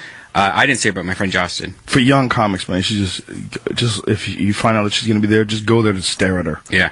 Go there to stare at one of the most important figures in the history of comedy. Draw her. Just go look at her, just so you could say, I saw Mitzi Shore in real life. You should do that. Because she ain't going to be here forever. That lady's one of the most important figures ever in comedy. If it wasn't for her, I would have never, without a doubt, never been the same comedian. I wouldn't be in this table. I would have been gone by now. I would have never been the same. That lady, she threw me into the fire. Trial by fire. Every time there's anybody good at the Comedy Store, Martin Lawrence when he's in his prime doing movies, guess who's going on after Martin Lawrence? Right here, kid. Going up there to eat a fat plate of dicks and learn how to do stand-up. Put me behind Paul Mooney for a year. At midnight to really torment my life. I did a lot of and Dom Herrera and AJ Jamal. I give you all three as fucking props for destroying my fucking, breaking me down every night. That's how I got back up, by doing blow. I would leave there depressed and have to do fucking rock just to get back. All right, I got another hope. I got tomorrow night. I look at who am I following. Even if it wasn't AJ, whoever was in front of AJ would cancel, and AJ would be in front. It was a fucking nightmare, guys. AJ Jamal was squeaky clean. Squeaky clean. God damn. Hilarious. Beautiful timing. It was hard to go on after him. Oh, it was like driving to Jiu-jitsu. You're going to die. Why am I even doing this shit? Why the fuck am I going here? I'm just going to be on bottom and stuck all fucking day. I'm not going to do dick. So, by the way, I got to ask you a question, but you're on animals. I know you don't watch it, but you got to watch this shit because it's going to affect you. I watched that Real Sports with Buffer. Bruce Buffer and his brother? Yeah. But did you see the story before that? You didn't see it about the horses? No. How they're juicing. If you think Vanderlei and Chael would juice to the fucking nines, what they do. You know how many horses died at Aqueduct Racetrack alone in January this year? Just from steroids? 26. Wow. Well, that's what all those, like equipoise, remember equipoise bodybuilders would take? That is a horse steroid. Equa is like equine. It's about horses. I remember people doing this. You're right. I didn't know that. Dudes in horse steroids. My brother, look it up. They're beyond Equonics. Equonics? They're giving them Decadurabolin for Germans. They're giving them... Yeah, bro. 26 horses in 1 month. 4 weeks divided by 26. That's a lot. And then I'm watching this, and I had to go to the track. I had to go to Santa Anita that Saturday for a kids thing. They paint your face in the middle, and they put the kids on horses. I was looking forward to it. I'm like, you know what? I ain't going. I told my wife, I'm boycotting that shit on Saturday. She goes, Joey, you got to go. You already made commitments to kids. I went up there, third race, fucking horse died. Fucking horse died on the track and shit. Heart attack? Did it fall down? They're dying on the track. They're getting hard. They're just juicing them. To the gills. To the gills, bro. Speaking of juice to the gills, pull up that video that I put on my Twitter page yesterday about the strongman guy breaking his back. Did you see that? He didn't break his back. Apparently he's okay. Apparently he's okay. His body failed in the middle of lifting what they call an atlas stone. An atlas stone is like a globe, like a giant globe, but it's a rock, and it weighs like 300 plus pounds. And this guy's hoisting this rock up onto these pedestals, and he's in the middle of hoisting this rock up on the pedestal, and I guess he blacked out from the strain. I guess he was straining so hard that it was like he was getting choked because like he didn't have any oxygen in his brain. He's just... Boom! He falls down, and this fucking huge boulder lands on him. Look at this dude. Check this out. Look at the size of this fucking boulder. He's hoisting it up. He's trying to get it up there.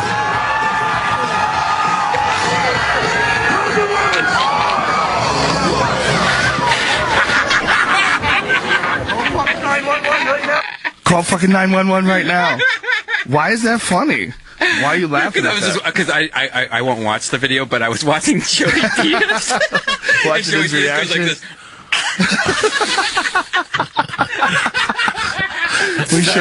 We should have been on Joey the whole time. Oh my God. Is that crazy? The guy's okay. The guy's okay. Everybody thought that he broke his back, and that was the title of the video. But apparently, what happened was he just blacked out and really had nothing but cuts and bruises. Even went on to finish the event, which is crazy. You know, I don't know how the fuck the guy did it. I mean, a 300 plus whatever the fuck it is pound huge thing landed on his body. I don't know how the hell you survived that. Can I ask you some steroid questions? Sure. Is DECA still relevant? Do people still do all these steroids I talk about from the 80s, like Anavar and Winstrol? I'm sure if you're in bodybuilder circles, you know, it's not for MMA fighters. What MMA fighters get popped for more than anything is testosterone. Just because you can get regular testosterone now so easy. There's so many people that are getting testosterone replacement therapy prescriptions that, like, it's gone up 100 and something % in the last 3 years. Like, more, probably more. Probably more. Chiropractors are fucking making a killing. Chiropractors? They're the ones who do it the most. They prescribe testosterone? What they do is they get a doctor in house. You get some slug like a medical marijuana doctor. He's retired. Slug. His wife hit the lottery. Yeah. You ever go to a medical marijuana doctor? They're all over 60. They got one foot in grave, one a banana peel. They don't give a fuck. They've already been sued 80 times. What do they give a fuck? You're not going to get sued for this shit. Like that one guy that gives us the weed prescriptions that has that office place in Hollywood. But he's the best. He's the best. He's the one that shows up with you and fights the court and tells him to suck his dick. Not only that, he went to jail. Yeah, he went to jail. That guy lost his practice and went to jail in the 90s. He was one of the first adopters. But, you know, what are we talking about? Oh, the chiropractor.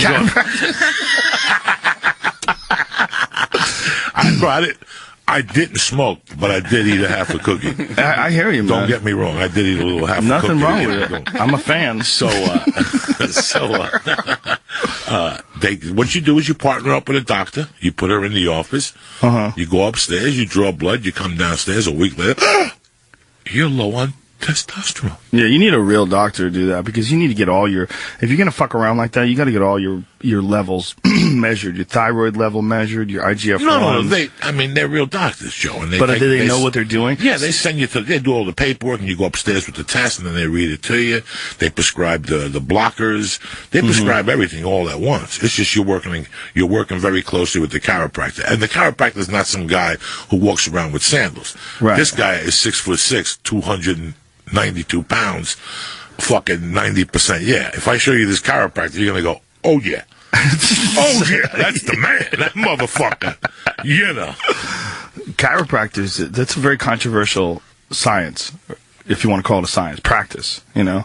Some people believe in it wholeheartedly, some people think it's total horseshit. Have you sat with them for a while? They'll sell it to you. I got a good chiropractor. I have a good friend that's a chiropractor. But he has a bunch of things in his office that I also like. He has like a really good massage therapist. He works on stretching with people. It was like he's big on posture. Like a lot of things that I know about posture come from him. Like he explains it in like some no bullshit terms. And he also explains like your whole, like when people stand, this is what's wrong with slumping. I always thought slumping just looked sloppy. He goes, no, it's putting undue pressure on certain areas of your spine. Yeah. Your spine, when you sit up straight and you stand up straight, your spine supports itself in a straight line. But anytime you move head forward, you're putting all this pressure like in an uneven point, like in the middle of your back.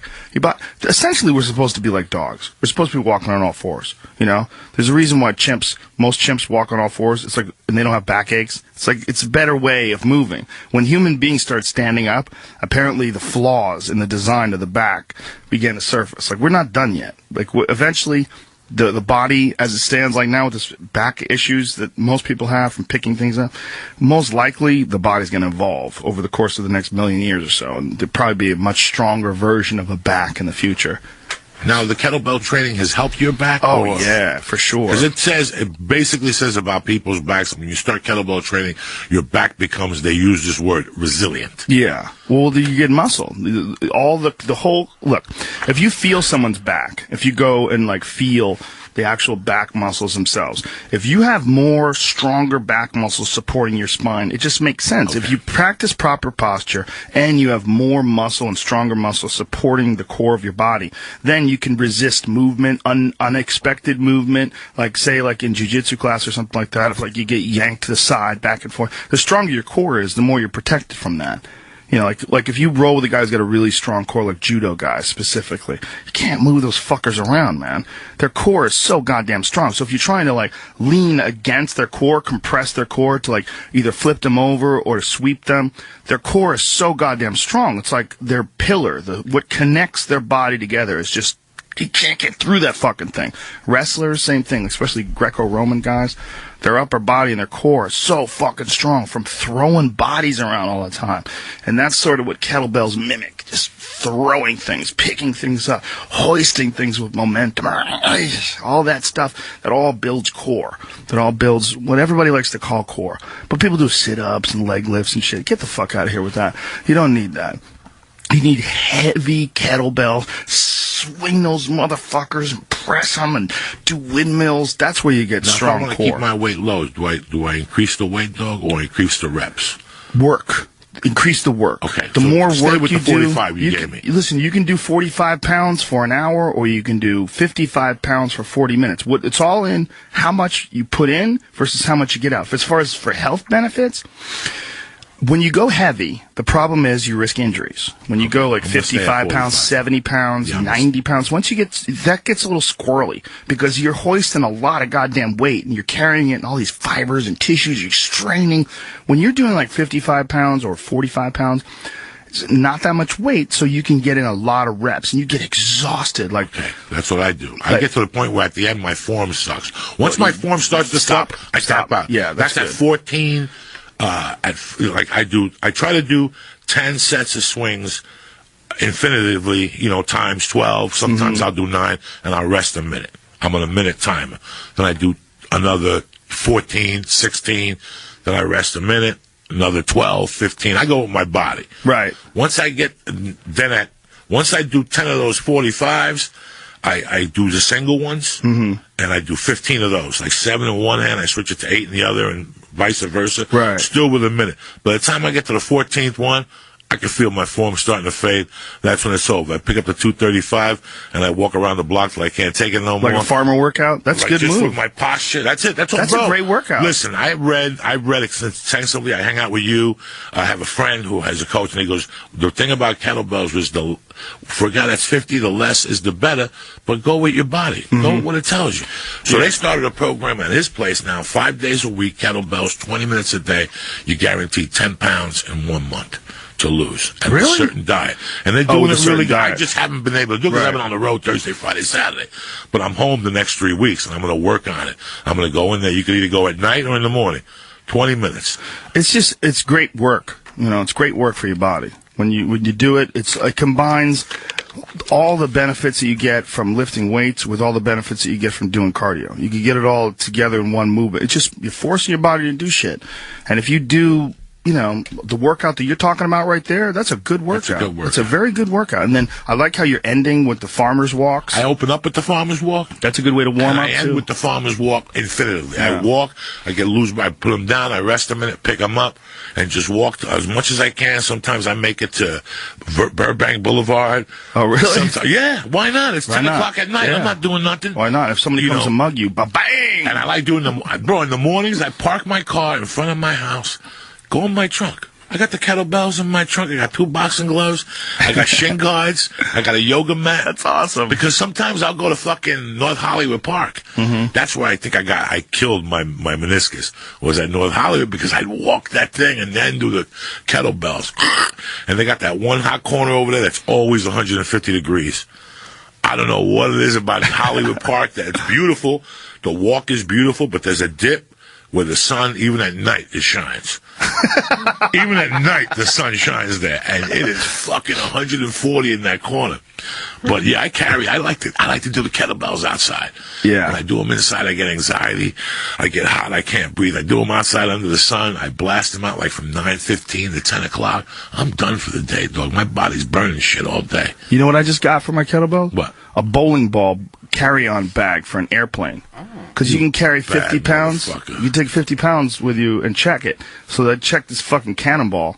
I throw it in there. The TSA is going to shit their pants. They try to pick up this little bag. It's that big. It weighs 50 pounds. That's a great fucking idea, man. Yeah, check it. You just check it. And they get mad at you, but whatever. Sorry. I'll bring a 35. I don't need 55. I'll bring a 35. Right. Yeah, 35's good. Look, that Keith Weber kettlebell cardio workout that they sell it on it, 35 pounds. You do it. It's a tremendous workout. You just keep going. He just keeps going. Just over and over again. In the beginning, first couple minutes, it's kind of easy. But then you get 5 minutes in, 6 minutes in, you're like, oh, shit. You realize you got to do this for 40 fucking minutes? Holy shit. Things you think would be easy, like a clean press with 35 pounds, it's nothing, right? Not when you're exhausted. When you're exhausted, when you keep going, your legs are on fire. The next day, you barely be able to touch your toes. Like, So you can travel with one of those, throw that video on, and have a great workout. But for most people, what the most important thing is just building up slow. Don't try to get it all, like, I haven't worked out in 5 years, so today I'm fucking running the mountain. I'm going to do clean. No, go light. Do a little bit of work today, but be consistent. That's the key. Be consistent, like a little bit of work one day, relax, rest, a little bit more workout the next day, relax, rest, chart your progress, and then what you said, listen to your body. Dog, I could finally do a technical get-up. A Turkish get-up? No, a technical get-up in jiu-jitsu. I could finally do it after a year of practicing in hotel rooms. 5 a day I would do on my right side and 5. Right. You know I'm a nut, dog. Right. You do know I'm retarded. Halfway, people know that I'm a little stupid. I'm geeky. You're not. I don't like being bad at something.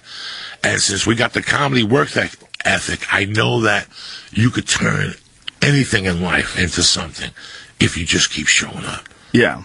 If you just, like for me, jiu-jitsu has been, I suck, Joe, but I could finally do the whole gym hip escape. I'm a black belt at hip escapes. To me, today, that's what I do. I'm a hip escape expert. That's what I work on, Hip escapes are huge. Bro, and when you learn how to do them, for 6 months I didn't know what I was doing.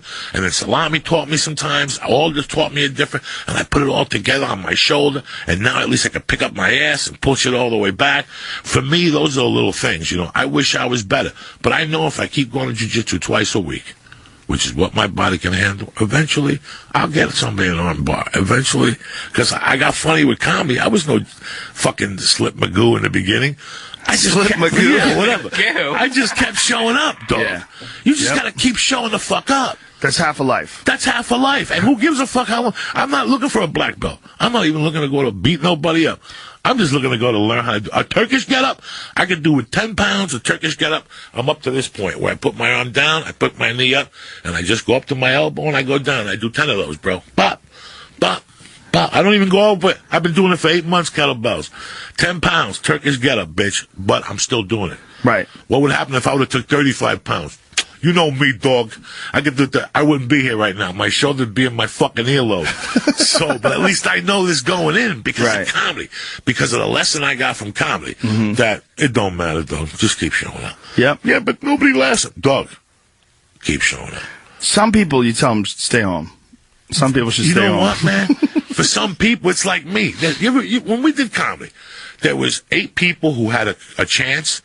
There was another 6 who were funny, but they had day jobs because they were married or had children. Then you had 2 people who did it as a hobby, that every once in a great while they drove to a gig. And then you got 3 people that just had mental health issues. Yeah. Okay. There's always they showed up every week, and they were nice enough, but you knew there was something wrong there. And for them, it was the way this is for me with jiu-jitsu. For them, they're not looking to be on NBC. All they want to do is one time in their life make somebody laugh. How special is that? It's huge. And they go down there, and you miss those guys. I miss those guys from my scenes in Seattle. Even here in L.A., there's people that you see them, and they're a pleasure to talk to because they don't want an agent. They don't want to be on movies. They're just having fun. They work at Universal City in the daytime as the Hulk. There's very few of those, though, that appreciate that. I respect that, man. But there's very few of those. Most of those guys have dreams that just never manifested themselves. But a lot of them never materialized. I met a lot of guys that, bro, they were proud of their job. They just thought somewhere, in their life that they could be a stand-up, and they just didn't want to die without trying it. Right. And then they did it, and it become addicted. How many people go to jiu-jitsu? It becomes addicting. Yeah, stand-up definitely becomes addicting. If stand-up becomes addicting. It becomes addicting, bro. And it's like addicts, where you see those guys that are scrambling outside, they can't wait to get on stage, and like even guys who are bad, they'll see a guy who's up there killing, like you be up there killing, like, man, he's supposed to only be doing 15 minutes. Motherfuckers at 20 minutes. Like, what do you care? What are you going to do? You're going to go up after Joey Diaz? What are you going to do? You're an open micer, and you're upset? Like, they think somehow or another I'm on the non-paid regular list. Bitch, you're not getting up until 2 in the morning. You know how it works. This is what you do. You're on a non-paid, I was a non-paid regular. You get up after everybody else. That's what you do. If there's anybody left. How fucking crazy is that? People should know this. You were on a TV show, and you were a non-paid regular, which by law, if you're on a TV show, you're allowed to go in there and bump bitches. Give them the bell, you know what I'm saying? Well, not only that, I showed up every night. Every night. I was there every night. I didn't have any friends. That was the biggest lesson I learned about this whole thing from you. It was news radio. On Fridays, you got there at 11 in the morning. Wardrobe, stupidity, laughter, food, and then at 8 o'clock you shoot. You'd be strolling in there at fucking 11:30, bro. I respect you for that. Till this day, that meant more to me, and you didn't need it. It was $15. It's not like you had 19 kids and you needed the $15 fucking dollars. I'm Deion Summers, the man that picks the music on The Heat. Also, I'm on the air every weekday afternoon. The channel's called The Heat, so it's really built for those hot records, for those hot moments. It's what's hot now in hip-hop and R&B. What I do is go and find, like, those summer bangers, like Pharrell, Beyonce, but every summer there's just that one song that just comes out of nowhere and just rules every cookout. Simply put, The Heat is all about the summer. So come, experience The Heat, Channel 47 and on the Sirius XM app. You can always contact The Ron and Fez Show by following us at our official Twitter account at Ron and Fez SXM. And if that doesn't work, Friendster.com/Facebook/FizzFartShitFuck. It'll give you all the information you need. At Ron and Fez SXM. On Twitter, open 24 hours for your convenience. The Ron and Fez Show, weekdays starting at noon Eastern. On Raw Dog, Sirius XM Comedy Hits 99.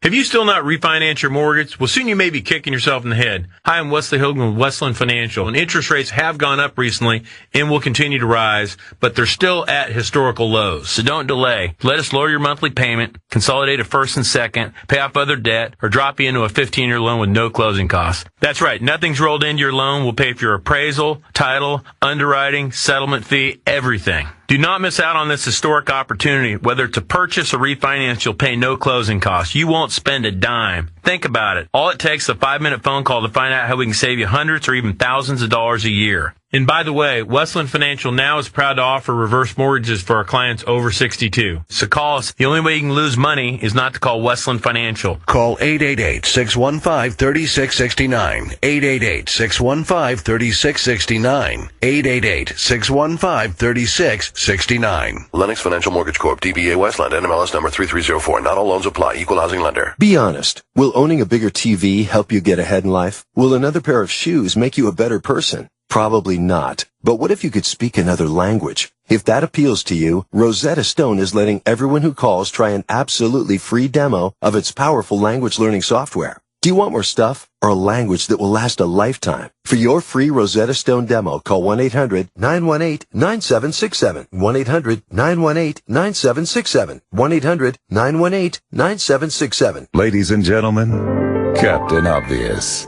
If you're carrying emotional baggage, that's not considered a carry-on, so you won't have to pay extra. If a dog pees on your sandcastle, I'd start a new sandcastle. If you want to spend less on a hotel, keep listening by utilizing your ears. Get up to 30% off hotels during the 4th of July sale. Hurry and book by July 4th for travel by July 9th. Hotels.com, the obvious choice.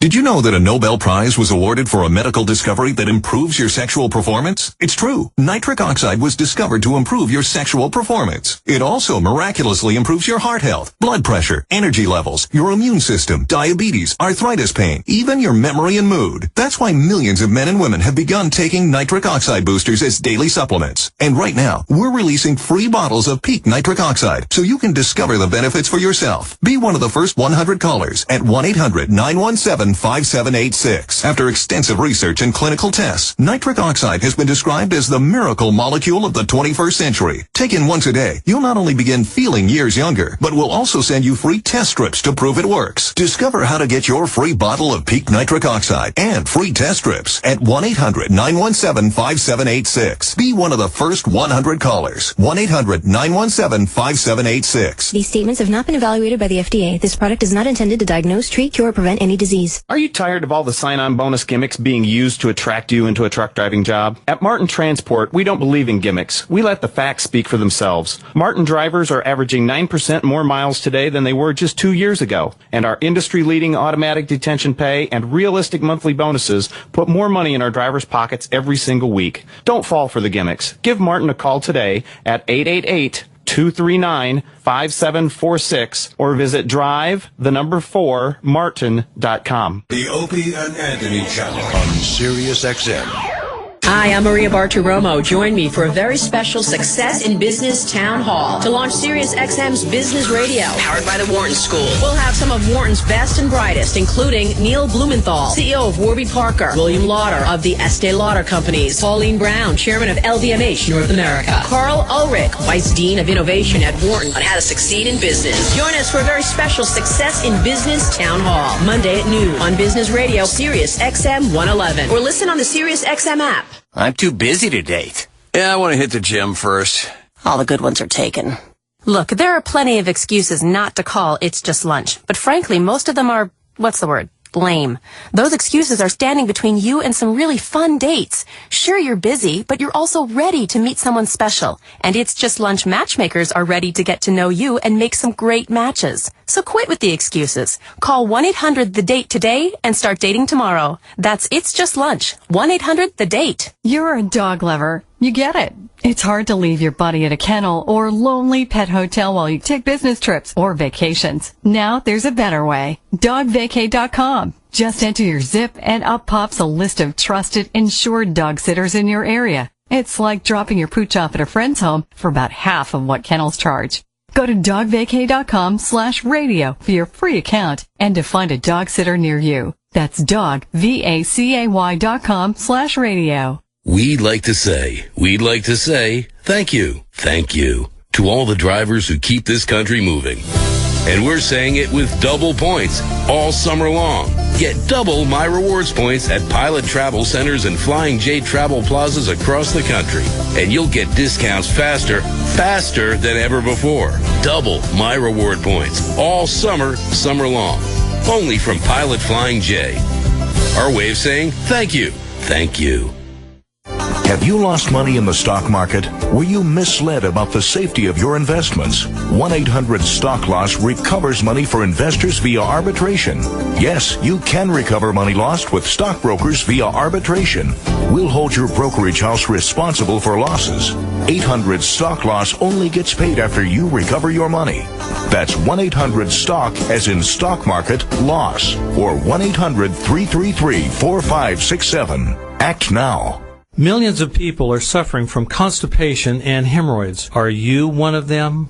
Hello, I'm Dr. Roger Sidaway, and as a gastroenterologist, I've been telling my patients for years that in order to keep things moving, you need to eat fiber, drink plenty of water, and exercise. Now I tell my patients to elevate their knees above their waist with the Squatty Potty footstool when they go. Here's why. Anatomically, humans were designed to squat, but then we started sitting, and sitting brought on problems like constipation and hemorrhoids. So the real problem is how we sit. That's why I recommend the Squatty Potty. The Squatty Potty is so simple because it helps you elevate your knees while enjoying the comfort of your own toilet. Plus, the Squatty Potty is for everyone, not only those with problems. I recommend it for the entire family. In fact, my family uses it. Just in time for summer, buy 2 and get free delivery, plus use code Opie and receive a free bottle of Sweet Lou Deodorizer, a $10 value. Go to squattypotty.com. That's SQUATTYPOTTY.com. squattypotty.com. Late payments are among the